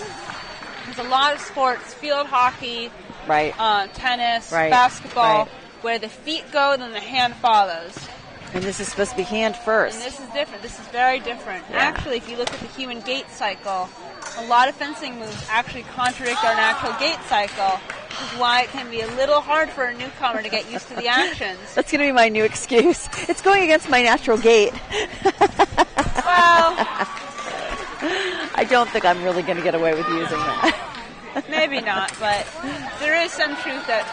I mean, you don't usually walk with your right. If your right hand is going, it's usually your left foot is going. I mean, that's how you dance too. Right on right is. Referee says Malparé. It felt like she was going in for a good parry, though. Parry.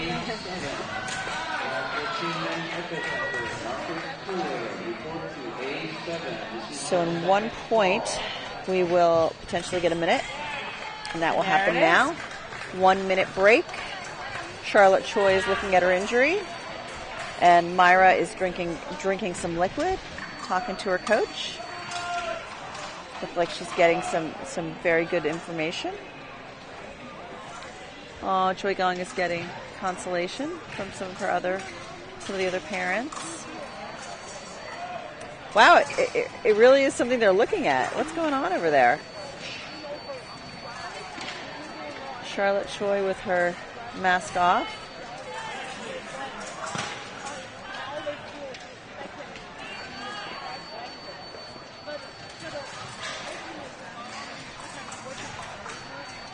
Coach Hamdi's working with Charlotte a lot lately. They've been at a lot of tournaments together. Myra's got another collection. Oh, she's got the girl with the cool socks and shoes giving her pointers. I bet she faced Charlotte earlier. Let's hone in on those cool socks and shoes. The orange is fantastic. That must be the team color because her jacket is matching it exactly. Love it. All right, and time has expired, so we are beginning the next period of this event for our semifinal in Y12 Women's Saber. Women hook up, do a check, masks on. down for battle. Up to 15.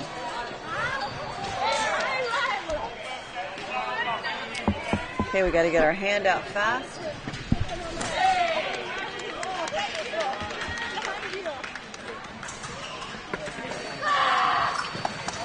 Oh, wow. Hesitate on the left-hand side. That was a beautiful attack from Charlotte. Saw the opening, went for it. Attack and preparation.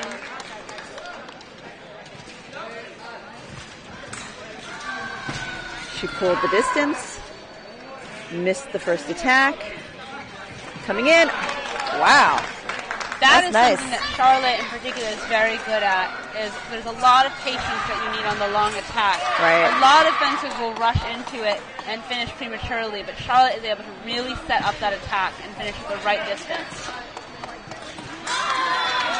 Simply, I don't think that action is going to be the scoring one. Feels like it's working, though. I think with Charlotte has a very powerful lunge. I'm not sure that that's going to be consistent action for the We have not box. seen that.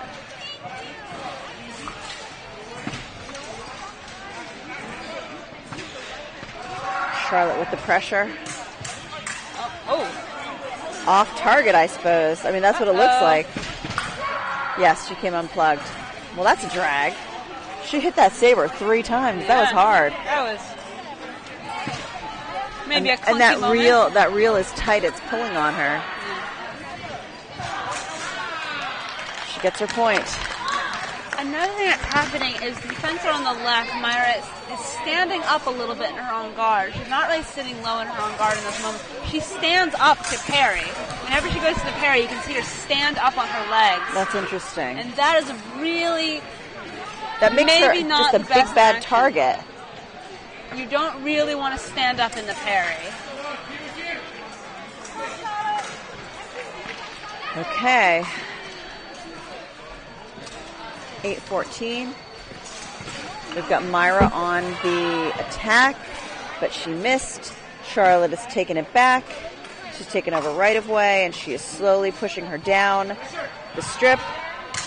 And she goes for the flight. Good job, Charlotte Choi. You are into the gold medal bout. Okay, we will see that in probably 10 minutes or so. Knowing Charlotte, probably less. As soon as the paper gets here. And what about our Y14 women's foil? Our Y14 women's foil. Final? Looks like it's going to be starting soon. We have our girls on the sidelines. Is Brindley not fencing today, Brindley McKee? Brindley McKee is coaching today. Ah. She is making her assistant coaching performance. Her debut? I don't think it's her debut. Okay, yeah, I don't think so either. She was a big winner last week in Europe. She was. We're so proud of her. Brindley McKee, cadet world champion. Amazing. That's amazing. Yes. Good for her. Good for her. Okay, so it looks like we have some foil friends coming out. Is this another Wong versus Wong? I do not believe it's, you know what? Yes, it is. It's Joanna versus Carol.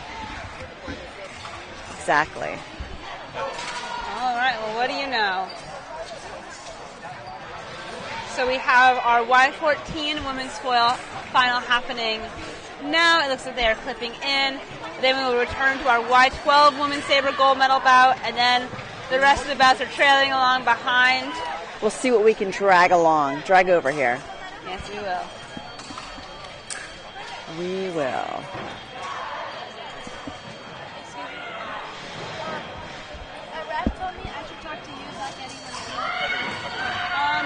We're in the middle of a gold medal bout, so I can talk about that okay? Okay, here we go. I'm sorry, I can't. There's other outlets around. There's other outlets around you can use. Thank you. No problem. We're at the maybe lesser known moment of the tournament, but it's distinct. It happens every time where parents start frantically looking for cell phone chargers. That is going to be the moment. Everyone realizes we've been here at the venue for... So they want to come on. They want to come on the live stream and plug into our plugs and chat with us while we're trying to. You know what? I love a conversation, but maybe not right now. And that's not really. You're not going to get a lot of information out of someone who's just coming to charge. Like that's probably not the best conversation you want to have. But very understandable. close-ended, right? Completely understandable, though. We've all been at long tournament days. Sure. This is Chelsea Piers. I'm telling you, this complex is so enormous.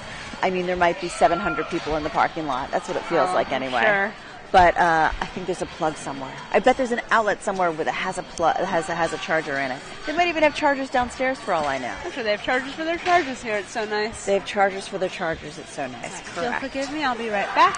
Okay, I'm watching one of our fencers. I believe it is Carol Wong, changing her socks casually on the strip. She's going to get her weapon tested in just a moment. She's a little slow to get ready, but that's okay. That's okay.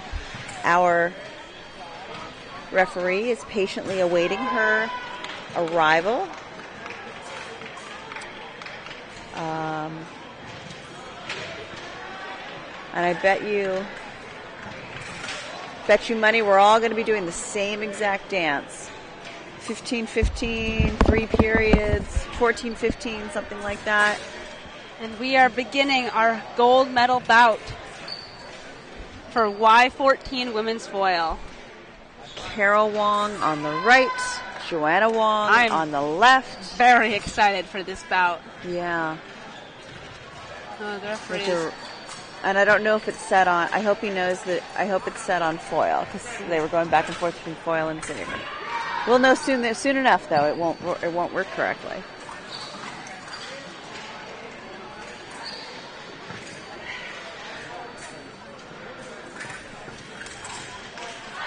Carol is off target. She will come back and reset.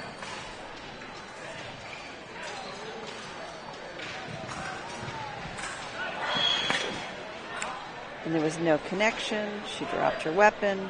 What's happening? Oh, she's going to change blades.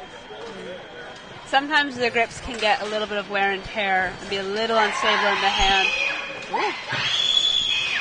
What is happening behind us? It sounds like it sounds to me like there is a Halloween massacre going on behind us. That was a junior women's saber bout behind us. Wow.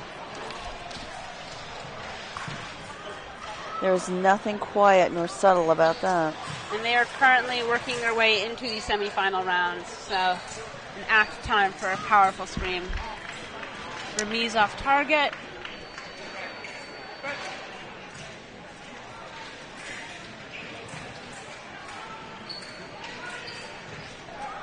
These women are testing each other out.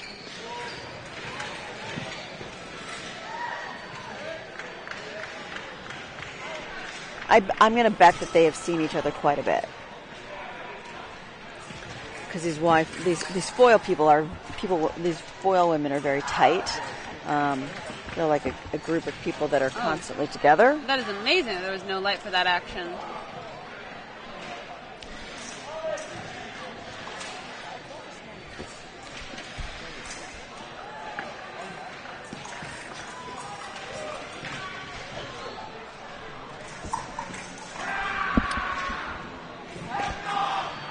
Okay, we have one light.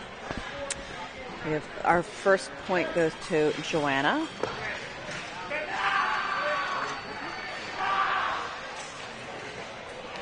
And she's coming back for more. Carol is in there.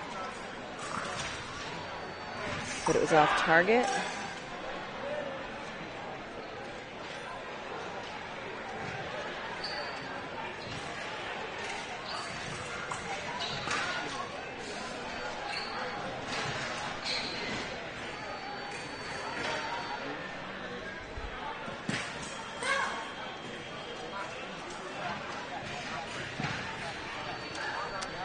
Okay, so we are at 116 and we have seen 1 point in this first period so far. And it's not for lack of trying because there's been plenty of off targets.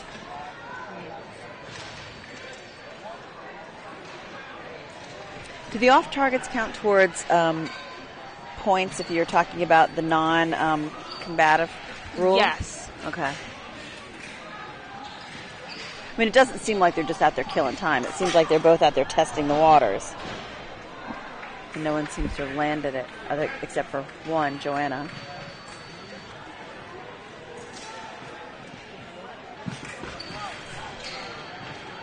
Our post for the left to get a 2-0 lead. Joanna Wong fences for V Fencing. And Kara Wong is from Bluegrass. Still.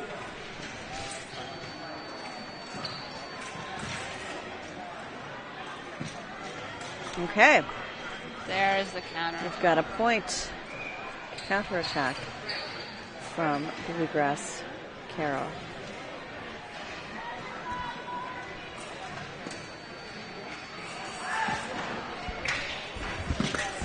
Oh, nice motion, but no connect.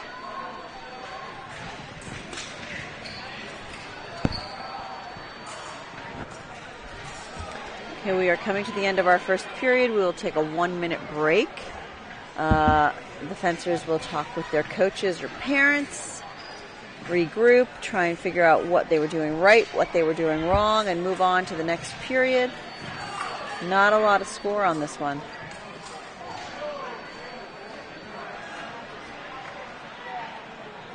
Not quite, but hopefully we'll get to see a racking up of the points in the next period.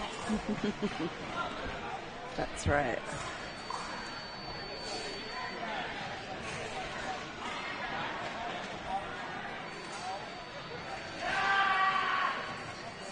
Let's run a quick status update on all the other events while we're waiting.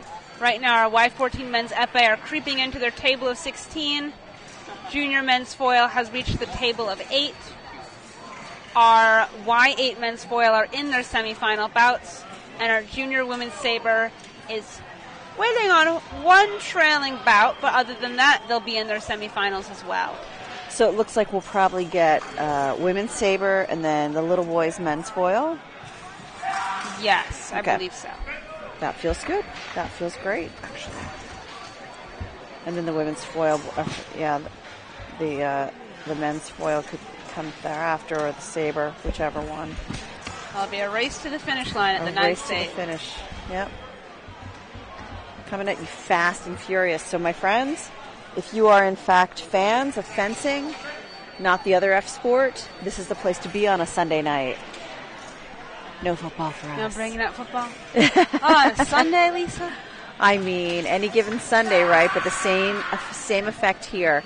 Any one of these fencers could walk in here and have the day of their life. You know, whether you start from the first seed or the last seed, anywhere in between, you could have the day of your life, and any given Sunday, you could come out on top. We've seen some strong upsets this weekend. Correct, we have, and I love that. I mean, I don't love an upset for the person who gets upset, but I love an upset for the person who comes out on top. Also, being from Philadelphia, we're like underdog fans. That was a good example. So, Joanne Wang is coming forward, but she's not really attacking. So the ref did call that as attack off target for Carol Wong. Saying that Joanne Wong yielded right away when she didn't commit to the attack. So when Carol was ready to commit, it's her attack, although it's off target.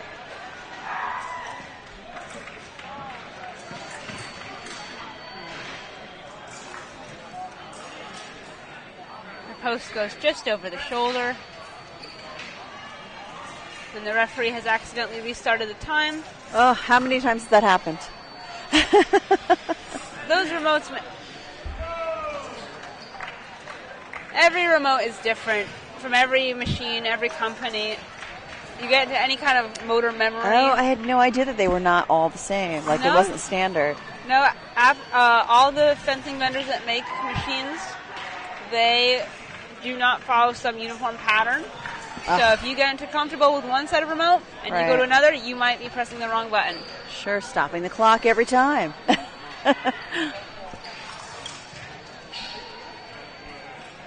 So when this does happen, when there's a technical error and the score is reset, The referee's job is to run the clock down to approximately where it was before the action stopped. It's a shame you can't manually set it. Yeah. Well, we don't have time to get into it right now, but there is a very famous Olympic bout that ended with a very controversial situation where the clock was reset incorrectly and inaccurately, and it may have cost someone an Olympic medal. Oh, this is painful. It's sometimes called like the most heartbreaking minute of fencing. It is the most heartbreaking minute of fencing. For the 2012 Olympics. Sounds like it. Okay, we are back in action. Carol Wong versus Joanna Wong. Y14 women's foil. We're seeing this action where Joanna's getting to that point on the strip, just past the on-guard line. She just seems to hesitate on the attack, hesitate on the finish, and then Carol takes over.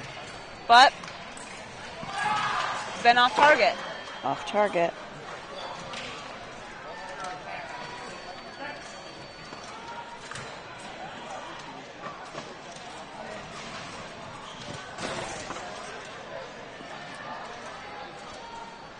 I think one of the reasons that those attacks haven't really been landing for Carol Wong is the rhythm of her attack has been very consistent. The tempo of her attack has stayed very similar. So it's predictable. So it's a she little can bit be easier parried or avoided to pull with an opponent like that. And that time, she goes in with the arm too far back, faster feet than the hand, and she's counterattacked. She has very long legs. Like, I feel like she could be lunging into points.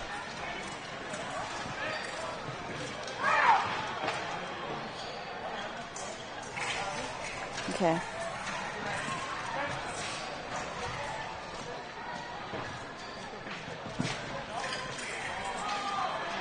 Off target, off target.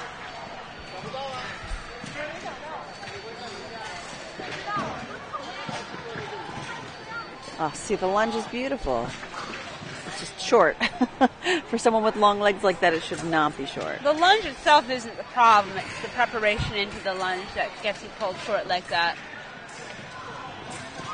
Yeah, you could have a 10,000-mile long lunge and still get pulled short if you don't set it up properly. Yeah. And we will be coming to the end of our second period in about 10 seconds. We've just gotten another point on the board. No, did he call it? He did not call it because she scored the riposte after the pass. And as I mentioned earlier in the day, day, the body's passed, right. The opponent who is being passed is entitled to one continuous riposte after the pass, but not the fencer who initiates the pass. So you can't go past someone and then try to hit them. Right. Well, it looks like we're at the end of the second period. 4-2. These are hard points to come by. Okay, Wong does not have a coach. She appears to have a dad with her. Oh, she is, I believe that is her coach sitting. Oh, okay. She's from the Star Academy, though. Or the coach is not. She's not wearing a bluegrass jacket.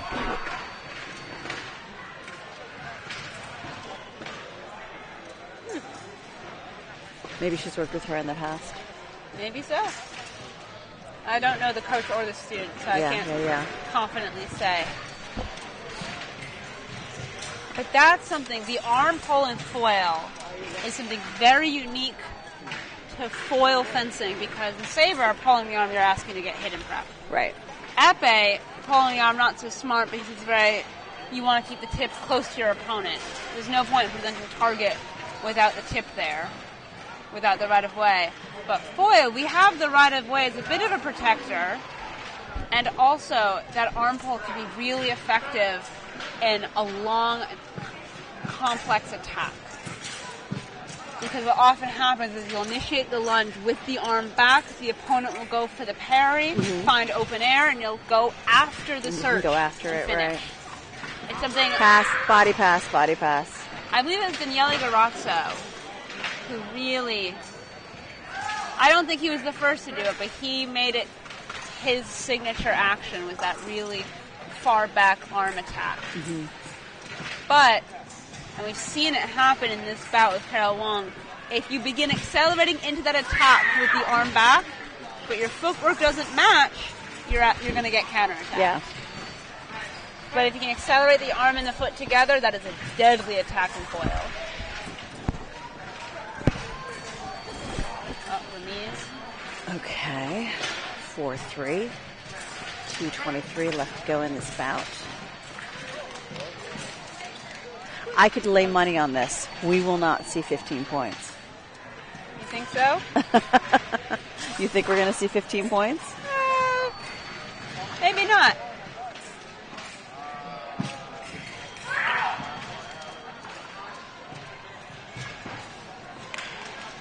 But I definitely think we're going to see some pretty intense action as we near the end of time. Correct. It's going to get speedier and speedier, a little more. At that point, the difference in points can become a huge pressure that isn't there when you're trying to reach a target score. Because you can take your time, close the gap, but if you don't have the time, you got to close the gap. You got to close the gap now. By any means necessary. Oh. Off target. She tried to provoke, but the opponent didn't react. No. Okay. Attack is now. 6-4. We've got a real match going on here.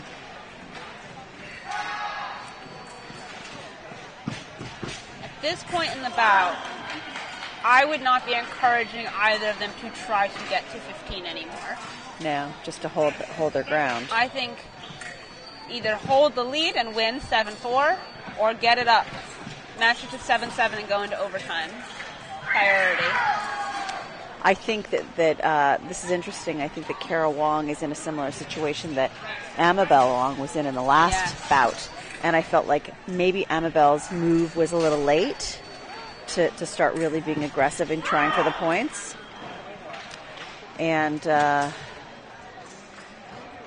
maybe she's learned from that. I mean, she's moving pretty quickly right now, and she just got counterattacked. So the fencer doesn't agree with the call. Not at all. She says she was not parried, but the coach says the coach acknowledges the touch, and we can proceed. And even if the coach doesn't agree, there's unfortunately the ref is the ref. No video. Yeah.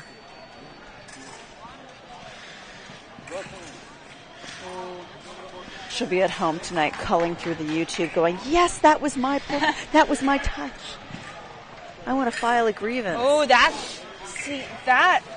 Carol Wong beats the blade, but she beats it right on the guard. So is that a parry? If it's beat on the similar to Saber. Yeah. If you beat the blade of your opponent, but you beat it on the bottom third or lower, it's your opponent's parry every time.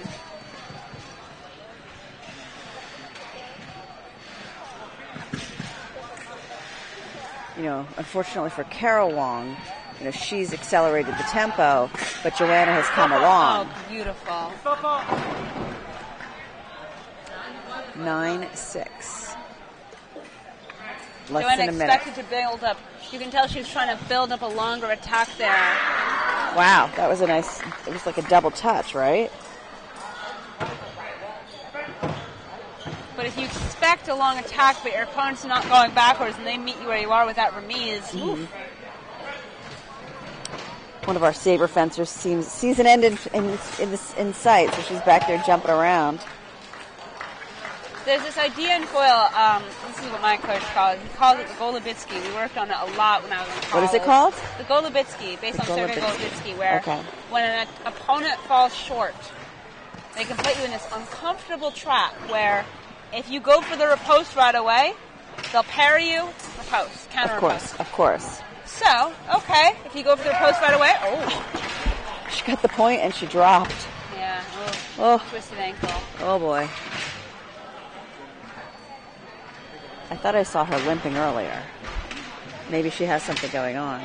She's just going to shake that out, looks like. Ouch, ouch, ouch. I mean, she's eligible to take a medical, right? She is, yes. Assuming that she's not already called a medical for the same issue, because then she would no longer be eligible. Well, she hasn't taken a medical in this bout. Is it the whole event? For the whole event. Okay. You can only call maybe that's why for she was changing her socks, because she got... It's looks like she has an ankle brace on. She does. There. Yeah. So she might not be eligible for medical if she's already called one, but referees obviously are people and are willing to give some flexibility and say, if you need a minute, take a minute. It's okay. Okay. 49 seconds left in this period, the final period. It is 9-9. But circling back to my point. Yes, sorry. Yes, exactly. Is, okay, your opponent, if they fall short and you go right away, they pair post you. What do? You delay your post. All right. Bring it out. Remise. Right. Puts you in that trap of if you delay, you get hit. If you go right away, you get hit. So what do you do? Suffer. Or you learn how to do it. Pick whichever one it is. When I was working on it with Scott, I wasn't learning how to go against it. I was learning how to do it. Yeah. Okay, Joanna Wong has taken a point lead. Carol Wong is attempting to. Arm is too far back. Yeah. Now, will the straight arm attack? Okay. Well, the bent arm attack that I talked about is very useful in foil. Right of way is still right of way, and if it's off the line, two straight attacks, one arm is extending, the other is not. It's pretty easy to see who the referee's going to go with. By the way, Carol Wong is a lefty. I wasn't even paying attention to this. That's the thing, you get so used to seeing lefties on the strip, you don't even realize, like, oh, it's a lefty. Oh, that's painful. Beautiful, though. Good. Oh. That is an excellent example of not bowing down to the mood your opponent is trying to set. She did not get her blade This is in where the it right gets place. risky. Yeah. This is where I get nervous in a bout. Is there's 8 seconds. This is where I worry about core becoming a problem. But she's rushing too much. She is, and she's not getting her and that's blade in a place happen. where she can make and she action doesn't have happen. a choice because the clock is so low, but you got to get the hand out. Yeah. She's holding the hand because she doesn't want to get parried, but at this point, you just got to... Yeah. Oh, it looks like she has...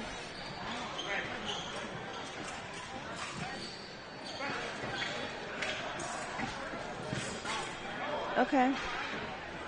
Off target. I appreciate her for going till the end of the clock. Yeah.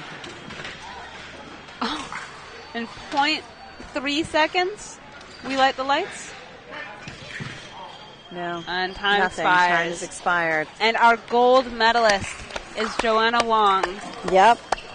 Wow, that was quite an effort from I'm going both to of go grab them. us a gold medalist to talk to, and then we'll have our medal ceremony. I feel like we should talk to Carol Wong just as a consolation. She was so impressive. I showed myself yesterday on YouTube. Oh, you did? Yeah. Oh, hi, Andrew. I don't like it. We can't have you back today. You've been banned. I'm talking to Andrew Lemyansky from Manhattan Fencing. Next time he'll come back. He'll come back next year and be on our screen once again. Today is not his day. We're going to get Joanna Wong in here, hopefully, speak to the winner of our most recent bout, and then we will go and watch the final for Y12 Women's Saber. They have hooked up on the strip.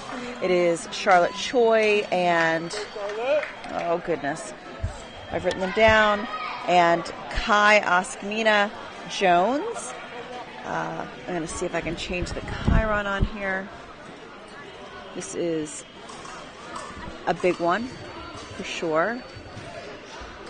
And it'll probably be over before, momentarily, because it's like two fast and furious fencers who are both very skilled.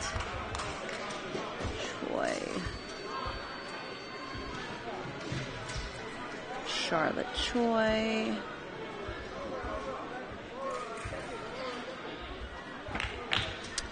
And then we have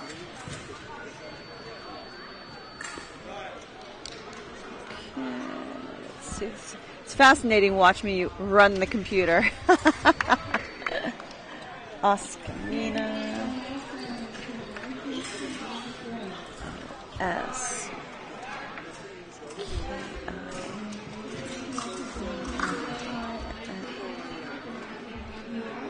A.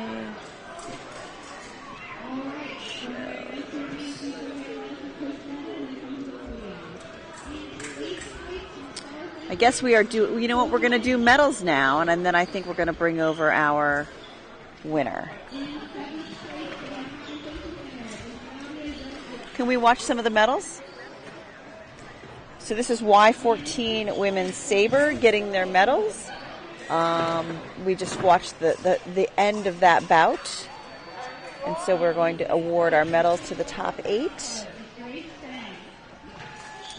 And then as soon as that is done, we are coming right in here for the Y12 Women's Saber final. I don't know if you see behind me. You can't see behind me because it's still going on. Behind me, there's a shocking amount of activity with all of the strips and chairs being taken up. As full as it was an hour ago, it is now as empty. As you can see, there's not a single strip. There's one right behind me, and then there's one at the far end. But the rest of them are gone. And literally an hour ago, it was packed full of kids fighting for their lives on this Saber Sunday. Saber Sunday.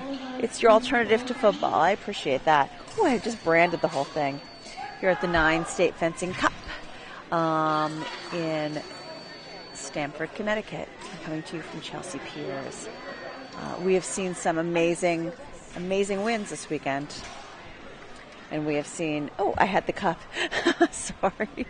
We've seen some amazing wins this weekend. We've seen some heartbreaking losses. And we're going to see another 4 or 5 of them. 1, 2, 3, 4, 5. Yeah, we've got 5 more finals to go. And we will see those relatively quickly because we are coming to the end of all of the semifinals, quarterfinals, and then we're going to start in a moment with the gold medal bout for the Y12 Women's Saber. Have they tested their weapons? Let's see. I think they're testing now. Okay. Let's see if we can get our winner over here. Our gold medalist. It'd be so nice to see our gold medalist, Joanna Wong. I think she's taking pictures. And then when she is finished, she will come over here.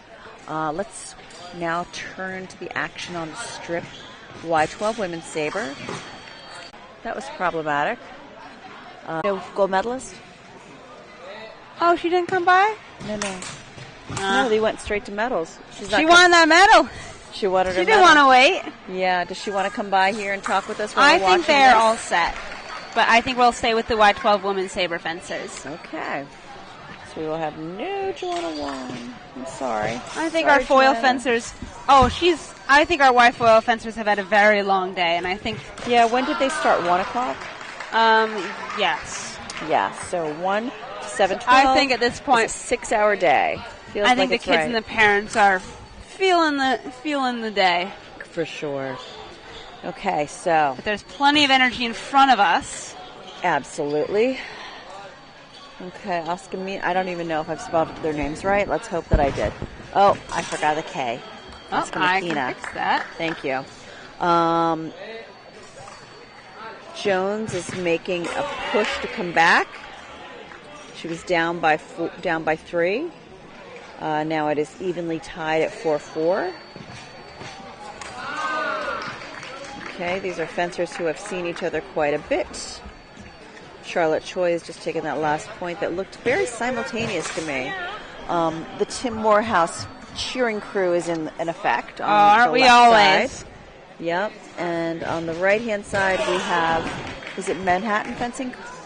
Yeah, I don't see a lot of Manhattan Fencing Club fencers over there cheering for her, but she has several coaches. So that is impressive.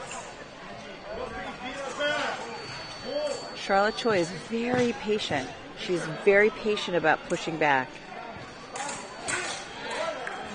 But there was a prix de fer, correct? That was... Or was it a counter? Well, that was a bit of an exchange there.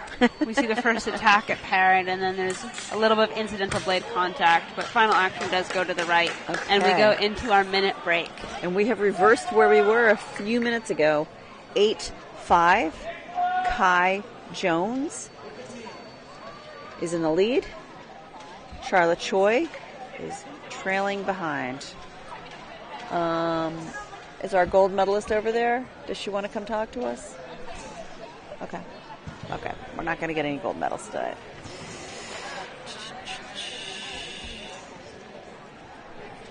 Coach Eli is up with Charlotte now.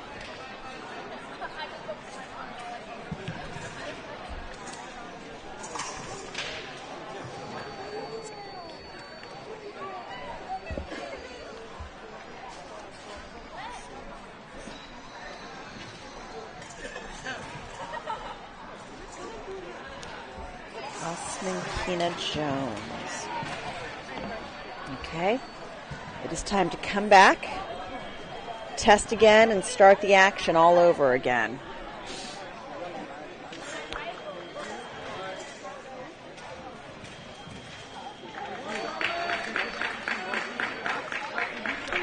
Okay. Charlotte Choi is down 3 points. Osman Kina is... Oh, beautiful job. Yeah. Some fencers have this instinct that as soon as they make their opponent fall that was or they beautiful. parry, they have to rush in with that riposte, and they do not. She took her time with the riposte, and that was very well timed. Hold your position. She missed her mark, but she's waiting. Charlotte stands still on that parry. Which can be very difficult to pull out a touch with that in Saber.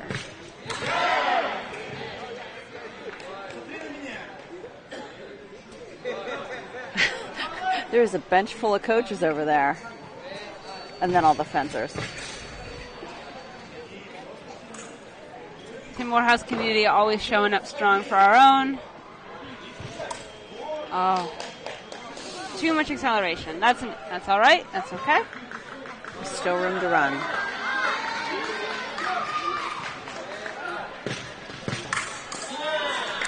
She's having a hard time landing that first attack. She's just coming up short. Just like Jones just did. That attack, that riposte comes through.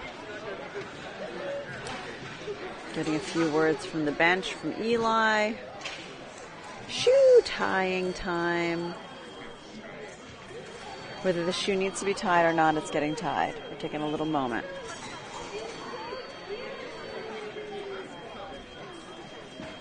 And by the way, it's really hard to tie your shoe with your glove on. Oh, yes. So you think it might take a few minutes long? It usually takes longer than you think it should.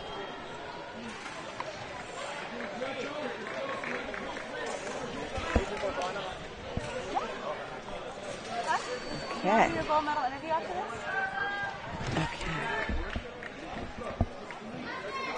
After this bout, we're going to have a conversation with the gold medalist of Y12 Women's Saber. We are also going to be having a conversation with our Y14 Women's Foil Champion, Joanne Wong. Okay.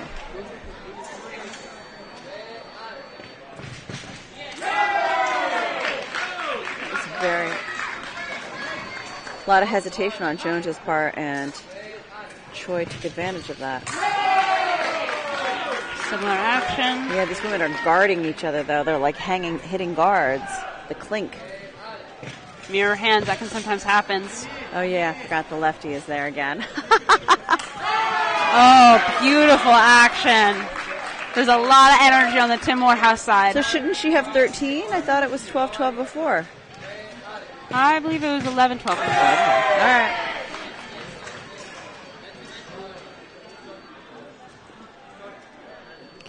Explain the call. Ask for explanation. That's a beautiful thing.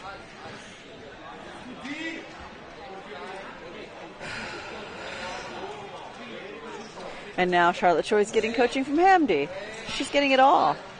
We've got a whole bunch of people there supporting her. It takes a village.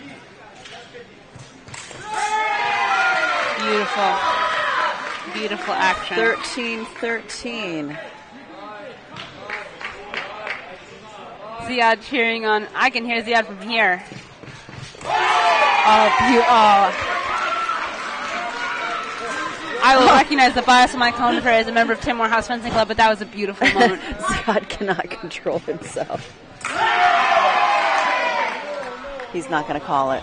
Too close. Oh, the coach is annoyed.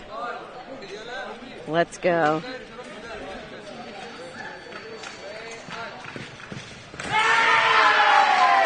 An attack in preparation, and Charlotte Choi is our gold medalist for Y12 Women's Saber.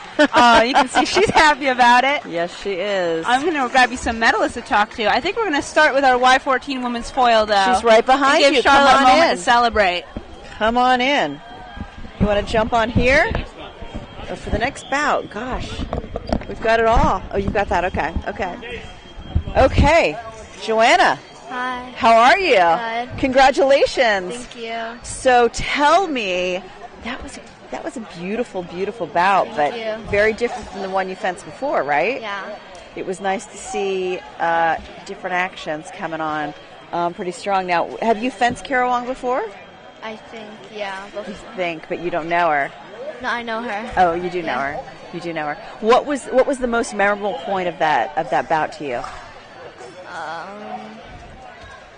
Like the last point. The last point. Yeah. Last point, best point, right? Yeah. That's how it feels. Where will you put your medal when you get home? Like I have a place where I put my medals, so probably there. Can you hang them up, or you just I put hang them up. That's beautiful. And do you have it's funny because today we had a couple of people come over and sit with us with their Lucky Charms. Do you have a lucky thing that you bring with you? No. No kind of routine that you come here that's excited that's your pre-fencing. No. Nope. Okay. So what's next for you? What's the next big tournament? I'm not sure. You're but not I think sure. November NAC. November NAC is a big one. Yeah. So are you 14? No, I'm 12. Last year. Oh, so you were fencing Y12 this time as well? No, I fenced junior yesterday. Oh my gosh. So this is just a walk in the park for you after seeing the juniors. How'd you do in juniors? I got 10. Okay. All right. You're an overachiever. We don't want any of that here. No, I'm kidding. You did a great job today. You did a great job yesterday. Congratulations on both of your finishes. We'll hope to see you again here next year. Thank you. Thank you very much for joining us. I think we have another person who's going to come in here shortly, or else we're going to go steal that baby because it's so cute. Okay, we are waiting for a Saber gold medalist to come in here, Charlotte Choi from Tim Morehouse Fencing Club. We are also going to start in a moment the Y8 men's foil final. Leon Wong and Owen Tardif. They are hooking up. I think we have Leon Tardif on the left. I don't know which one is on which side. I'm going to find out in just a moment. Oh my goodness. Do you know what I think? I think Leon Wong might be related to our recent winner that we just spoke to, because the dad is the same that was pushing her over here. I'm curious to find out if that's the case. How do I find that out? Oh, but look who's here. It's Charlotte Choi. Jump right in there, friend. Charlotte Choi from Tim Morehouse Fencing Club. Congratulations on your gold medal win. How are you doing? I'm good. You're good? I think you were here last year in the same seat. No, actually, this is my first time of winning the 9 state. Are you serious? I could have sworn I saw you here last year. Maybe I was just watching you fence. This is not your first gold medal? No, it's not my first gold medal. How many gold medals have you won? Maybe around 4 or 5, but this is my first one for the 9 state. This is your first one at the 9 state. And did you get your picture taken with the cup? That's the most amazing thing, right? Yeah. No, not yet. But not yet. Okay, but you will be. So tell me what was going through your mind during this bout, because it was down, it was up, it was up, it was down. Yeah. So at first, I tried to just have my mind controlled. I knew I was down, but I just, even though I was still losing, I still thought that I knew that I can still make a comeback. Sure. So you had the room to run, yeah. Yeah. So instead of thinking way too ahead. I just focused on each touch. And even before this final bout, I wasn't thinking whether I was going to get top 8. I was going to like think touch by touch, bout by bout, and see. And there you are. Yeah. It's good to not think ahead sometimes. Yeah. Congratulations. Thank Where you. Where are you going to keep your medal? Oh, probably in my bedroom. I have like a whole stash of like medals. Nice. All right, we're going to move over to this action. It was good to see you. Go get your medal. Go get your picture taken with the cup, and we'll see you again here next year. Thank you. Thank you very much. Okay, and we are moving over to the action on the strip. It's going to take me a moment to get this loaded up, but I can tell you that we have Leon Wong going on the right-hand side. Let me get this name in here. This action is awesome.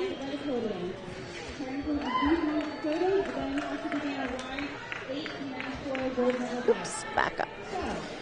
Okay. I want someone to go find out for me if our final Wongs are related, because I think they are. I don't have a runner right now, or I would. Maybe I can find somebody to do this for me. Let's see. An Owen Tardif, whose name is very familiar to me. I feel like maybe he's been here in this position before.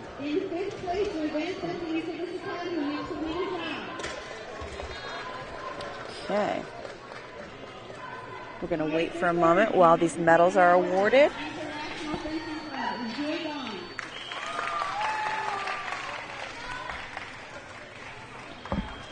In second, tied for third as well, Aura Fencing Academy, Ryan Calgary. Our silver medalist from Manhattan Fencing Club is tied on Monica Jones. And finally, our gold medalist in Y14 Women's Saber Champion from Tim Morehouse Fencing Club is Charlotte Choi. Okay, a lot of applause for the Tim Morehouse fencing fencer. Good news. Oh, Owen Tardif is from Tim Morehouse. That is why I know his name. The fencer on the left is Owen Tardif. He is from Tim Morehouse, and Leon Wong is from Mid-Island Fencing Academy. I suspect that he is related to the lovely Joanne Wong, who just was in our booth collecting her medal. We're having a talk before or after she collected her medal. Ladies at the end walking on the strip while the competition starts, and we're off. Okay. No. These are Y8 fencers. This is the first time they can be competitive. There's no divisions or no events for people younger. And sometimes you will see at the Y8 level a lack of skill, not necessarily a lack of skill, but they're starters. They're beginners, so you'll see them just kind of run towards each other. But I got to tell you, these two are not doing that. These two are showing amazing skill, Wong in particular, as he advances on Tardif and is able to pull off a point. Okay. We reset and we start again. Tardif lunging and missing again. Wong is being very patient before he wants to take over. Push Tardif back.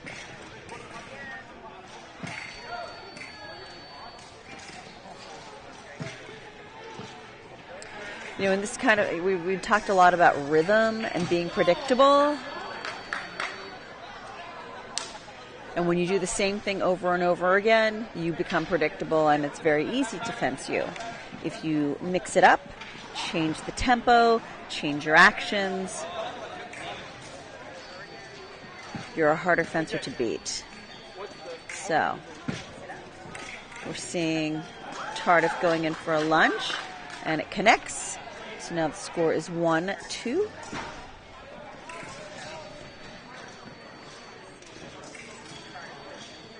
Wong is very good at keeping the distance when Tardif reaches into lunge. He's definitely like honed in on this. Okay. So this is a 2-period bout, or 2-period event. Because they are Y8, they will only be going to 10 points or 2 periods, 2 3-minute periods. We've got a minute left in the first period. And Wong went in for a quick one and was off target.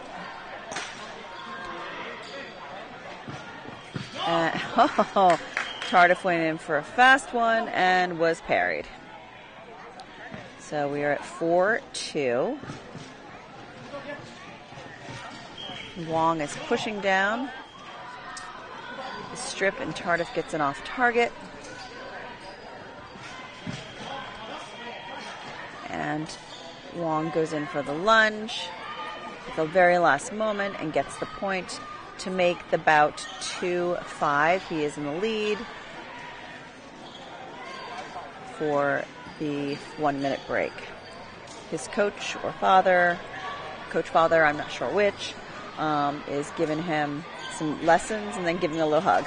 I love that. That's exactly what a Y8 fencer needs. A little bit of advice and a hug. And his sister, the gold medalist, is coming out to give him a couple of moments.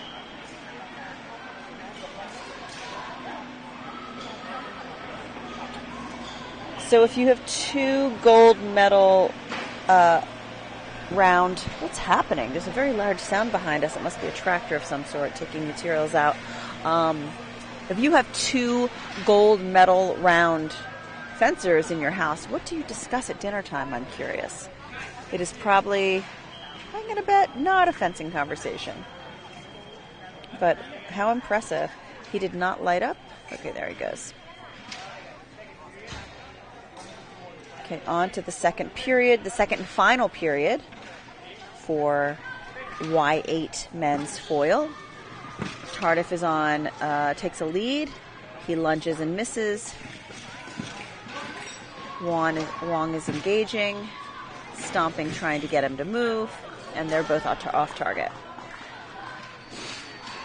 Up. Tardif has gotten a yellow card, and I do not know why. But then he comes back and gets the point. So it is 3-5. Wong is in the lead. Wong is being aggressive on this point, and he just jumped down the strip.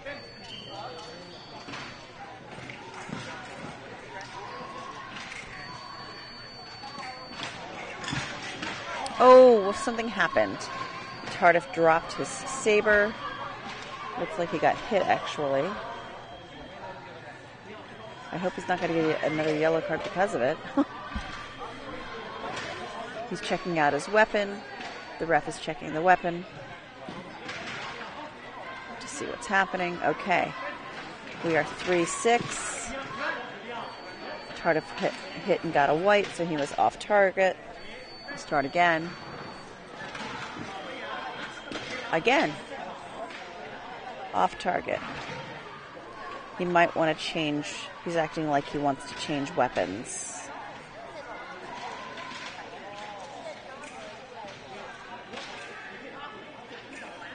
Yes, they are going to change weapons. Luckily, there is a parent nearby with another weapon. This will require another test by the referee.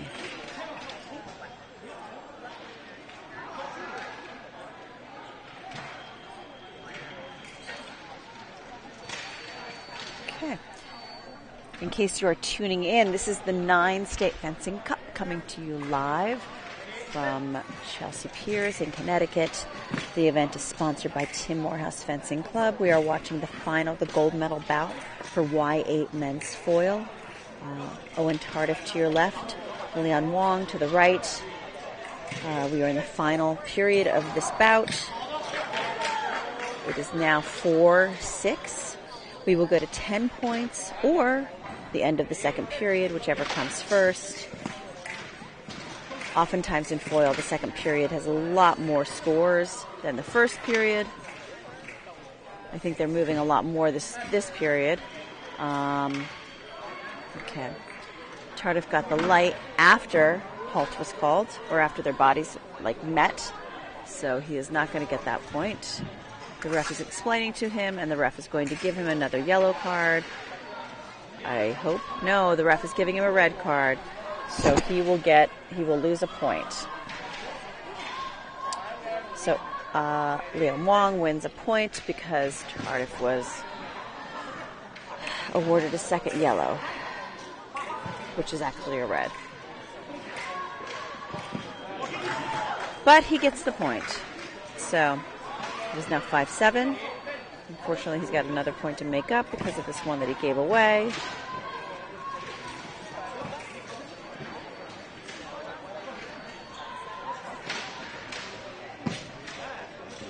Wong is stomping to try and get Tardif to make a move. They are tangling and attempting to be the one that takes the right of way. And Wong gets the point. One light. It is now 8-5.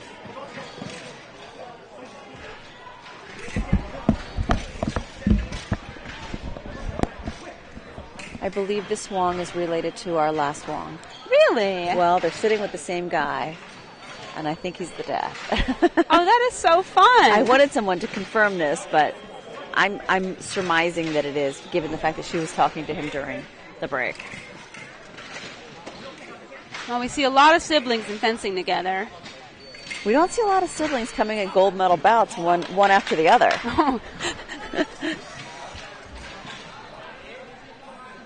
Okay. Well, this is going to be Leon Wong and Owen Tardif. Yep. Owen Tardif represents Tim Morehouse Fencing Club, and Leon Wong represents Mid-Island Fencing Academy. And we are off target, so the action will stop for a second. Tardif got a red card. He lost a point. I think that there was it was an infighting, they were like that, and he wouldn't stop after halt was called. I hope he doesn't get another one. He got a yellow, and then he got a red. Okay. We are coming down on the end. Oh, no. Oh, and that's the end of that. A red card. And that's the end. All right, we have our gold medalist, Leon Wong from Mid-Island Fencing Academy. Congratulations to our gold medalist. I don't think that is the way you want to win or lose, but Tardif will walk away with a silver medal, and Wong will walk away with the gold. And they both fenced a really great day. They both fenced an amazing day.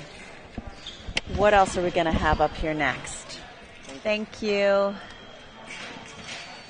Okay.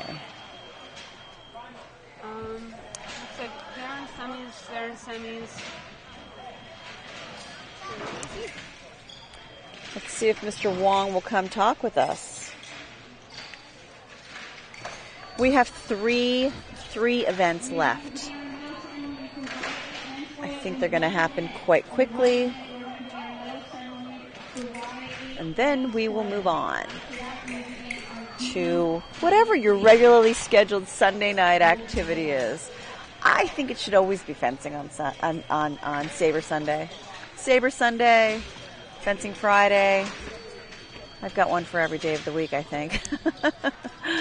And I think that we have Saber fencers coming up to our end, to us. Hold on a minute.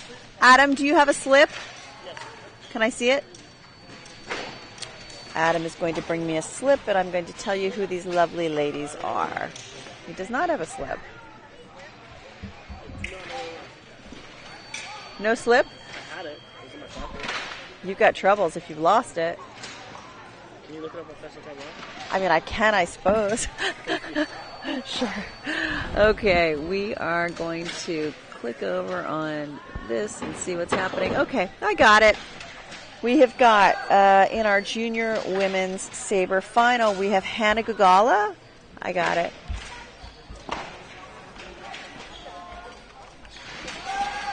But actually, I think we're going to have the medal ceremony. I thought we were going to have the medal ceremony first, but I actually think we are not going to have the medal ceremony. And we have Chase Callahan. We're going to head right to the gold medal ceremony for this one. Okay. We are. I think you are wrong. I think we are going to start watching this women's saber. We're going to the women's saber final for juniors. I'm going to have to change this quickly.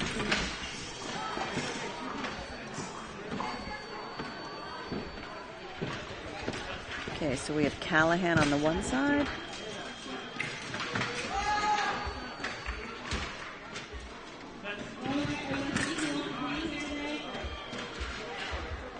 At this point, we end up doing multiple things at the same time. We are multitasking, which is not perfect, but this is what happens at the end of a Sunday night.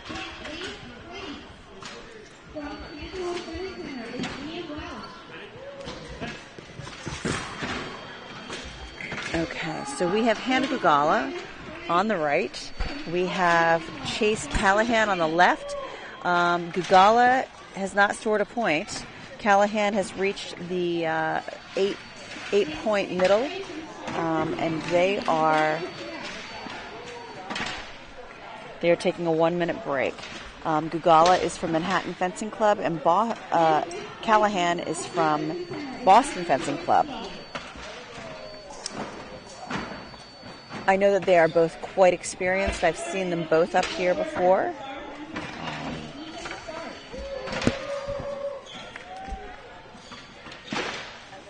And that is a very fast first half. Gugala had a 15-11 win in her last bout. Chase Callahan had a 15-5 win, so it was a little bit easier for Callahan to get to the final than Gugala, but, you know, they're both incredible fencers, so I would think that this is not going to be an upset, or rather a lopsided bout. I would think that they're both going to be pretty close, as everyone has been today, which is amazing because it's nice to have these skilled fencers. Okay, back to point second half of junior women's saber.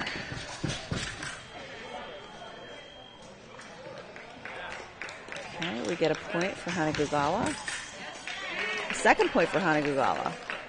It was on preparation. Chase uses her length and runs to the other side of the strip and gets a one-lighter. Gugala tries the same but escapes to her knees. A counterattack.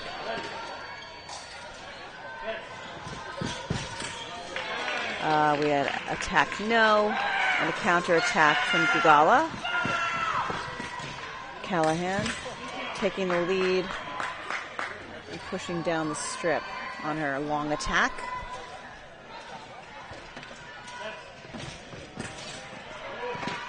Think about fencing, think about saber fencing is sometimes these women are pushing, they want to get it done quickly. Or sometimes all of the fencers, they want to get it done quickly. And I think sometimes in saber you do need to stop and think about it. Just what Charlotte Choi was talking about, how you take a moment and you do it point by point. You don't think about where you're going and how it's going to end. We're going to not do any more interviews just to keep the event running. Okay. We don't need to announce anything. The representatives can... Okay. Well, I can't control that.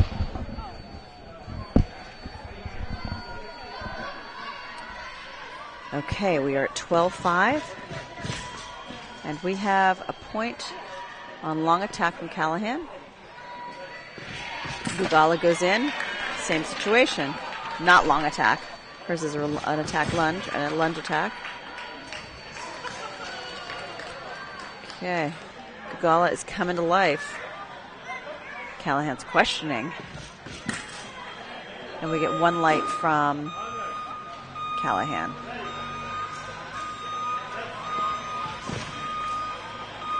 And now it's gotten to the point where we have a winner in the junior women's saber. Chase Callahan from Boston Fencing Club. It was worth the trip. Nice to see her. Leon Wong, you want to come in and chat for a second quickly? We're going to have another bout coming in, so we got to get you quick. Okay, so I've got a crazy question for you. Give me the lowdown. How are you related to the other Wong who was here earlier?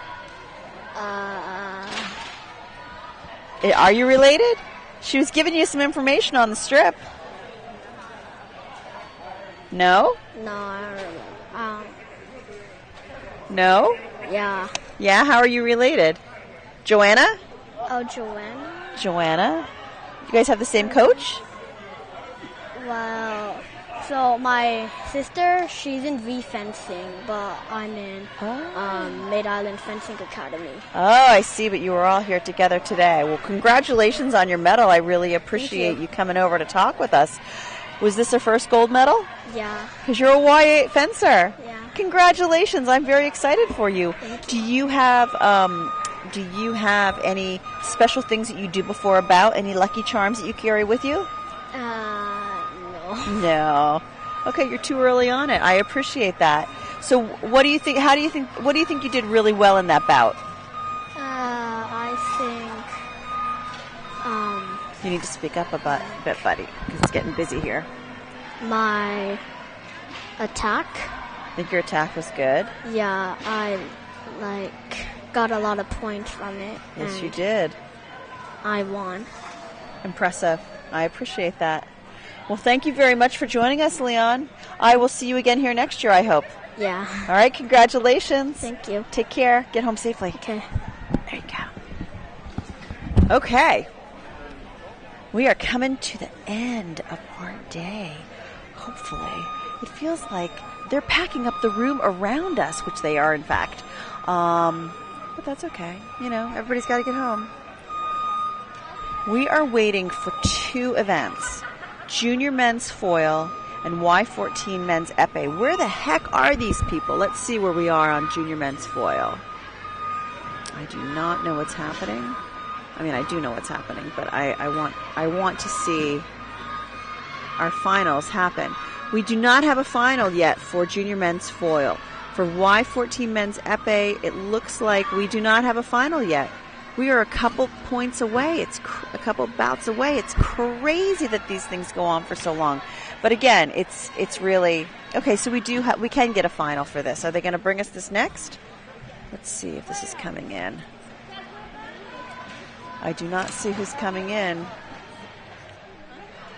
Let me see. We're going to take a quick moment while I figure out who's coming in here. Okay, Matt, can you take us down for a second? Thank you. Who's coming in? Are we not going to do?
from Manhattan Fencing Center is Hannah Gugula.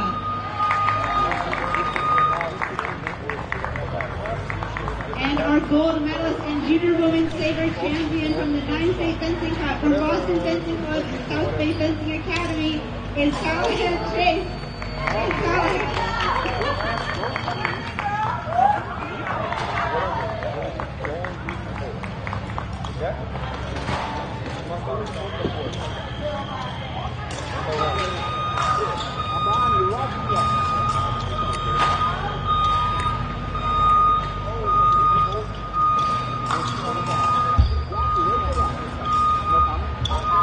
Congratulations to our junior women's sabers medalists. We are now going to begin our final for junior men's foil. Wait, give me a sec.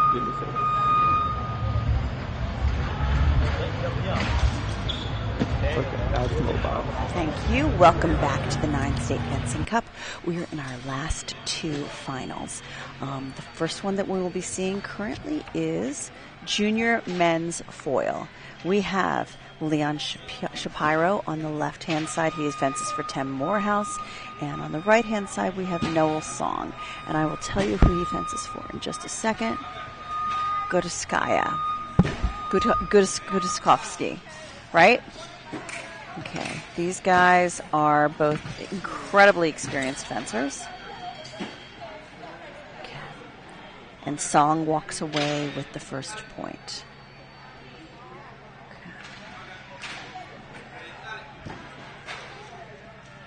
Searching for each other's blades. And Song takes the second point.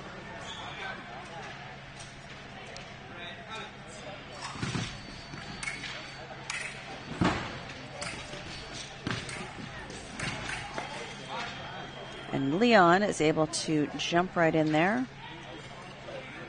and get the third point. He's being coached. He's got a coach off to the side. Song also does. This is some fast-moving foil, I gotta tell you. That was a flush. And the acceleration, when that happens, you are gonna get out of the way because it's very hard to parry. But he did he get the point? No, he didn't get the point. There, he got the point. He wants his weapon checked. Shapiro wants his weapon checked. He felt like he connected, but he did not get a light.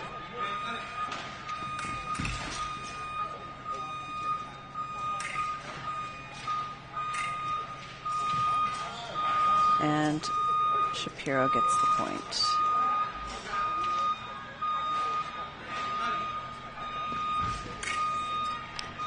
Shapiro taking the lead, slowly.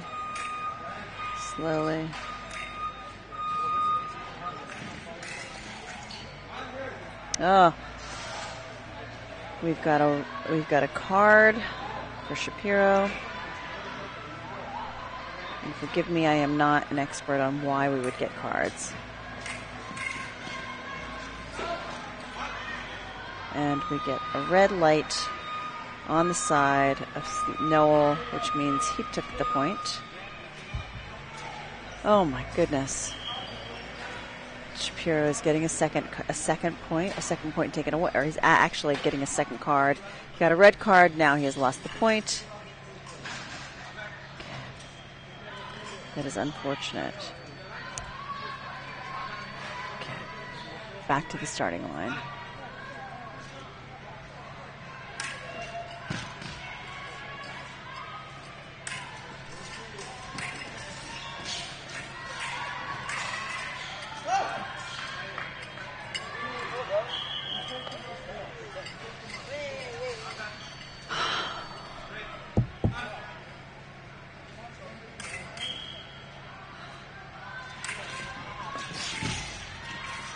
Body's fast. Action stops.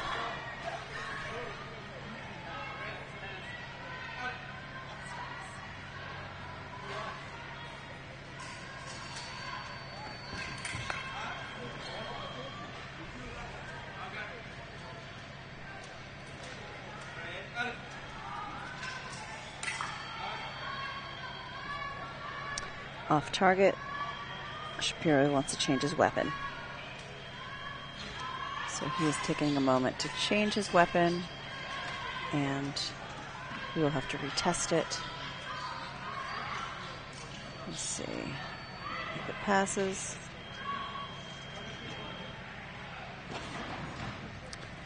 Okay, then we will resume action on the strip.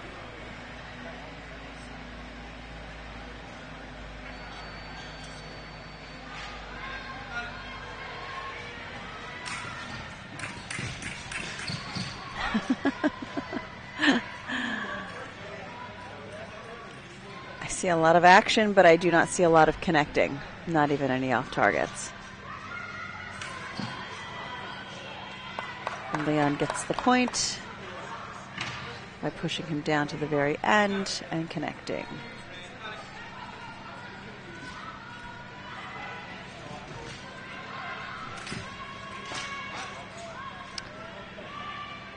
An awful lot of close body contact with these gentlemen, but I think that with foil, as you get older, it becomes a much more physical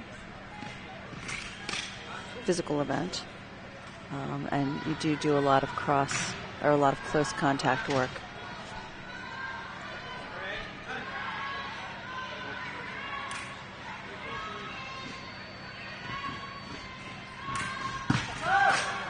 Oh. We are now at a 5-6. It's very tight. If he had not lost that point to the red card, he'd tied. Shapiro would.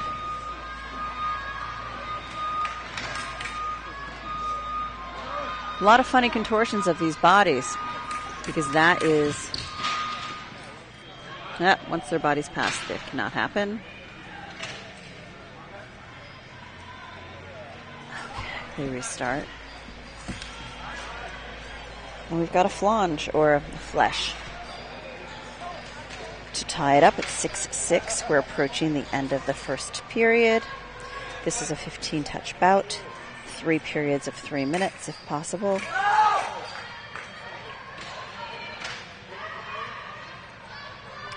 The point was awarded to Noel, Song, and Shapiro is questioning.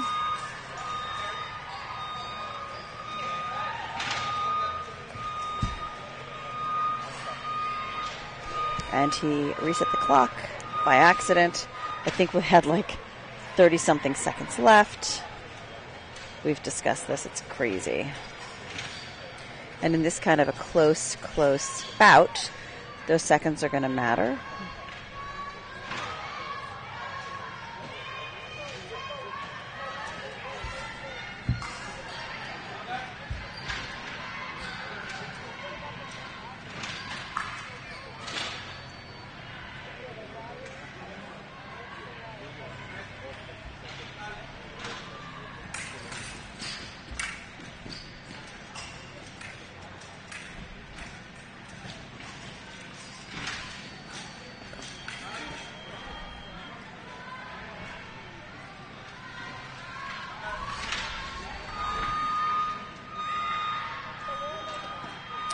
We are taking a shoe tying break.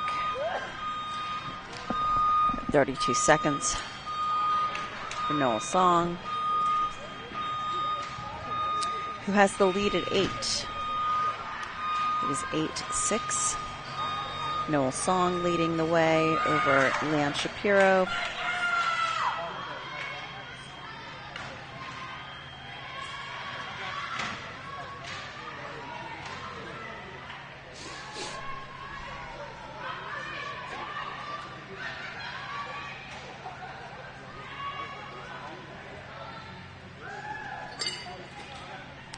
Back in form.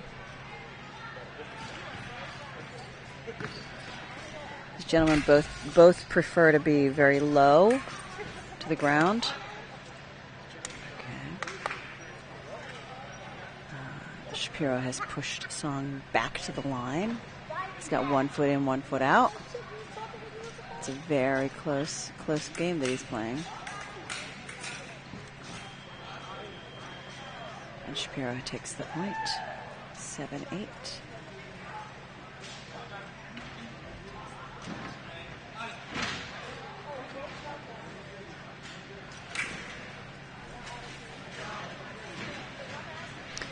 we are just marking time, and we get a score. Before the end of the first period, it is currently 8-8. 3 seconds left. He's going to run, and he does not get the point. Noel went in for a flush, or for a charge, and he was foiled, literally, by Leon Shapiro. We still have 80.83 seconds, and they're not going to play it out. They need their 1 minute break. The score is 9-8. Leon Shapiro over Noel Song in the junior men's foil gold medal bout. As we've seen today in many of the gold medal bouts, particularly in foil, the first period could be slow, could be, feeling each other out, low scoring, and then the second period is fast and furious. The closer you get to the end of the time, or the closer you get to 15 points, the more frantic the activity gets. And we saw that many times today.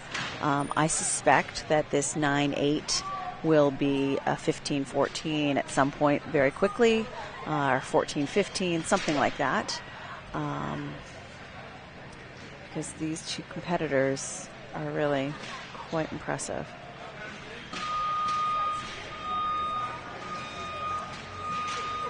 Junior fencing is a category that is 19 and under. So I believe that Shapiro is in high school. I'm not sure if Noel Song is still in high school. I suspect so. Oftentimes you'll see many NCAA athletes in their early years coming and competing in junior events, but not today. Today we are high school only, it seems. The action in the second period has started, with the first action coming from Leon Shapiro, 10 points to 8.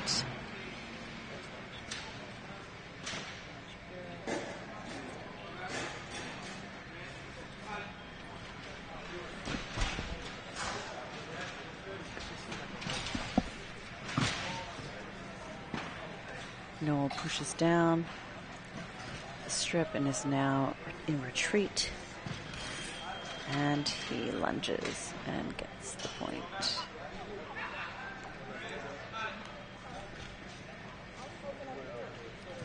Shapiro is holding his ground. And they are both off target, so they will be reset.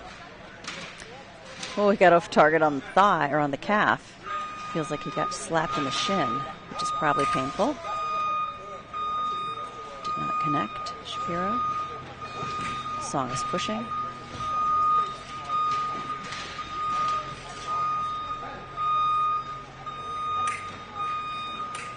It's a lot of creative fencing in this particular bout. Up, down, forward, backward, crossing your feet, not. And we have an off target from Leon Shapiro, so they will reset and start again. Going back to the on-guard line. This is very much a dance. Off target from Song.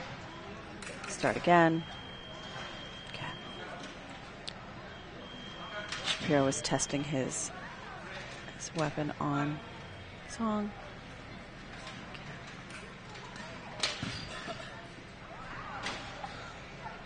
Time is winding down.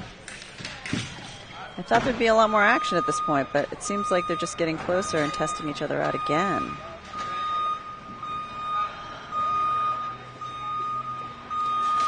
But they know how to use their time correctly. Or they know how to use their time, whether it's correctly or not. We are at 11-9. Shapiro is in the lead.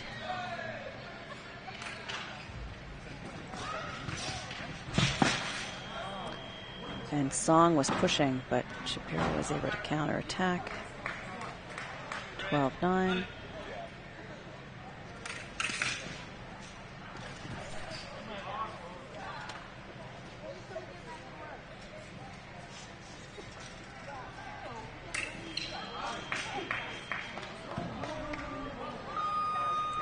And Wong was awarded the point in the counterattack, or of the defensive attack.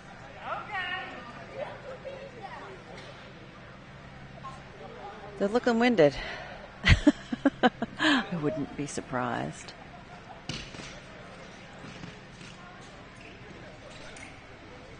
Shapiro pushes down. But Wong gets the attack. Or Song gets the attack, excuse me.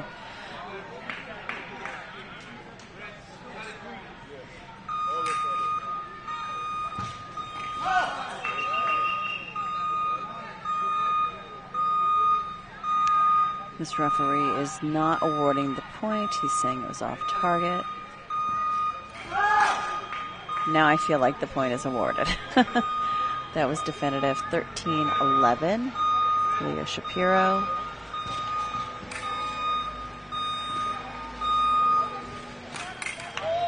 And Song gets the point.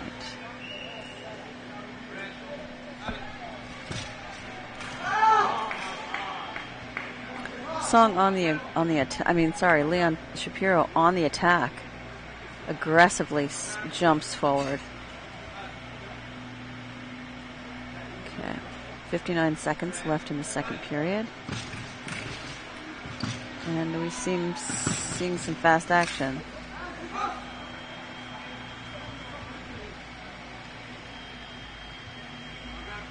Noel Song.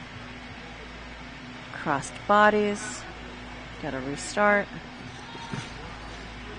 Shapiro's taking it down the strip. And we have an off target. So we're going to start again.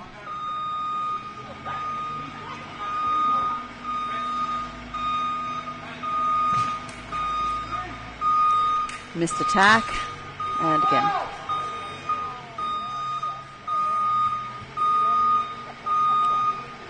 Song was awarded the point with a touch on the back, touch from the back, which you see a lot with Lee Kiefer, the most decorated women's foil fencer in the history of women's foil fencing. Wow, we've got a real match here. Noel Song gets the point. It's 14-14. Anyone's guess who's going to win this bout, because exactly what I said was going to happen. Shapiro is pushing down. Song has it extended.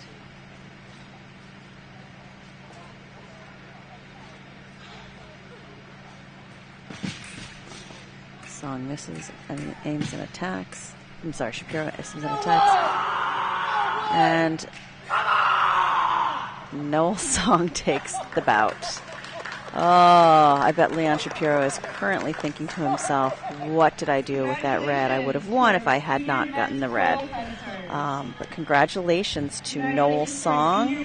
I appreciate that. They're going to go do their medals right away, and I think we are going to go right into Y14 men's epee. Let me get a sense of who is coming over here for this final bout of our night. I'm not sure I would have expected this would be the final bout. They started at 2:30. It's Adam Liu from Rogue Fencing Academy in Connecticut and Amon Singleton from Olympia Fencing Club. Let's bring them out.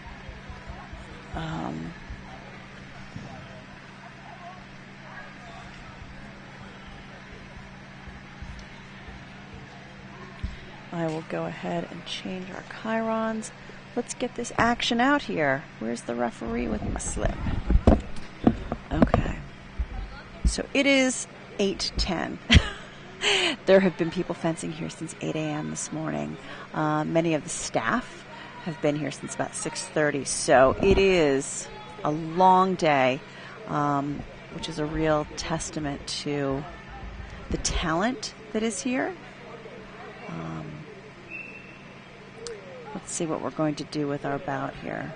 Who's going where? We need a referee.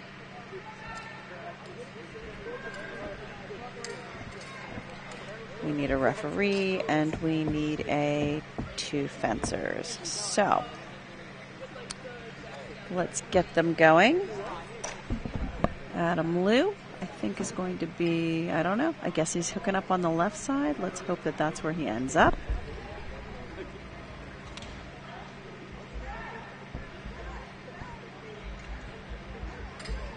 And on the right we are going to have Amon Singleton.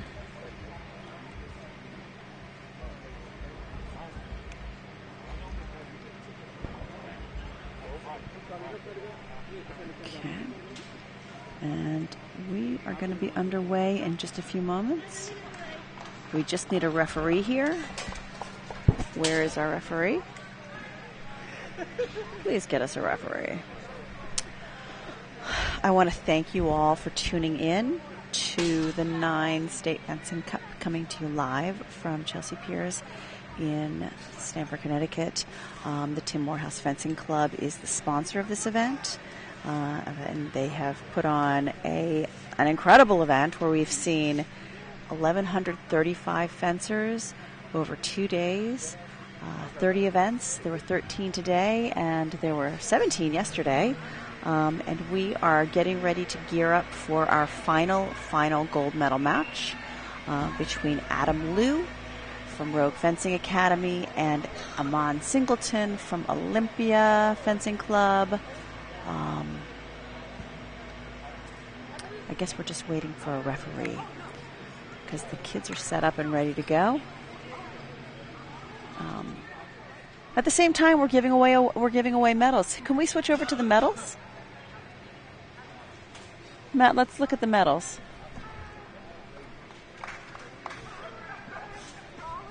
Yeah. We've got nice medalists over there in the junior men's foil. Junior men's foil. Hard fought bouts.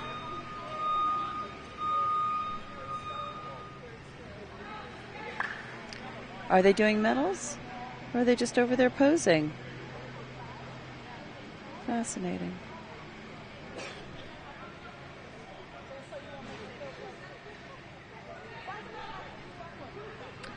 I love a double medalist. I love medaling siblings, maybe.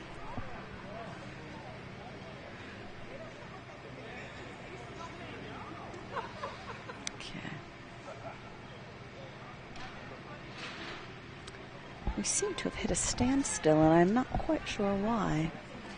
Hold on 1 second. I'm going to step away, but I'll be right back. Daniel, can we get? Is there a referee coming? Is there a referee coming? That's what we're waiting for.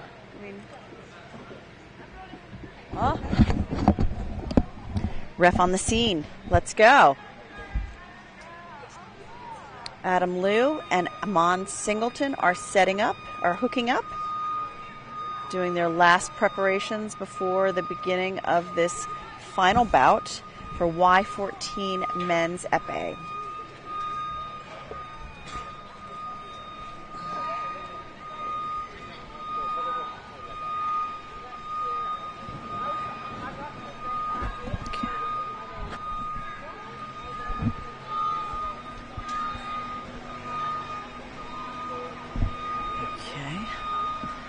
We are going to set the machine to epee.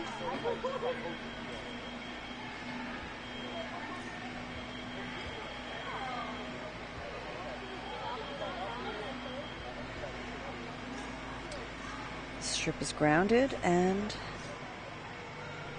we will begin with the testing of the weapons. Now remember, epee is the weapon where the target field is tip to toe, top of your head to the bottom of your feet. Toe touches are particularly entertaining, that's for sure. We appear to have a pistol grip going on Liu on the left, and we have a French grip on the right on Singleton. We will have 3 5-minute periods. 3-minute periods, or we will hit 15 points, whichever one comes first.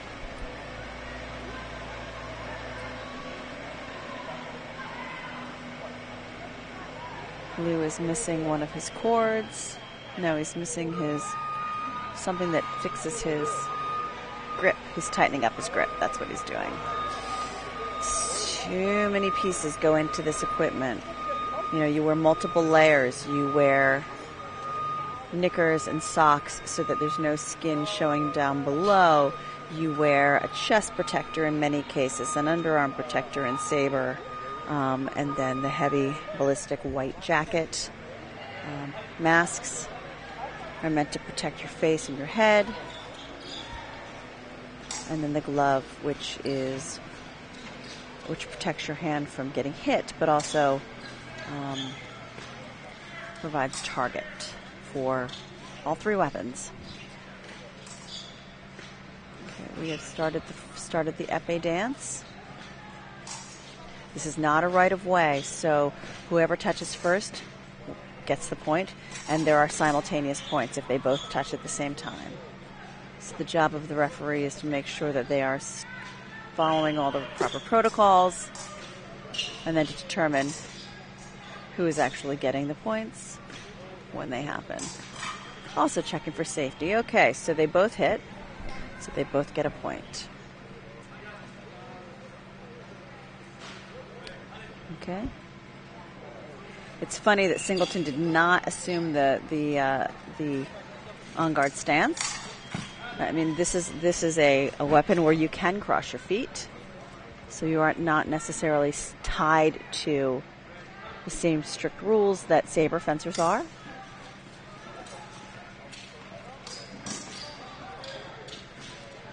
So the parry in epee is not like it's not a push away, it's a spin away. You grab the other fencer's weapon and give it a twist and push it away that way, as opposed to a saber where you're pushing it, literally pushing it away.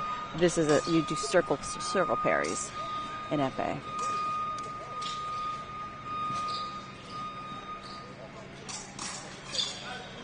Okay. Adam Liu has figured out an underarm strategy that seems to be working.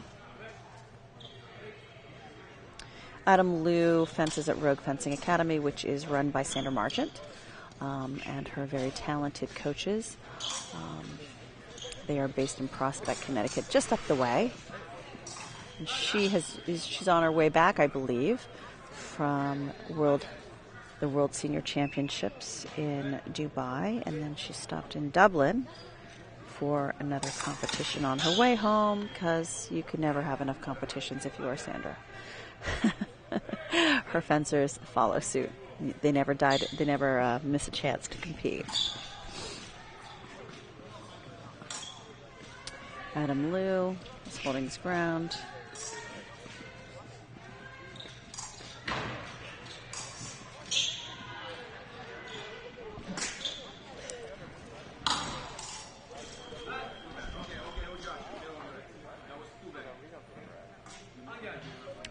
Okay, we are in the last minute of the first period.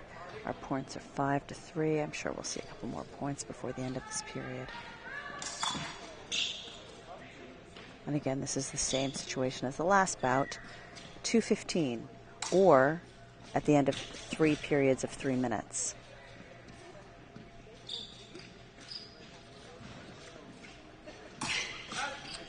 Liu goes for the lunge and gets the point.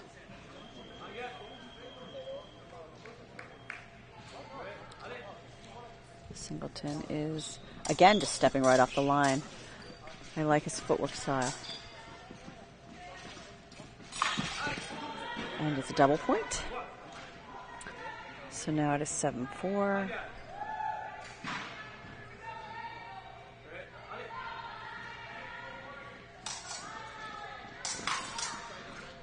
Singleton is showing some renewed aggression or aggressiveness. Pushing Liu a little bit down the strip. But Liu is now countering. Again, double. So 8-5. You know, the double can go on forever. The problem with the double is that if someone is in the lead and you're pushing them along with double, double, double, that person gets pushed into the prime position. So we are at the end of the first period. 3 minutes down. 2 more 3-minute periods to go. We are at 8-5. with Adam Liu in the lead. Our Amon Singleton is just behind him in 5 points. And he's getting some, they're both getting some coaching. Water, coaching, wipe your face. Just reset for the next set. And you kind of work out your game plan, hopefully. If you've been working well, you probably get a little message from your coach to more of the same and just fine-tune it a little bit this way. But both of them are doing a great job, I have to say. This is very competitive. Junior men's Epee final. Gold medal match. Okay, here we go. Coming back for the second period. Fencers have tested. They will hook up. Masks on. Action starts. Okay, again, Singleton with his strange on guard position, but I'm cool with it because his footwork is great once he gets going.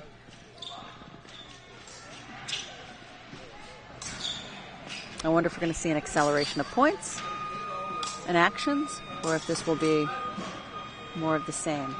Okay, so Adam Liu has taken on a bit of a lead, 9-5.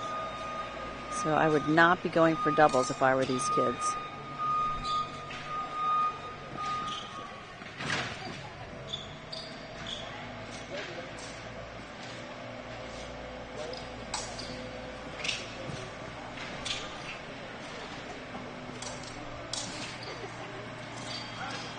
Liu goes in for the lunge and gets the point. 10-5. His coach is encouraging him from the sidelines. That's great. Oh! Whoa, whoa, whoa. Liu overshot that quite a bit. And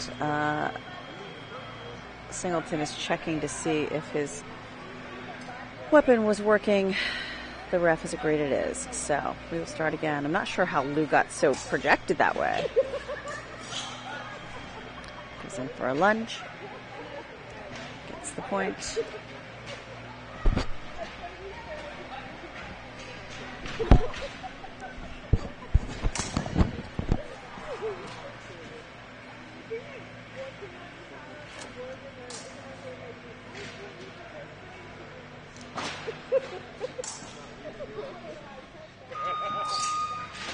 Seems like Amon Singleton has upped his activity to try and get an acceleration in points. Unfortunately, Adam Liu is parrying him and taking the counterattack on the last three. Right off the line, they both get a point. This is where it gets dangerous because it's 13-6. You get a couple more doubles, and you have propelled Adam Liu into the leading position if you're Amon Singleton. Now is the time for single light touches.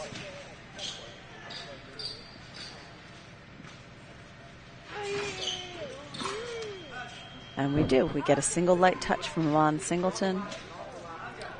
13-7. Okay, we are starting again. Double. 14-8. Okay, we need single light touches from Amon Singleton or it's going to be all over. Liu has just taken a very aggressive stance. He's just launching himself down the strip to maybe make Singleton perhaps step out. Singleton gets the point.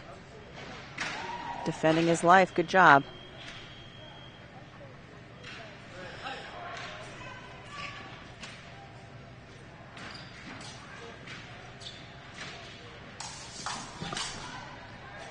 Liu seems to want it. He seems to want it to happen. And he gets the point. The bout is over. The gold medal goes to Adam Liu of Rogue Fencing Academy. Silver medal is Amon Singleton. Congratulations to both of you.